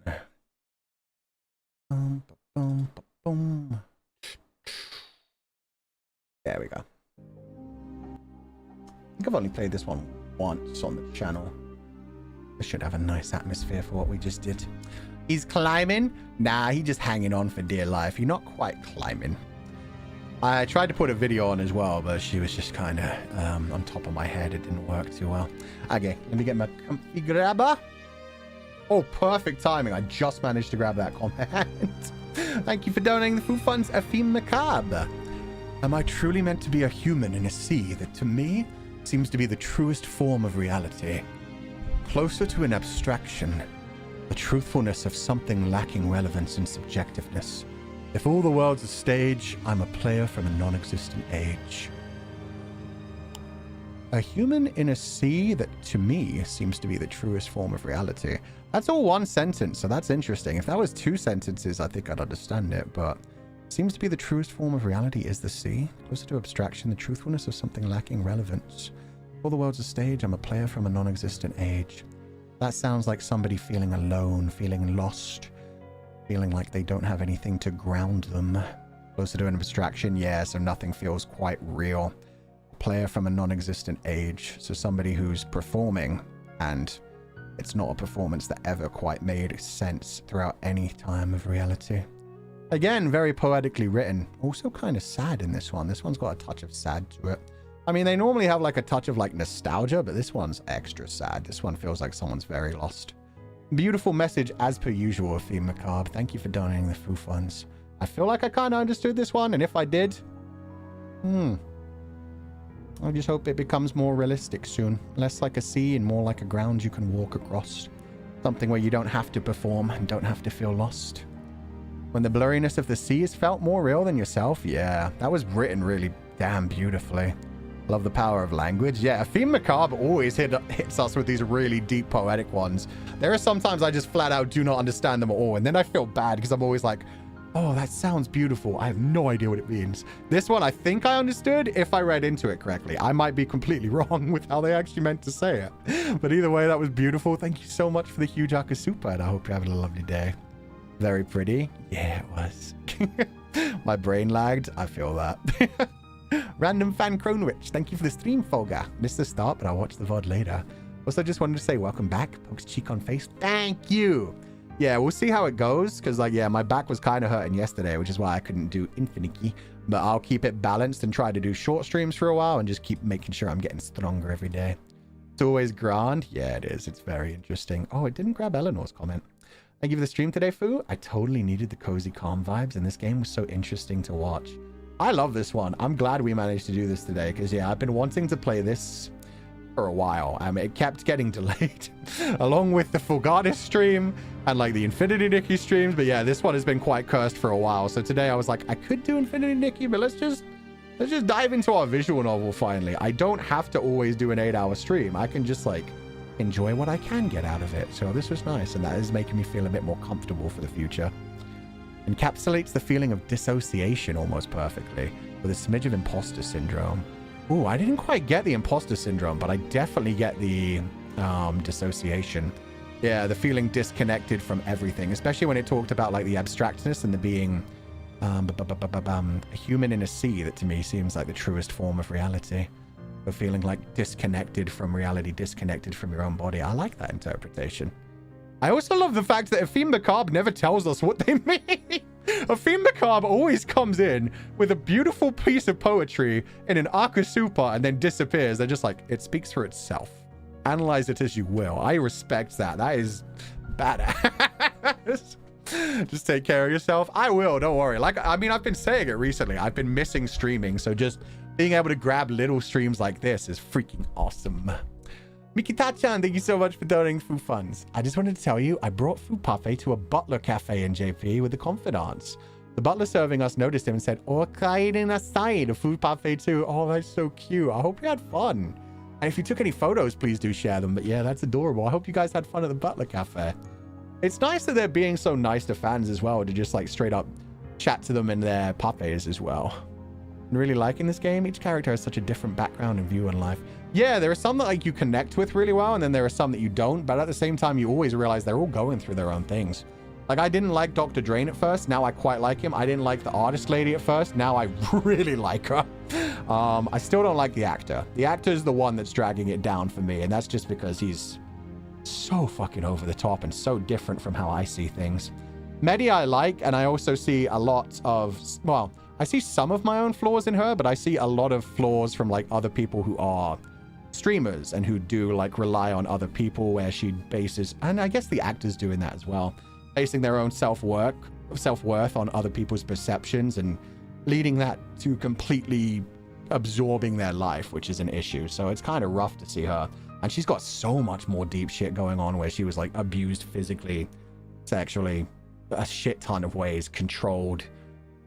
and just has never quite gotten over that, has just continuously regressed and pulled back away from herself, and now just leans into those parts of herself because her fans just think it's fun and great, and yeah, she's crazy in a fun, sexy way.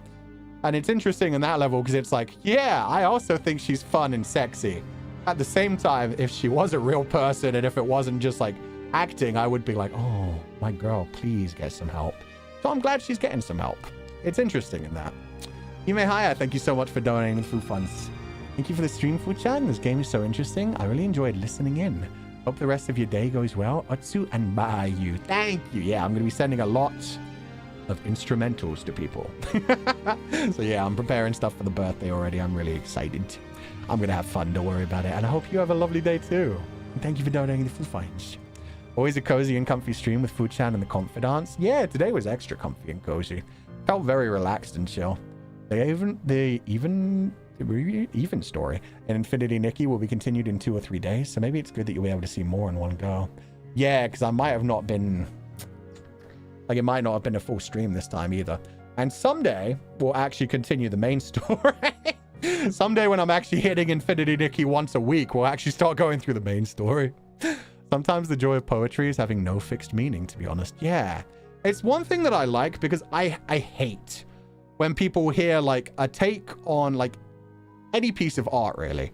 But if somebody hears, like, your take on a piece of art and says, nah, you're wrong, you're an idiot, that's stupid. If you connect with a piece of art, that's fine. Interpret it in your own way. Have your own interpretations.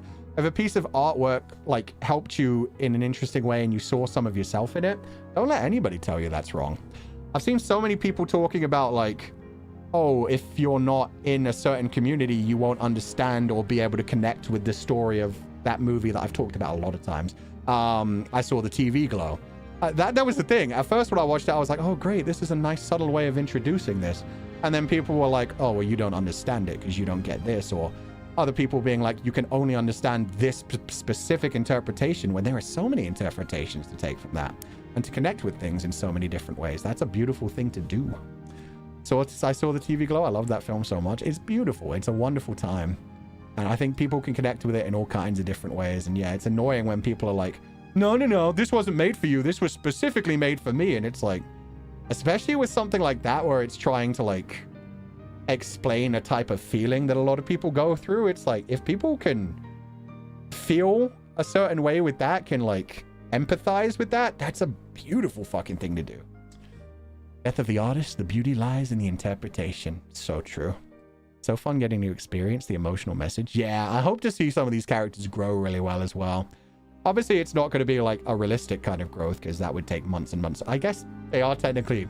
Every therapy session is supposed to be a month as well, so... There's a lot going on. It'll be interesting to see how, like, some of the characters develop. And especially when we get, like, the Doctor talking between his 2 current personalities that really... need to have the same conversation with each other. And if Medy gets more confident around humanity or just decides, fuck it, I liked being away from work for a bit, I kind of just want to be away from humans for a century or so. All that kind of stuffs. I read your monthly updates when they posted. I'm glad you're feeling all right. Thank you. Yeah, and I'll be doing the proper membership post at some point soon. They asked for Fupabe's name, but I slipped up and now he's known as Fuchan Sama. Oh, that's cute, actually. Fuchan Sama. I guess the butler would have to call anyone a Sama, so yeah. Fuchan Sama. Oh, like it could have been Fu Sama. No, that's adorable. Defending self-worth from outside never goes well. No. You need to, yeah. You need to have your own self-confidence, your own self-worth, and be able to decide what you want to do. Not based on other people's perceptions and not based on other people's approval, but just based on what makes you happy. And that can be completely different from any kind of career-linked thing as well. Fuchan Shama, I'm sobbing. That's so cute. Yeah, it is. That's why art is so incredible. It can be viewed completely differently by everyone who sees it, but they'll still connect to it and consider its message. Yeah, especially abstract art. I'm not always like a huge fan of abstract art, but if there's art that can like hit a whole bunch of different kind of feelings and a bunch of different people can interpret in different ways and enjoy it, that's fantastic. And if there is like, oh, you need like some cultural context or some historical context from like the author who created it, the artist, the writer, whatever it is, then yeah, that can be nice to know as well, but it doesn't change like how you connected with something and how it affected you. I have that with certain songs. I know the meaning isn't what I personally take it of it, but if I still resonate, I don't care. Yeah, exactly. You enjoy them, that's all that matters. And you can connect with things on a very personal level, even though other people feel like that's a different way to do things. Fuchan, how would you feel if we called you Fusama? Ego much? Huh? I didn't say for you guys to call me Fusama. You guys aren't maids and butlers. I said a butler at a butler cafe would have to call you Sama. So yeah, they heard the name Fuchan and said Fuchan Shama. I would be not comfortable with that. Not the Fusama. No, no, no. This BGM is so nice. Yeah, I love this one. This one has like so much richness in it. The piano keys are so beautiful. Yeah, Alec never misses. It's always gorgeous. Dragonfly, welcome back to the membership. Thanks for the comfy stream. This game is always so interesting and thought-provoking. I'm looking forward to the next session and the couples DLC. Yeah, I think we'll take a break before the couples DLC. Because before the couples DLC, I definitely want to go on to Cage of Roses. And then I want to finish The Hungry Lamb as well. So I want to do those three, and then I'll possibly come back to the DLC. And at some point, I also want to do Echoes of the Eye from the Outer Wilds. I'm basically giving up on Monster Hunter Wilds. I was interested in it at first, but it's just... Every time a big game like this comes out, it's just at the wrong time. I swear I'm not... Like, I play games that other people are playing nowadays. It's just... Every time a big game comes out recently, and even there's going to be a big Minecraft thing coming out soon that looks really interesting that Ukiki is setting up. That sounds amazing, but just because of where my health is right now, I just want to focus on, like, dealing with myself right now. And yeah, the White Day stream... and then the birthday stuff. So I don't really have time right now to be like, yeah, I can commit to like 2 to 3 streams a week of like Monster Hunter or Minecraft either. But yeah, look forward to it. Ukiki's setting up something big for like a Minecraft related thing. So I hope everybody will have fun with that. And a bunch of people are playing Monster Hunter right now in little groups. Only the handsome butler can say Fusama. Fuchan-shama. Me when I find out the supposed breakup song I've been sobbing about for the past few months is supposed to be from a Christian rock band about religion. And meanwhile, there's a lot of times where it's like actually a religious song, but it sounds vaguely sexual. Sometimes it is a sexual song that's disguised as a religious one, but I mean, there have definitely been some songs where it's like supposed to be religious, and then you're just like, that's about sex. There can be all kinds of double meanings and things. Great idea, Auntie. Calling Fupape Fusama is perfect. No, he doesn't deserve that. He's a little miscreant. Get out of here. At least he has a cute little hood poncho thing now. And gosh, thank you for saying added the Sama at the end is a big no. People can do it if they want to. It just wouldn't be comfortable for me. You can't do it in chat. It's against the rules of the chat. Already playing The Hungry Lamb the second time now, but don't worry, you have time. I'm sure it's amazing. It looks amazing. It looks like exactly my kind of story. And if you're playing it for a second time, that definitely sounds like the story holds up. So now I'm even more interested. MJ Lim, thank you so much for donating the food funds. Hiya Futan, just want to share that I took the Papes and Nui into the aquarium and the cable car ride today with my sister. She was enjoying taking pictures of them.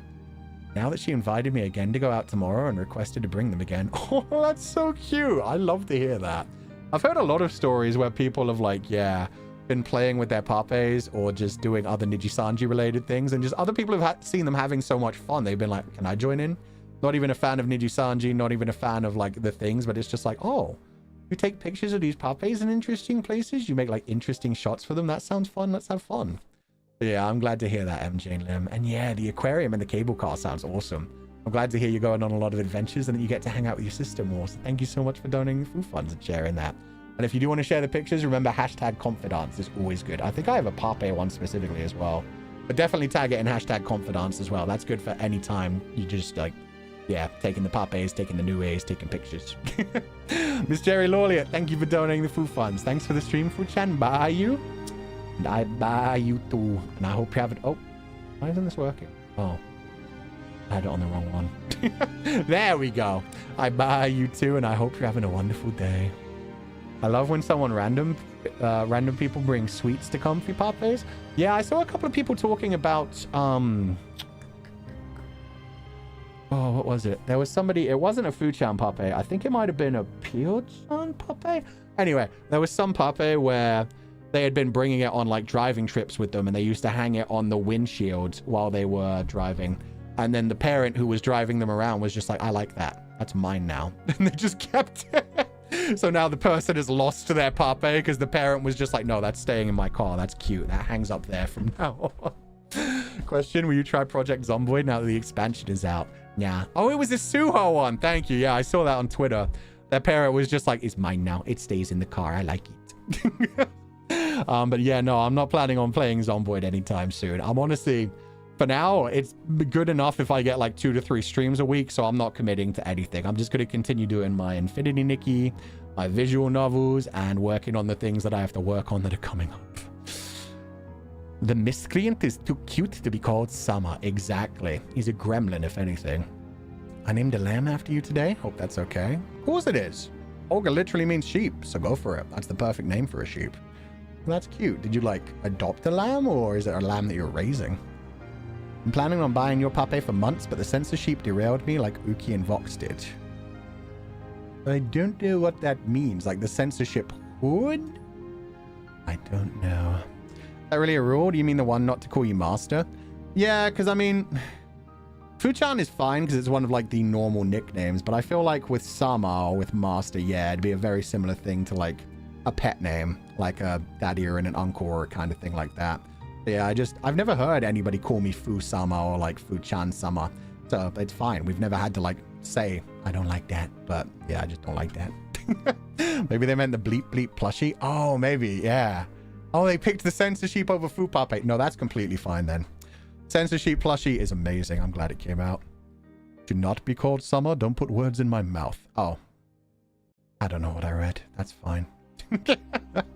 But yeah, no, I found this Suha plushie thing very, very cute. Let me drive into our old super chat.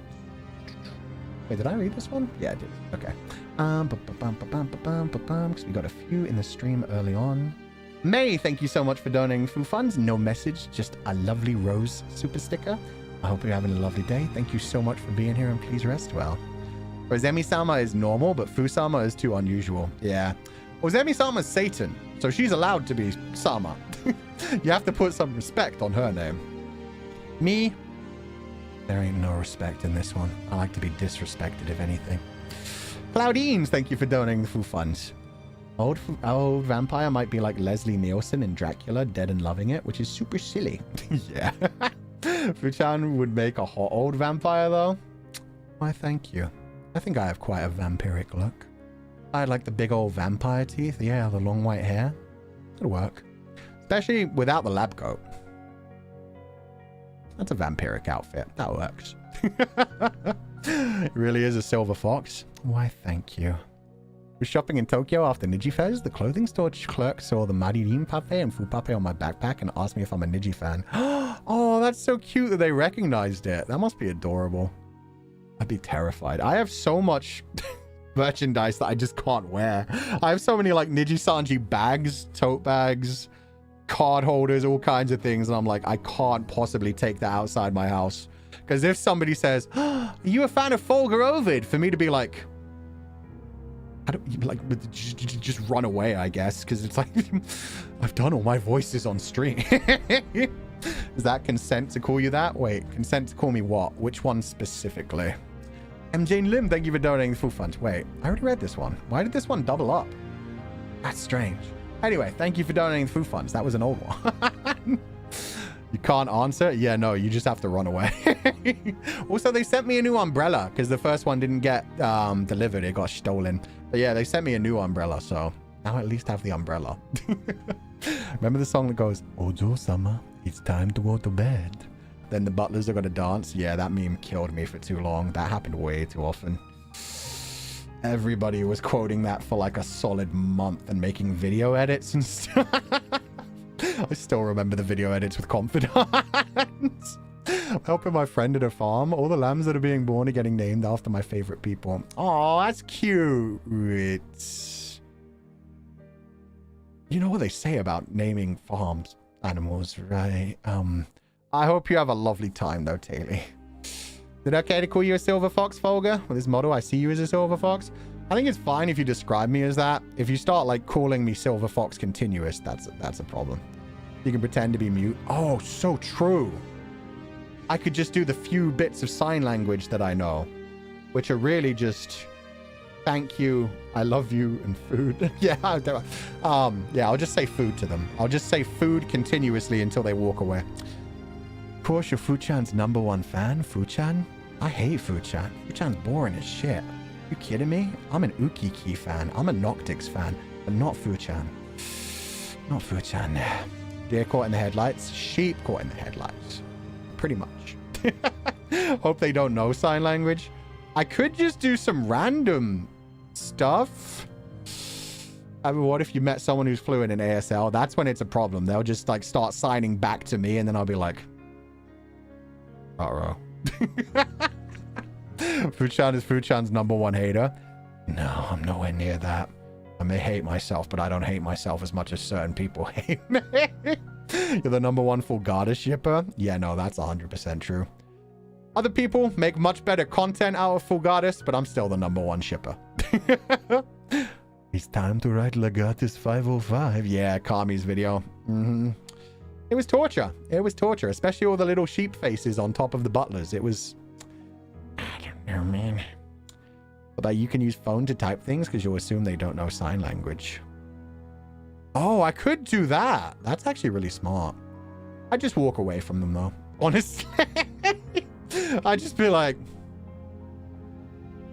I would just think I'm just some rude piece of shit, or I don't know what Fulgur Ovid is, and I just randomly have one. It's fine. Who could hate Fu-chan? This guy. Oh, that's pointing at you guys. Wait. I'm sure I had a pointing at me one. I called it the fuckboy one. Ah, oh, damn it. I don't know where I put that. This guy. That'll do. Outplayed? Yeah, I guess I got rid of that one. That's a problem. You can say I'm practicing impersonating Fu-chan's voice. No, I can do my Vanta impression, actually. I'll just be like, Vanta. Yeah, I quite like Fu-chan. He's a friend of mine. My name's Vanta Crowbringer. Just really fuck with them. There's a ton of times people around that thought I'm Iron Mouse because I sound similar to her. Yo, that's awesome, actually. Here you go. Could become a streamer. Iron Mouse has a very unique and interesting voice. There, please. You can't say you hate Fu-chan when you love Fu-chan on Fu-chan. I love Fu-chan on Fu-chan, but that's more like an enemies to lovers kind of thing where it's like, I don't love Fu-chan, but I love seeing Fu-chan being loved. Yeah. Put it that way. Kishami, this one didn't get grabbed. Speaking of Legatus 505, I was just discussing with other confidants. Does everyone in the L505 universe have no body hair down there? No. What? You know that most of them keep covered up. They avoid the sun pollution. It's the reason that Legatus keeps losing his hair is because he's dumb and goes out into the sun for, you know, reasons, missions and stuff. Most of them avoid the sun all day. Most of them don't lose their hair. It's just like as you get older, it's like eventually it starts to build up. And even then, a lot of them just get skin grafts and then the hair can grow in anywhere. It's up to each individual. Besides, duotars. You can make it look like there's hair there. Not necessarily feel like it, but still. So my voice is similar to Tiny Tina from Borderlands. That's a sick voice as well. She was crazy in a fun way. You still sound like Fu-chan though? Yeah, that's the problem. I need to find people that know nothing about Fu-chan specifically. He goes to the sun to shave faster. No, but I'm going to make it canon that that's why Legatus can't grow facial hair. There's too many burns around the chin and face area. Can't grow it there. Fu-chan x Fu-chan is my favorite ship, but I don't understand why would people ship Fu-chan x Fu-chan. Why not ship Fu-chan x Fu-chan or Fu-chan x Fu-chan? My brain hurts. Ship all the Fu-chan x Fu-chan. It's a big old Fu-chan orgy. The next membership post is going to have 4 Fu-chans. Well, technically one of them isn't a Fu-chan. That's why his eyebrows are thin. Yeah, that makes sense to me. Although my eyebrows are thin too, so... I guess that's just a genetic thing. Start speaking in a different language, then lower your voice. Gomenasai, watashi wa eigo wakarimasen. I still sound like Fu-chan. I don't have enough of a vocal range. I could go southern. Or I could go Andromachos. No, that's still... I just don't have enough vocal range. Try Princess. Thank you so much for donating the Fu funds. I hope you're having a lovely day. No message, but thank you so much for the lovely message the other day. That was very sweet to read. Why not ship the entire Funiverse together? Damn straight. All of them can have fun. The polyfuel. Exactly, Sabrina Saverhagen. Fuchan X, Fuchan X. Fuchan is a perfect sandwich, though. But there are so many more Fuchans. All your voices are belong to us. How dare. They belong to me. They're just not very expressive. Claudines, thank you for donating the funds. Fuchan Cake Talk ignites the smell of roasted O-sheep. My favorite meal. Don't burn me. I'm not a witch. I want to keep both of my eyes. Thank you very much. Welcome. I'm sorry for the cringe message. It was a wonderful message. What are you talking about? Fight me. Body hair is very important to us. We've been deeply analyzing all the vulgaris moments in L505 lately. Okay, well, fair enough. I'm pretty sure Legatus is clean shaven everywhere, so there you go. He has the ability to grow hair, but he doesn't. I mean, he keeps it clean. Volpez, I don't know. That's up to your own interpretation. Have fun with it. Although I do like the art that does have a little bit of hair there. There's been a lot of that. There's also a really nice piece of artwork by Natsumeko recently, which was Nvidia themed, which was just crazy. If Fuchan so often, I think I can tell, but at least there's no way you could run into me. Much different time zones. What if I told you that this has all been a voice changer the entire time? And that my voice actually sounds like, I don't know. I just want like a subtle difference. Like this. Yeah, there we go. What if this was how I actually sounded? And the other thing was just like a voice changer being put on. This one sounds more artificial, but you get the general idea. Oh, shit. What do you mean Buffidant incoming? We don't need no Buffidants. I'm turning this off. This hurts my brain. Anyway. Fuchan, welcome back to the membership, Natsumeko. Thank you for the beautiful art. The real voice is actually seahorse. I'm not even a man. I'm a seahorse. Nijisanji has had to do some very interesting things to make the facial tracking work. But don't you have eyes? Yeah, what does that have to do with anything? The foodie... Oh, because I could just remove them. I get you. I mean, yeah, I guess you could pop them out. Still very painful. The Vuniverse shipping the new Sans AU ships? I hope not. You sound like a completely different person while doing the Alan Bink voice, though. I think I sound the same, just not sane. I'll go with that. People sound a little different IRL than on stream. You can hear it in hand cams. That's true. It depends on the type of microphone you use, honestly, too, and the type of filters that you have on. Not filters as in like actually changing your voice, but even just like the basic filters that get rid of like static and background noise. Different microphone, people can sound very different. Like I always sound really different on the phone. Every time I've like called Noctix up on an actual phone rather than a microphone, I've been like, who the fuck is that? So yeah, similar thing. Wait, that means you can give... No, only the seahorse can. Seahorse in a Borg mecha? Ah, you meant if I really was a seahorse. Yeah, then Mpreg really would be real, just like the seahorse affirmation. You said Lechan will cry later and we're guessing, is it because he got screwed into tears or is it because of the pain of childbirth? That's the secret. Everybody's wondering whether it's Albin or Wilson that gave birth to the newest wave. It was Legatus. No, it wasn't. I don't want to join that fight. They're fighting too hard for that shit. They scare me sometimes. Seahorse Foo fighting for his life to use a keyboard and mouse with his little tail. Yeah, he doesn't even have hands. He doesn't even have fingers. So honestly, I'm really impressive at video games. My APM is through the roof, considering I only have 1 digit. Took Foo Pape to meet one of my besties for the first time, and she gave him a voice that sounds so much like Seahorse. No, that makes perfect sense, because I do that voice every time I do any kind of little gremlin-y creature. So yeah, using that voice for Foo Pape is perfect.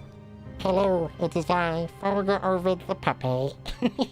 I laughed so hard I cried, so I guess that must be the real voice. There you go. It's natural. It's just, it is what it is. I said Albin Seahorse Wilson, so Willie is the one giving birth. That's so funny, because Willie didn't even want to be dragged into it. And then apparently Alira had something to do with it as well. Like Alira was talking about them being in more into Mpreg than her, and like there's been family trees drawn up and shit. It's crazy, man. Meanwhile, I lost my daughter. Medy didn't used to be baby Ovidia. Now she's apparently everybody else in the world's daughter. She's apparently now Sunny and Voxy's daughter, even though she was Voxy's daughter in the play. I don't get any children. I have to create my own. What if you had the robot hands from Future, the one with Bender being a rock star? Oh, the little ones that attach to your neck. I mean, I do already have metal around my neck. And as well, that's just like an extra peripheral added to me. Give it enough time. Yeah, we'll have all of those things. Will he be like, I didn't choose the Empreg life. The Empreg life chose me. It was thrusted upon him. And inside. She's still your granddaughter? Twisty's my granddaughter. Twisty is 100% legit my granddaughter. We've agreed to that. Medy, it's fine. She played a video. She was stolen. Fucking Voxy. Can't have anything with a big brother in your life. Your big brother always steals all your toys. It's fine. Suddy and Vox's flying daughter. Yeah, I've been seeing that a lot recently. And somebody cut it out and turned it into a PNG. I'm waiting for somebody to do the... Wait. This meme. That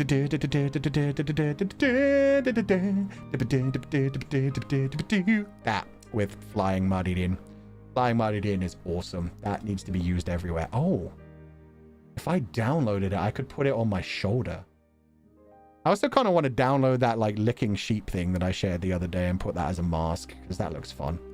The universal daughter beloved by all. So true. She's our daughter. Everybody's daughter. And everybody's idol. Medy is actually legit the Nijisanji EN idol above everything else.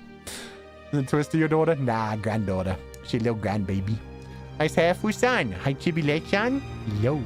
Yeah, I like this. I liked just adding like a little bit of extra hair.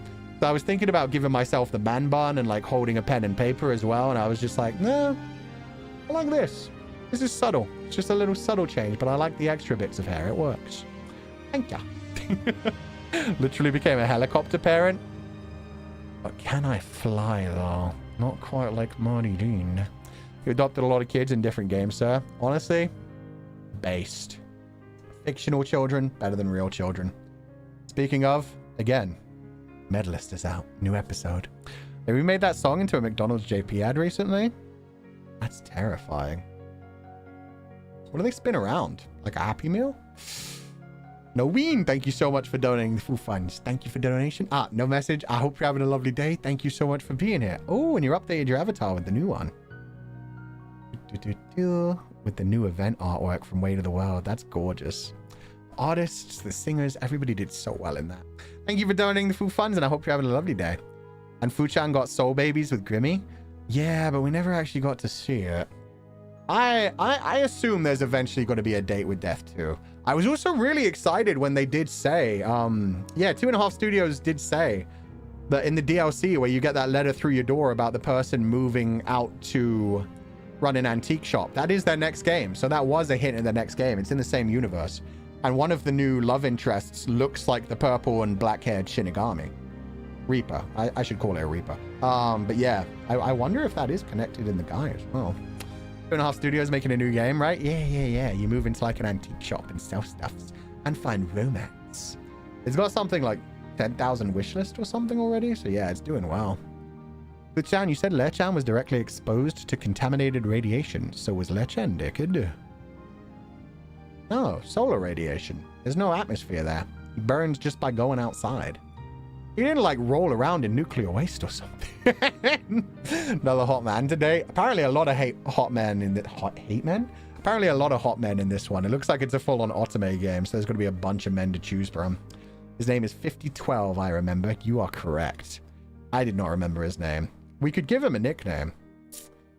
They gave us an opportunity to give him a nickname, but yeah, 5012 is the preferred. I still haven't read chapter 3 of the webtoon yet either. Dang it. New game, yeah. Although technically they already released a new game because they were also the releases of Cage of Roses. They work on a lot of games. He was hot, yeah, he was. His personality wasn't all it for me, but his looks are amazing. Off topic, but every time I see your luscious long hair, I'm reminded of Sephiroth from Final Fantasy. Thank you. I think it's a bit more Hojo from Final Fantasy, but I respect that. I see a lot of people every time, like Reimu's super into Sephiroth and Cloud. And so I've seen a couple of people a few times just randomly get Sefikura on their timeline, and that's probably Moo liking and retweeting things. And I've seen people a couple times just be like, oh, it's Fuchan and Wilson. And I'm like, no. One thing, I'd have to have the beard off. Even then. Sephiroth at home? Yeah. Or sexier Dr. Hojo. Didn't take a Ninja Turtles like bath? Nah, we didn't jump into primordial ooze. He's a bit too stoic for my liking, but we can't argue about how hot he is. No, he's hot as fuck. That's why I'm really excited for the new character in the new game. Hopefully he'll have a better personality, because he looks similar, and he do be sexy AF. I'm going to check Streamlabs real quick, and then we'll see if we can rate you guys into somebody. Getting older, I realized that Sephiroth is better than Cloud. So much. Cloud has his moments, but Cloud is a little bit of a bitch. He's all right. He's just kind of, I don't know, overly emo. I don't know. That's for me anyway. Holy shit, there were a lot of donations today. Def Kuzu, thank you so much for donating the Foo Finds 4 times in a row. Holy crap. Fuchan, now it's been 3 years since I stumbled into the forest. And looking back, honestly, I wouldn't have stayed this long if you weren't who you are and confidants weren't as kind and sweet as they are. Sure, I remember the good times, but life in the forest wasn't all sunshine. Despite all the rain, you always make us see the beauty in them. Even if there's no rainbows after, you made us appreciate all the silver linings in the grey clouds. Oh, that's a beautiful way to put that. I know we sheepies are your supporters, your fans that will always walk with you, but sometimes I feel like you are our biggest supporter. You who always appreciate every art, clip, and even just simple words from streams. You always look out for us in our own way. You have no idea how much that means to many of us, sir. I've walked this path with you and with sheepies for 3 years. I'm willing to walk for more. Thank you for being our legatus, our archivist, and our shepherd, Fuchan. Oh, Def Kuzu, that's so sweet. For one thing, that was written beautifully. For another thing, that is such a nice sentiment. I do miss the days when I had more free time. There wasn't like as much offline work to do where I could just comment on literally every single... Well, I don't think I ever commented on every single piece of art, but I used to be able to like every single piece of art and comment on like probably like 50 a day. And nowadays I just never get that much time anymore, but it's nice when I do get to comment on things. I like sharing things, and especially like when it comes to the fan projects, because you guys work so hard on the fan projects. They're so beautiful. I also saw Albin crying to one of them. Uki messaged me just the other night because Ukiki ended up crying to just a piece of art. I think it was one by Amato, who always does like a lot of cyborg stuff. They're mainly an Uki fan, so they do like all of the Uki ships as well. But yeah, Amato always does like really beautiful artwork for Uki and a lot of the ships especially. And yeah, there was a piece of cyborg art that was released like the other day, or I think it was me carrying Ukiki in our 3rd year anniversary outfits, so like the flying mecha ones.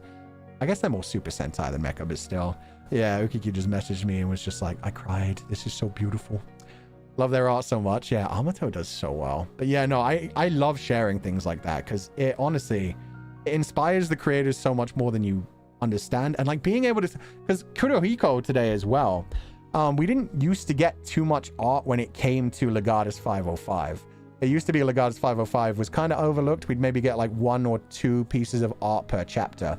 And so it's always lovely to see someone like Kurohiko, who has drawn so much art for Legatus 505, having such an emotional response to the Way to the World video itself, where they had Legatus 505 section, which had Asa Phelps and used Kurohiko's design for Asa Phelps. I think that is such a beautiful part of the community, where it's just like, you draw something as a piece of fan art and other fans think like, yeah, that's exactly how I imagined that character. And then other people like start drawing it the same way and are like, yeah, no, this is the design. It went the same with like the Professor Karnas stuff, because Professor Karnas was drawn in so many different ways by so many different people for a while. But then once the Legatus 505 animated music video came out, everybody kind of locked in on like the slightly longer hair and facial hair thing, which was really nice. It's just always nice when there's like a fan-on thing that basically becomes canon. Everybody loves it so much and it just takes over the entire community of like, yeah, no, this is what they should look like. So yeah, it's nice to see so many people creating so many beautiful things. It inspires me and it inspires other people. So it's great. The thing, sir, you don't need to comment on every art, but you did try your best and that's amazing. We appreciate you a lot. Oh, thank you. Yeah, I love being able to like share with people how much their artwork and how much their fan work means to me.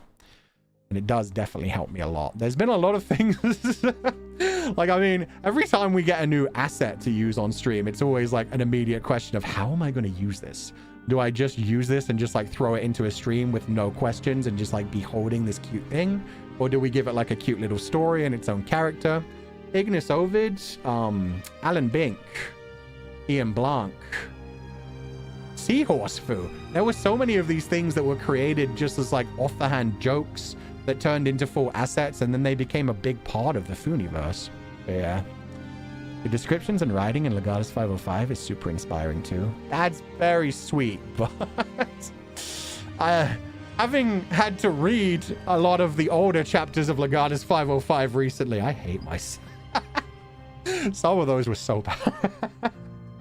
But it's fine. I'm growing, I'm learning, I'm developing. I like some of the new chapters a lot more nowadays. I do like some of the old chapters as well. There are just some that are not great. It's really a circle of inspiration. It is, yeah. We all keep inspiring each other and we keep like adding to the lore, adding to the universe, and just like, yeah. Within the community, we create our own things that become bigger than ourselves. Like, just the things that I've created as Fulgur Ovid aren't really the only things of Fulgur Ovid nowadays, because you guys have made so many fanon things that have been picked up in a bigger way. I mean, heck, there's still a design for Archivist that's more of like a Legatus-based one that I still love and think is beautiful. Isn't the official design, but there are still artists who draw it that way all the time, and I love it. Uchan, you're making me cry? Good. Remember, that's still part of my thing. I make you laugh and cry. That was the plan. Also, I'm really sorry, Realm. This one did not get grabbed by the comfy grabber. My YouTube happened to break quiet when it came through. I will leave a heart and read it. I think I speak for everyone when I say we want to remind you just how amazing you are. You've worked so hard and it really shows. I can only say so much, character limit. Look at all the awesome community work. That's because of you, sir. It's because of you guys, though. You pat yourself on the shoulder as well. This is the thing. I've told you guys, like, from the last... I feel like maybe like 6 or 7 months ago, maybe. I started like less putting myself down, and even though I don't necessarily like the writing of some of my earlier chapters of Legatus 505, I like the story it's telling. I respect it more now, and I'm not ashamed to say how hard I worked on it and stuff like that. And I'm proud of this community as well, but that's not just me, that's all of you guys. But thank you so much for donating the food funds. I'm lucky that we have such an amazing community, and I am glad that we get to share our stories and like, yeah, interact with one another in such a way. Not in a parasocial way, but every time Osheep comments on my art, it makes me very inspired and very happy that my art is worth it. Yeah, I wish I could comment on everything, but it's nice to be able to just comment on what I can and just share with people how appreciative I am of it.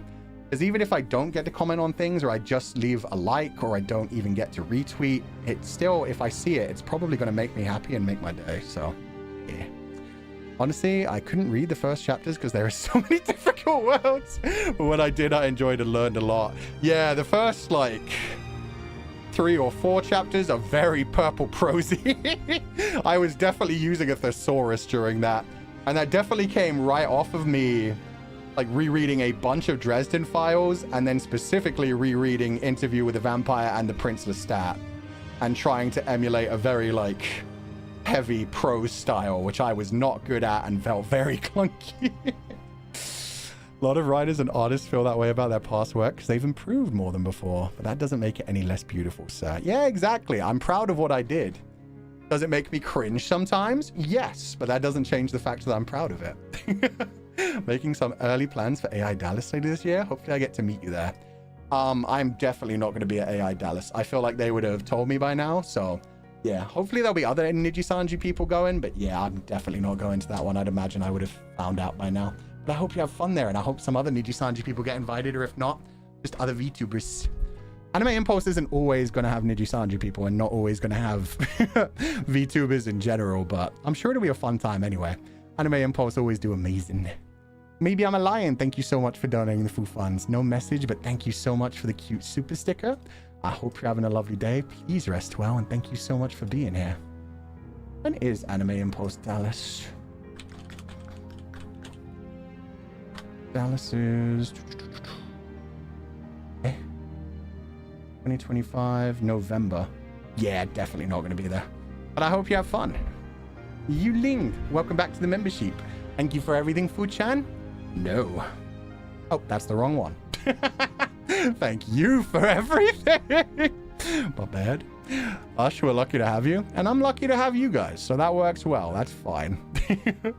Drawing the silly things makes me happy. So that's enough for me. I love those as well. There are so many, like, I didn't get to comment on them while I retweeted them, but there were 2 very cute pieces of art that came out of the last stream. There was the Polyphumus. What the fuck was that sound? There's a very cold breeze in my room right now too, and my window's not open. Okay, I'm being haunted by a ghost. It's fine. There's a strong breeze in my room with no open window, and something fell over. I'm being haunted, but this is fine. Learned so many new vocabs though. Yeah, me too. I was definitely using a thesaurus during that, but it was interesting. Jay, thank you so much for donating the Foo Funds. No message, but I hope you're having a lovely day, and thank you so much for the heart super sticker. Air conditioner? Oh god, no, it's freezing here. In fact, it's snowing today. I hope my window isn't broken. I would just randomly break. It's fine. It's fine. Oh my god. The Fae are back? Yeah. I should have never eaten their food. Grimmy, is that you? God, I wish. If Grimmy came through my window, I'm sorry, guys. I'm just gonna be like, hey, guys, my boyfriend Death is here. I'm gonna go fuck a Grim Reaper. Catch you guys in a few hours. I'm thinking maybe about going to Anime Impulse this July at the bar area too. Hope you have fun. I currently do not have any plans to go to any Anime Impulses. And I'm sorry that, like, when we do actually get invited to them, we have to wait for them to announce it, and sometimes it's a bit closer, but yeah. As far as I know, I think I've said this recently, but I've had, like, yeah, I don't have, like, anything coming up. I have 1 piece of merchandise plus the birthday merchandise. Other than that, it's just the things that I've planned. So it's the 2 big things. Well, not big thing. It's the 2 things that are happening with Noctix over the next month and a half. The birthday, and that's it. Other than that, I don't have anything. 2 bits of merchandise from the birthday and the one that's coming out slightly after the birthday one, and that's fine. Sorry if you don't understand me. In the end, it doesn't matter. That's a random comment. Did I miss one from earlier? Maybe I did. That's fine. Unless you're the ghost. Sheep from the forest are coming in. Yo, it's just like the intro animation. The sheep are broken through the window. Happy regardless. Whenever I get to watch you, Fuchan, your bubbly energy lights up my day. Oh, I'm glad to hear that. I hope you're having a wonderful day. And I'm sure you'll enjoy Anime Impulse anyway. Whoever goes there, I'm sure it'll be a wonderful time. And I hope you have fun. Olga Holland, I hear big things. No, I want to downplay that because it's not... The thing in April is going to be a big thing, but only for people who like Noctix is the big thing. The thing in March isn't even a particularly big thing. It's a thing that a bunch of other people have already done. So it's just like a thing that we're getting, which is cool. But yeah, the thing in April, like if you're a fan of Noctix, you're going to love what's happening in April. But yeah, I don't know. I just sometimes get annoyed because like I'll mention something on stream and then it will get like clipped or quoted on Twitter. And then suddenly people will like compare it to like other massive things and be like, did you hear? Fuchan said Noctix are getting their own overture. Or like, oh, they've got to be meeting up and finally doing an off collab. And it's like, it's a celebration for us. It doesn't have to be that big. I'm sure our fans are going to enjoy it. But it always does kind of like make me annoyed when people try to link it to other people and they're like, Fuchan said he's working on something big. It must be something big for the EN branch. And it's like, nah, fam. I don't get nothing from the branch. Step, thank you so much for donating the Foo Funds. I hope you're having a lovely day. Bye, you too, and I hope you're having a wonderful day. Yuda, thank you for donating the Foo Funds here. Achifuchan. Just wanted to say thank you for the meet and greet in Anime Impulse Los Angeles. Aw, thank you for being there. I was so happy that did so well. Everybody had a fun time, and even our new handler who wasn't Serena, like by the end was like, I love the confidants so much. So thank you guys for being so lovely. Sorry for yapping too many random things during the meet and greet. That's what the meet and greet's for. It's for you to finally say whatever you want to. Just want to share with you about the manga I mentioned. It's called Bibliomania. I recommended it to everybody too. Bibliomania.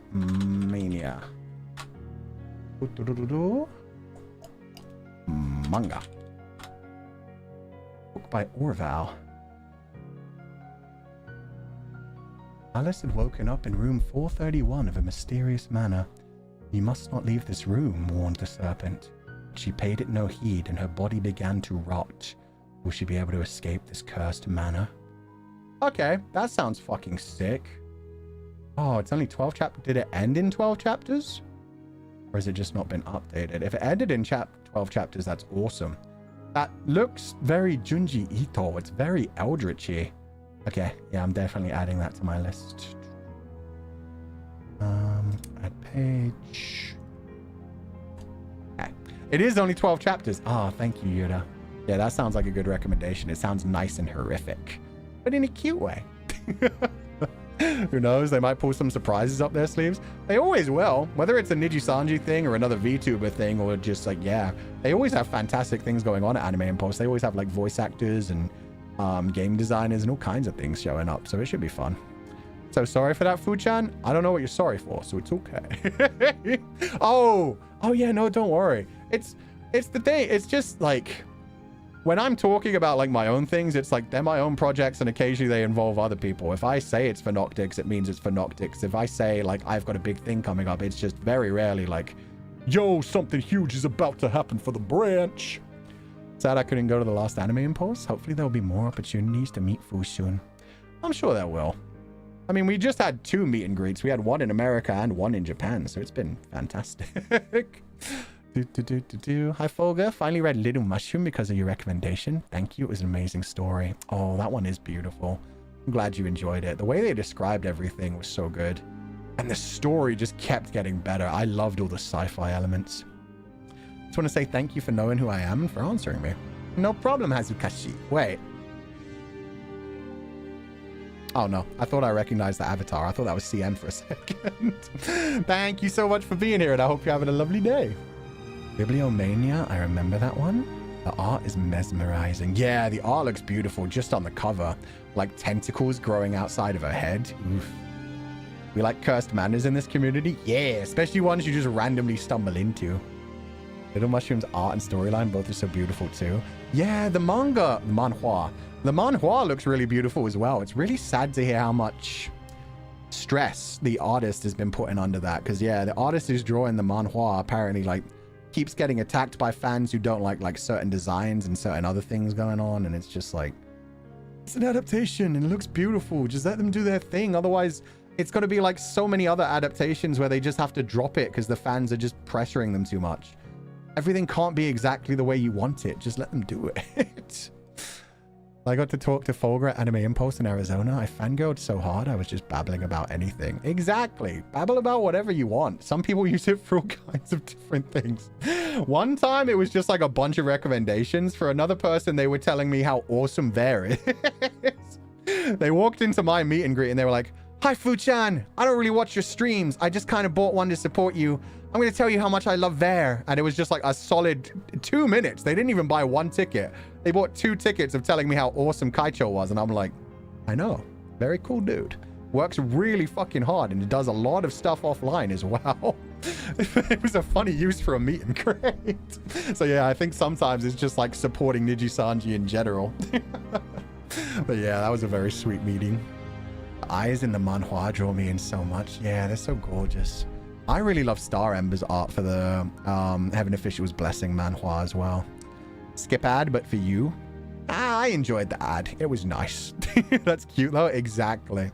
If you're just like a fan of somebody else, you're just like, I just want to gush about them. It was nice to talk to Vera about that as well. And just be like, Vera, guess what? I made you super fan.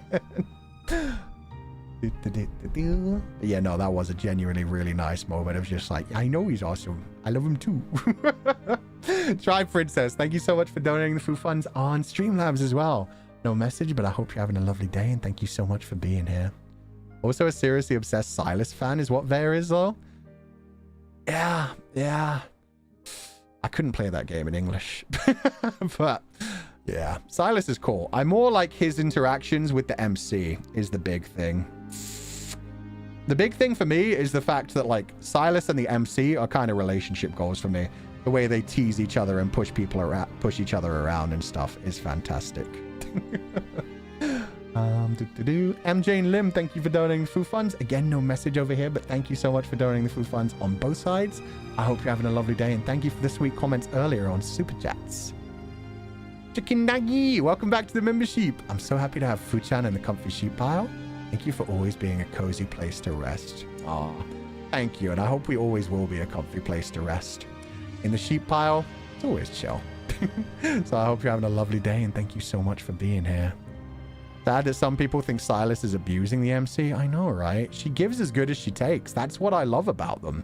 She ain't no pushover. They tease each other, and then they actually have like a really deep connection outside of that. That's nice.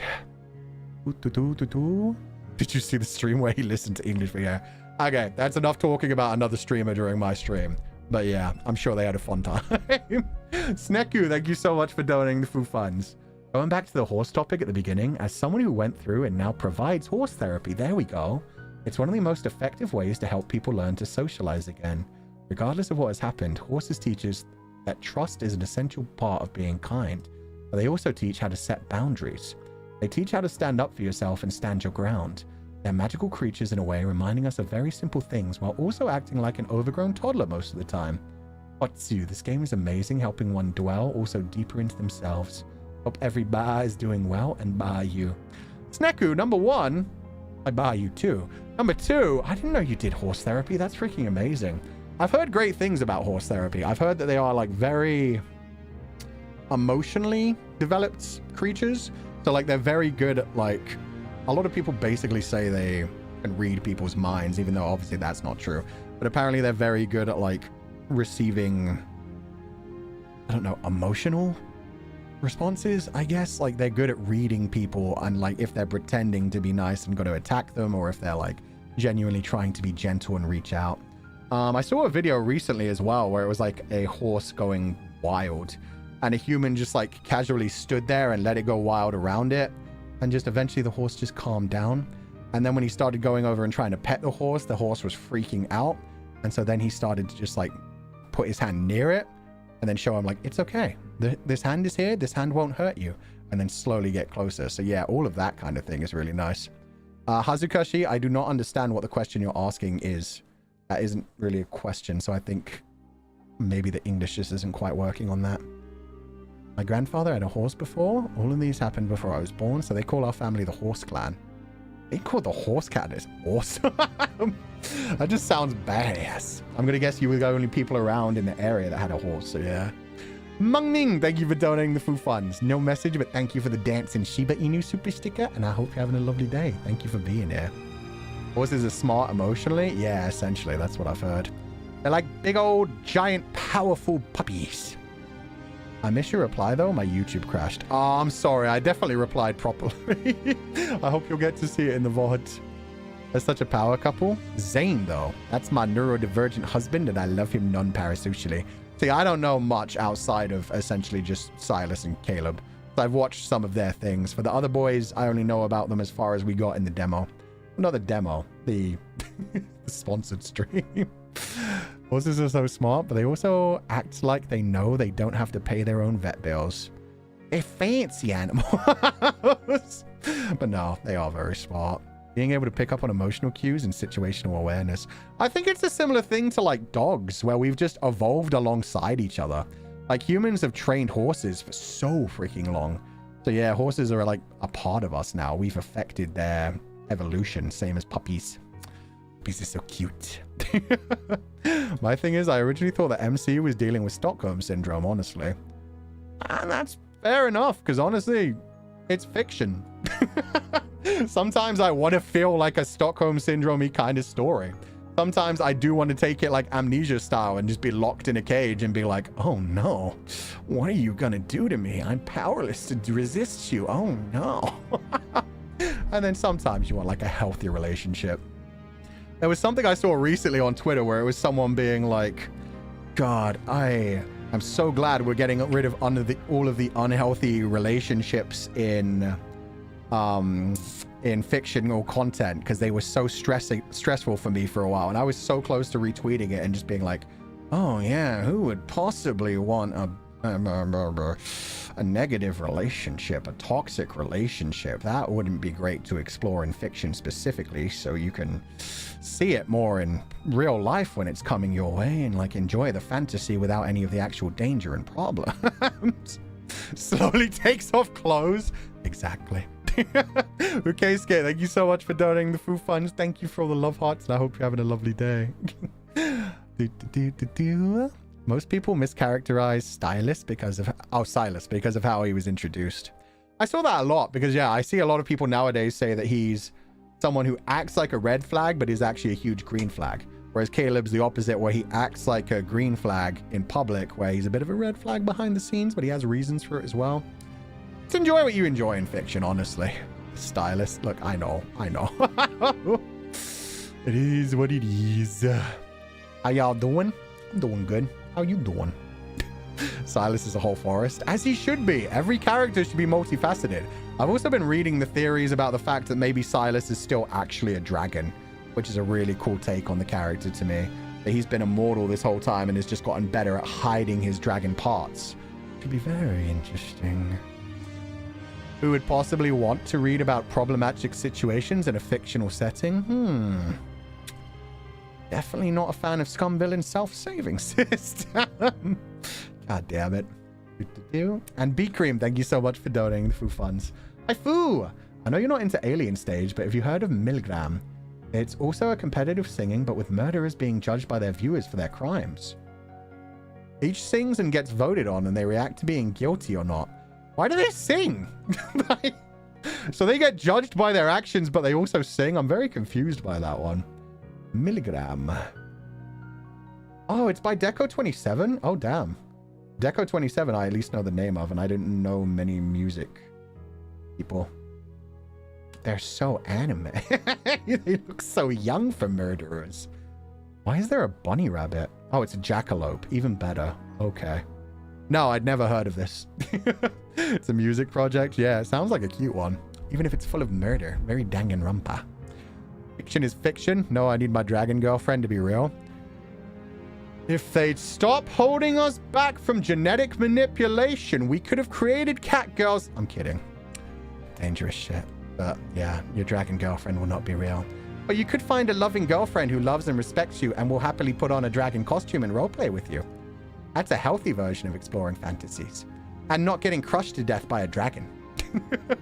He is a green flag. He always asks MC for a consent for anything. Caleb is honestly a bit twisted, but it's just because he wants to protect MC forever. Yeah, he's one of those, like, I would burn down the whole world to protect you and I'm not letting you out of my sight because the world is evil kind of things, right? Because isn't his whole story that he was like, they pretended he was dead and he almost died and there was a whole bunch of like child soldier bullshit going on? Character songs that gives you background on their crimes and who they are. Ah, okay. It's got a 3rd season if I'm not mistaken. They've been working on that heavy then. As a psych student, I can tell you this. Creativity in fiction is a great way to deal with your own emotions, desires, and unconscious conflicts. Nothing wrong with it. Yeah, exactly. And it can, like, make you depressed, make you sad, make you, like, angsty. It can, like, make you feel a certain way. But you have a responsibility to handle fiction in your own way and to choose which subjects you broach and stuff. But yeah, definitely, even just in my own experience, writing some of the Legatus 505 chapters has been very cathartic for me of just like exploring my own feelings and putting them down on paper and sharing them out there. So not only the creators themselves as well, but also people, a lot of the time they read fiction, they watch fiction, they experience fiction, and then they realize like, oh, that's not normal.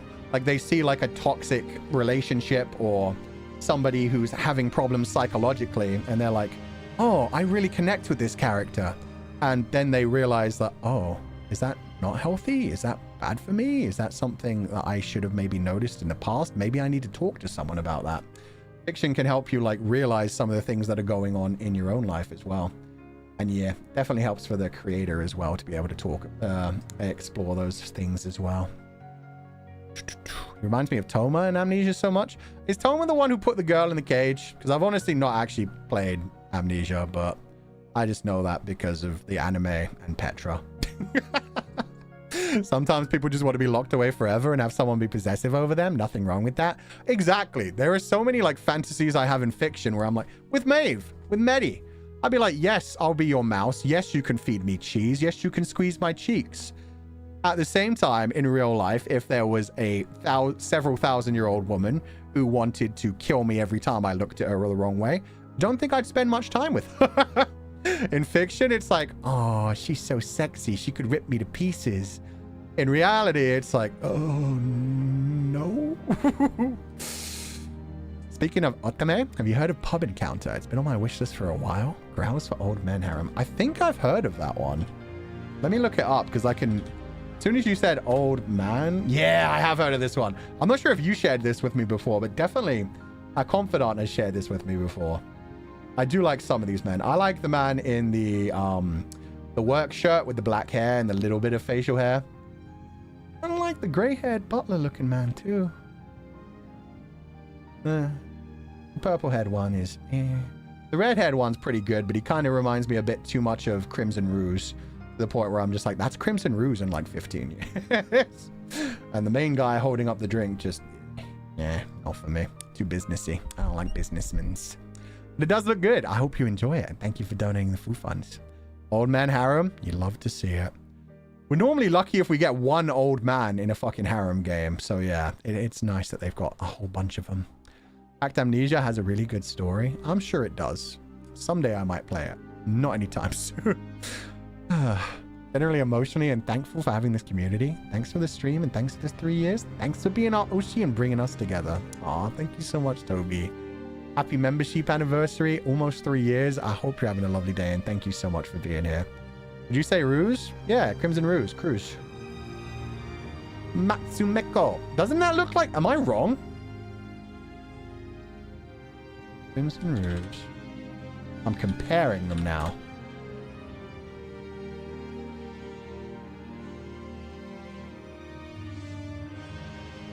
Oh. No, I did mean Gerard. That's my bad. It looks like an older version of Gerard to me. That's funny. Oh my god. I said Cruz, but I was 100% thinking about Gerard instead. My bad. Natsumeko, thank you for donating food funds. We need to hear me out about your asset fantasy stream, and we'll see what we can do with your deepest desires. No. No. That's dangerous territory. That's where things get scary. You will never hear about my deepest desires. I will just like everything equally, and you'll never know if that is my fetish or not. Wrong red guy? Exactly. Oh, you meant the light-haired guy? No, it's the red-haired guy. I fucked up. That's on me. That's on me. Let's talk about it. We need more old men in Otome games. We need more older women in general as well. Yeah. Anime, man. They don't really handle maturity too well. Coming from someone who literally married Lechan's underwear, this might, not be the most convincing statement. You enjoy creating and indulging in fantasies, but it's important to distinguish between reality and imagination. See, that's what I love about Kushami. Kushami knows the difference, even though Kushami leads into the fantasy and has fun with it. If you ever actually get a legally signed marriage contract, then I might be a little bit worried. For now, it's fine. I'm calling it in now. Oh, wait. Why are you randomly bringing up that topic, Dominic?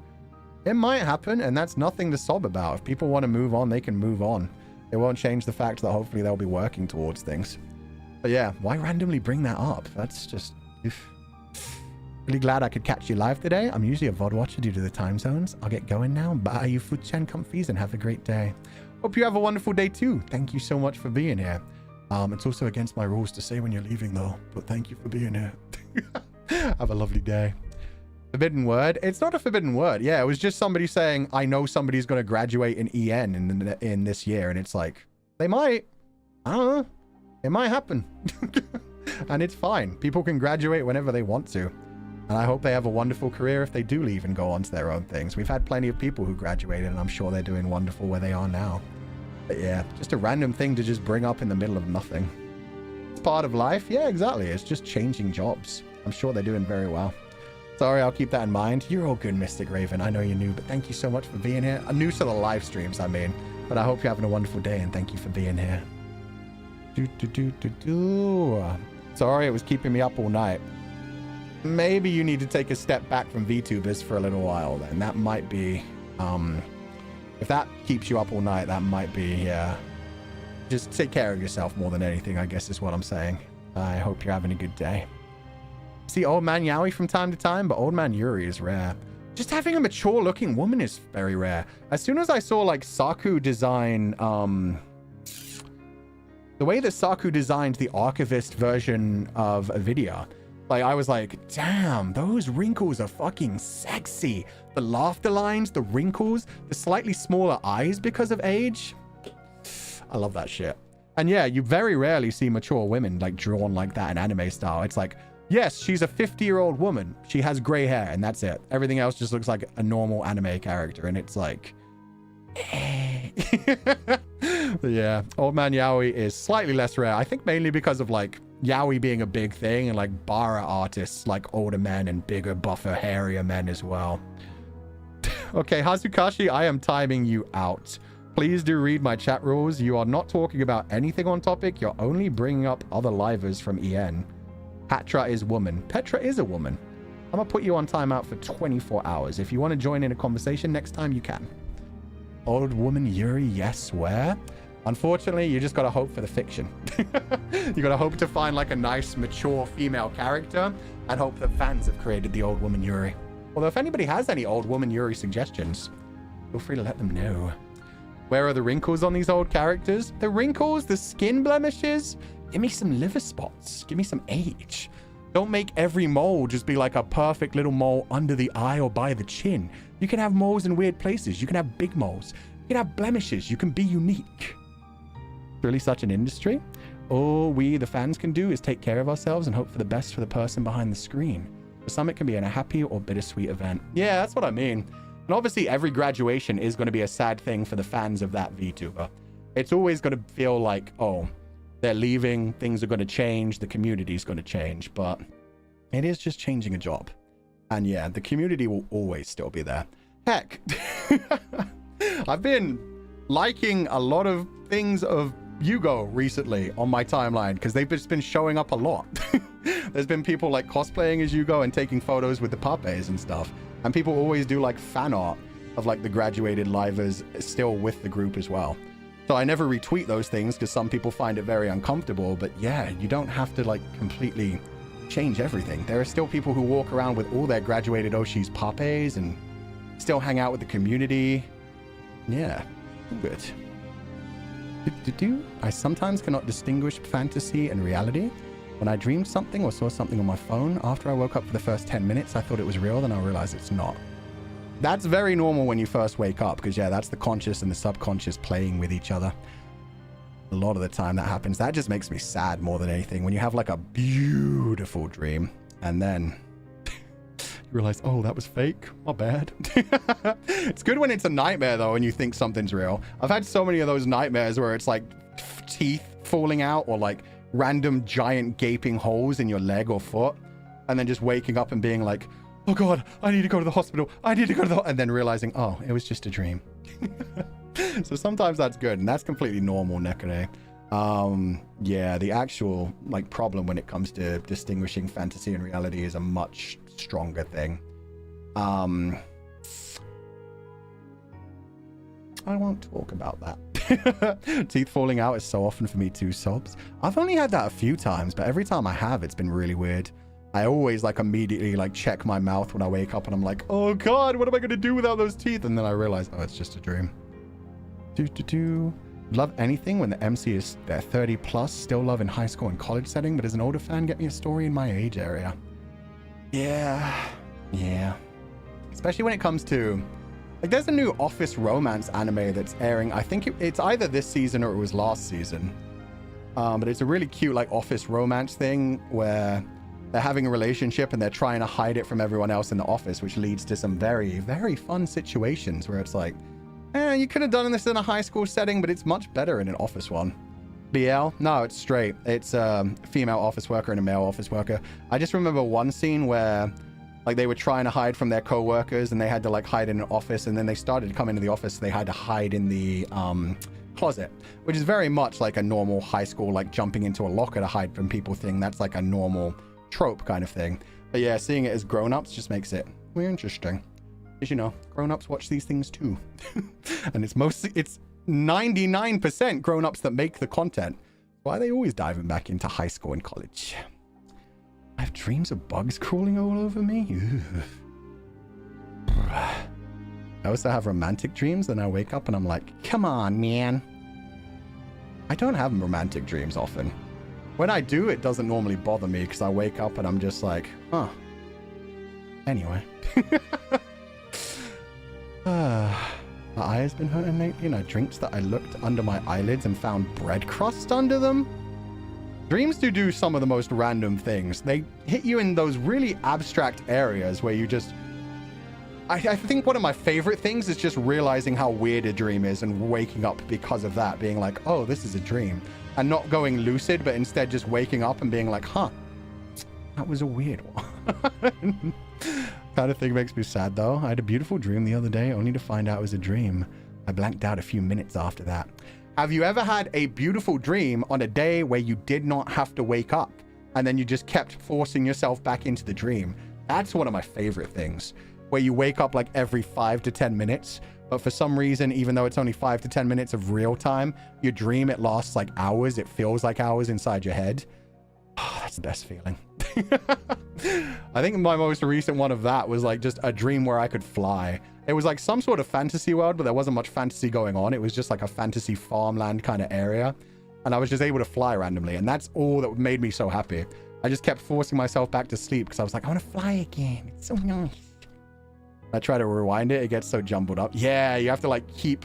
In fact, you just essentially daydream while you're laying there into bed until you actually fall back asleep again. And then it just continues. It's so nice. Love when you try and describe a dream and realize it sounds like gibberish. Yeah, because it will make sense to you at the time because you saw it, but yeah. There's an anime called Cherry Magic. It's a BL Office Magic. Oh yeah, that's the one where... It's called Cherry Magic because he unlocks magic powers by turning 30 and still being a virgin, right? So yeah, they have to be 30 years old in that one. Like, as of lately, I keep dreaming about the same woods. Ooh. I know it's the same ones, even though I'm in a different spot. I don't know why I'm there so often in my dreams. Is it woods that you've ever experienced in your real life, or is it woods that you think you fabricated? As if so, maybe that's just your dream palace. I do know a lot of people that have, like, yeah, recurring dreams. Recurring dreams are a thing. Whether it is, like, a specific location, a specific scenario, or, like, very specific things that go on every time. They become wizards. Yeah. When you hit 30 and you're still a virgin, you get magic. In fantasy. Unfortunately, not in real life. As life fucks us all, none of us are virgins. I've read the flying dream. That must be nice. Oh, I thought that was a common one, along with, like, falling. I've heard that you get, like, the falling dreams when you're feeling like you're out of control and, like, nothing you're doing is able to help. And you get the flying dreams when you're feeling free and able to, like, explore the world and engage with it in your own way. Where's my magic, then? I know, right? It's bullshit. You should get something.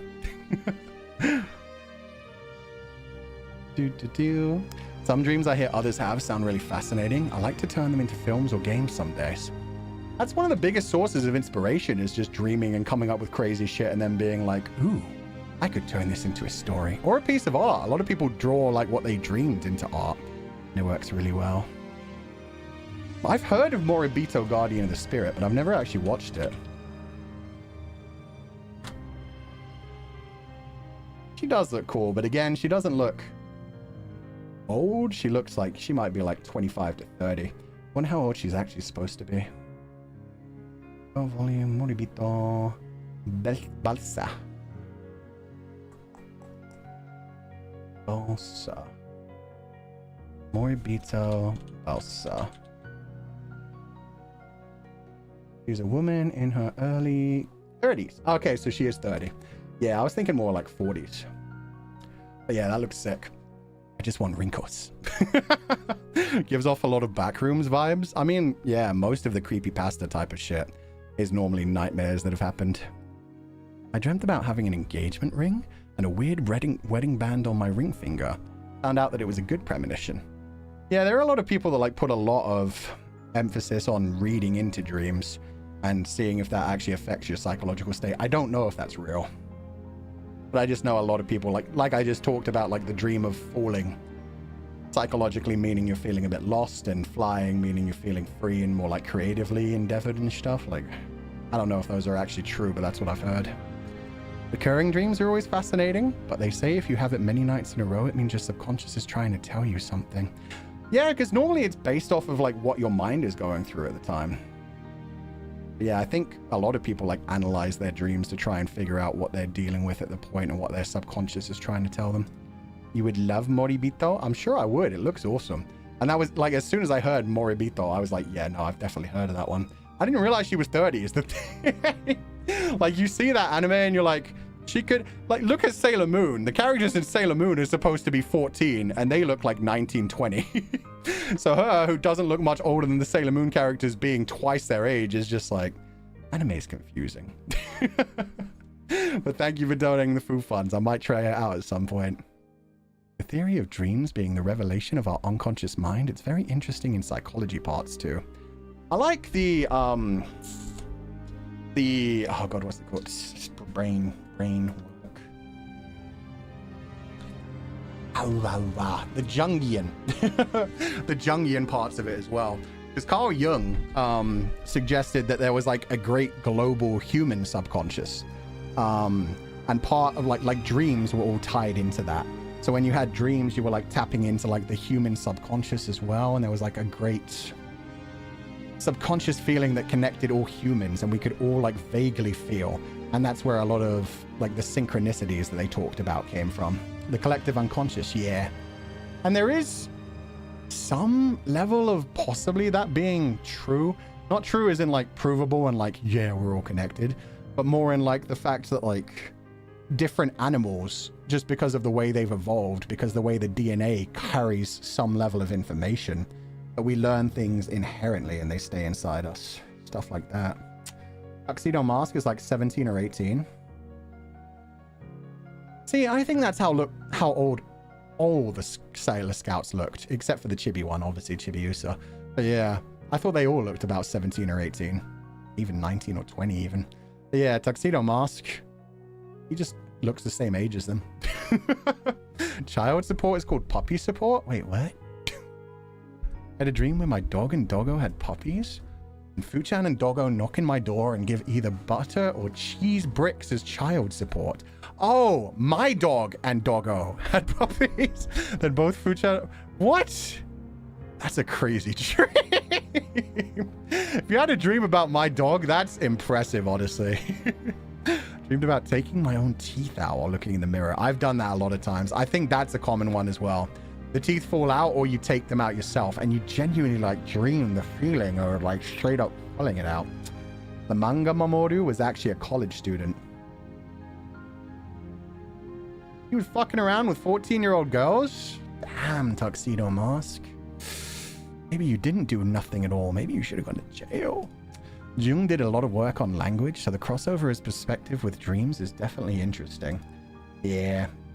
I don't necessarily believe in any of it, but I think it's a really cool idea. And they explore it very well in Persona, especially Persona 5, where there's like a collective unconscious that's straight up affecting the entire human population and their psychology going on. Good thing it's fiction? Exactly.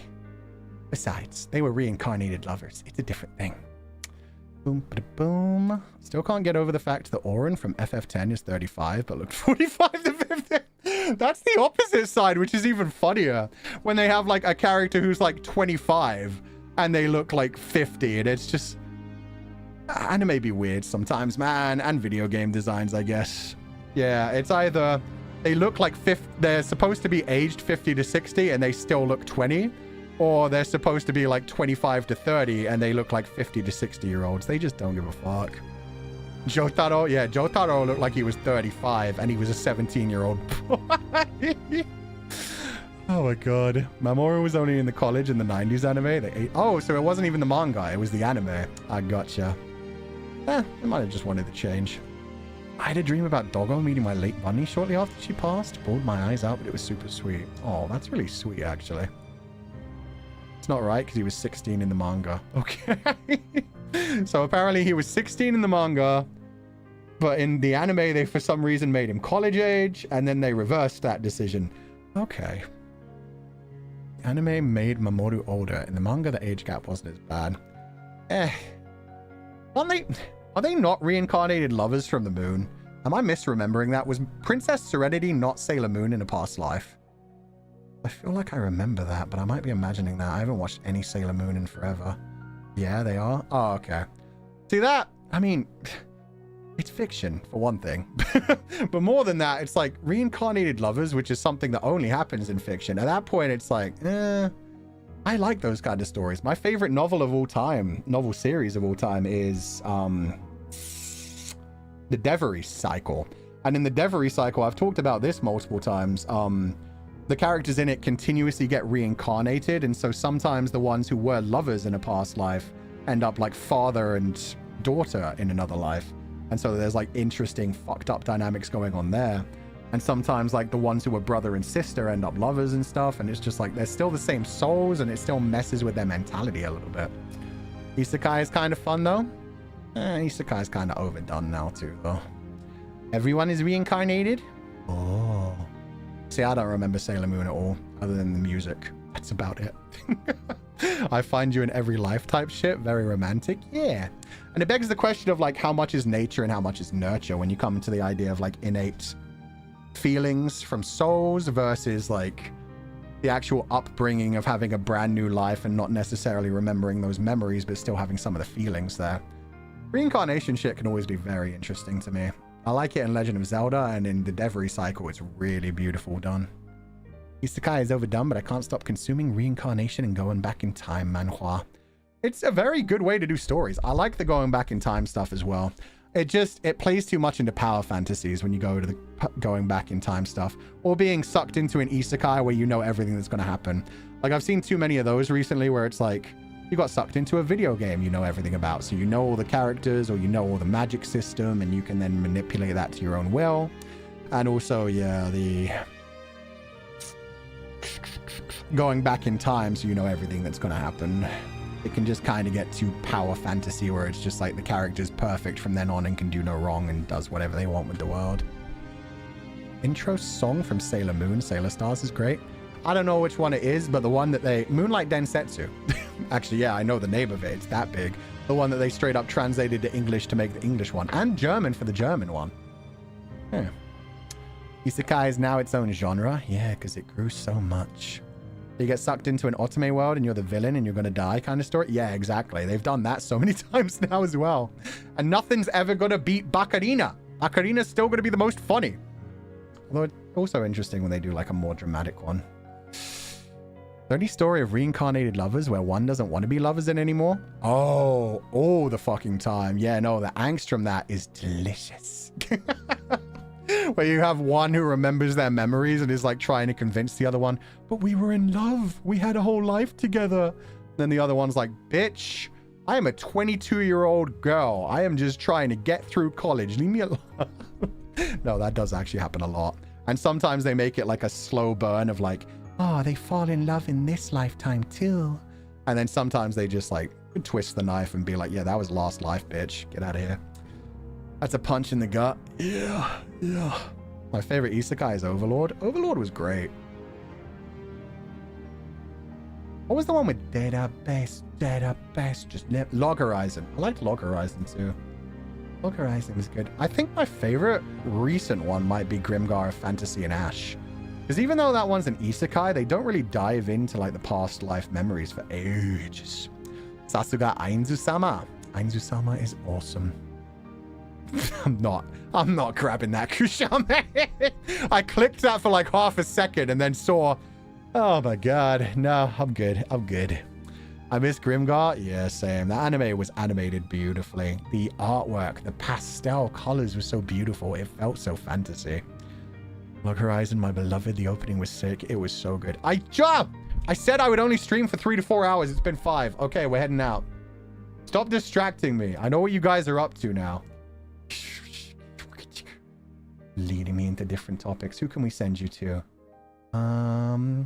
Mumu. Luca? Holy shit. Shuchan and Luca? This isn't their time. I'm gonna send you guys... I never get to raid Luca. I'm gonna send you guys to Luca. There we go. What do you mean we did nothing? I'm on to you. I know what you guys are up to. Plus 10 minutes by keeping talking to me about isekai and other stuffs. Dreams and stuffs. Natsumeko, thank you so much for donating the Foo Fudge. Funny thing, you mentioned Splash Zone last week. Well, me, yeah, and I saw your artwork based on the Splash Zone. Well, me and other confidants happen to be in the front rows. It's more like lamb kebab treatment if any of the fire is slowly cooking us for 2 hours. I'm glad you took that in a different way from the direction I was worried about it going. But yeah, thank you so much for being a big part of Anime Impulse. It was lovely. God damn it. Wait, did I... No, that wasn't... No. I mentioned the Splash Zone when talking with Sunny. Okay. No, yeah, that's different. Unless you were... wait, were you in the front row, like, for Overture as well? Oh, I see now. It's more like lamb kebab treatment if any of the fire is slowly cooking us for 2 hours. But you'd sweat a bunch. So it also counts as a Splash Zone. You just, like, shake your hair around, and then you splash the other people. So that works. Plus, idols do sweat. A lot of people will tell you idols don't sweat or poop, but they do. So sometimes if you are in the front row of a concert, you will actually genuinely feel an idol's sweat splash on you. Which if you're into that, fantastic. If you're not, welcome to the Splash Zone. In the Splash Zone. They are human. Unless they tell you they don't poop, in which case, fair enough. That's up to each individual. Maybe they don't poop. Who knows? Thank you so much for donating the food funds, Natsumeko. Okay. I'm sending you guys to Lukar, who's playing Monster Hunter Wild. Damn, that's been a long stream, too. Remember them starting that while I was getting woken up and stuff. Okay, I'm going to head out for the day. As always, do not be led astray, my confidants. What the fuck? Where's my music? There it is. Do not be led astray, my confidants. And as always, I will catch you guys next time. Bye-bye.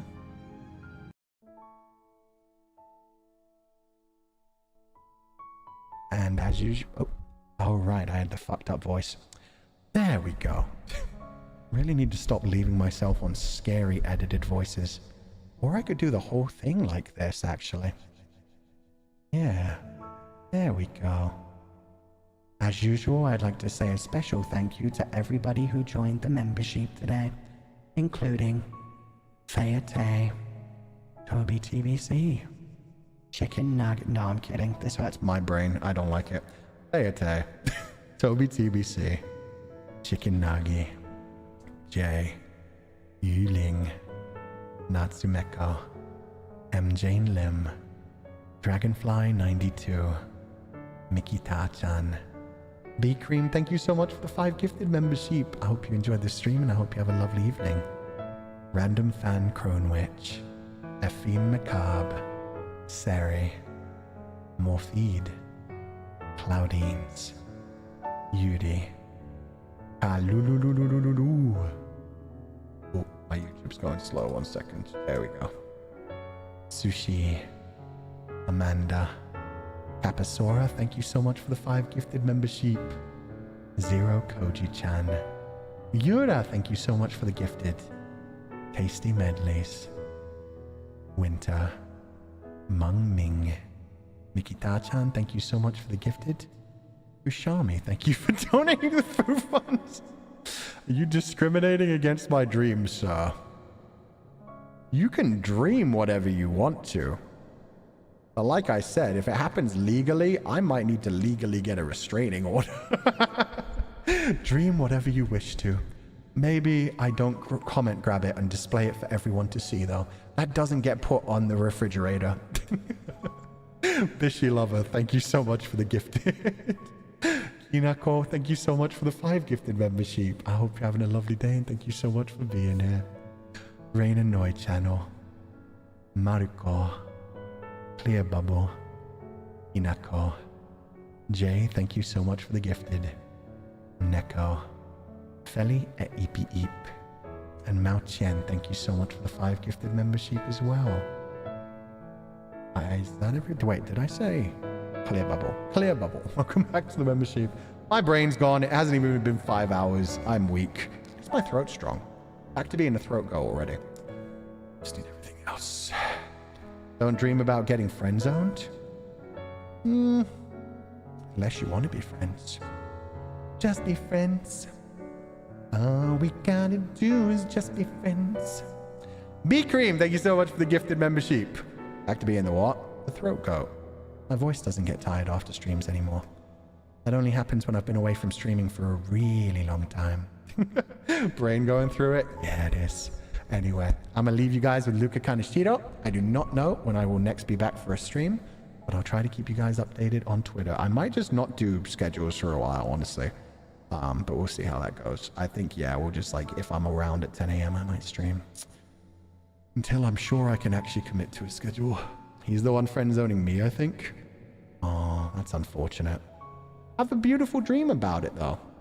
Honestly, sometimes those dreams are better than reality. Sweet dreams, everybody. As always, do not be led astray, my... Oh my god, that's so many emotes. Do not be led astray, my confidants. And I will catch you guys next time. Bye-bye. Yeah, my mind is really loopy today. I don't know why. I had a lot of fun, though. Bye-bye, everybody. Bye-bye.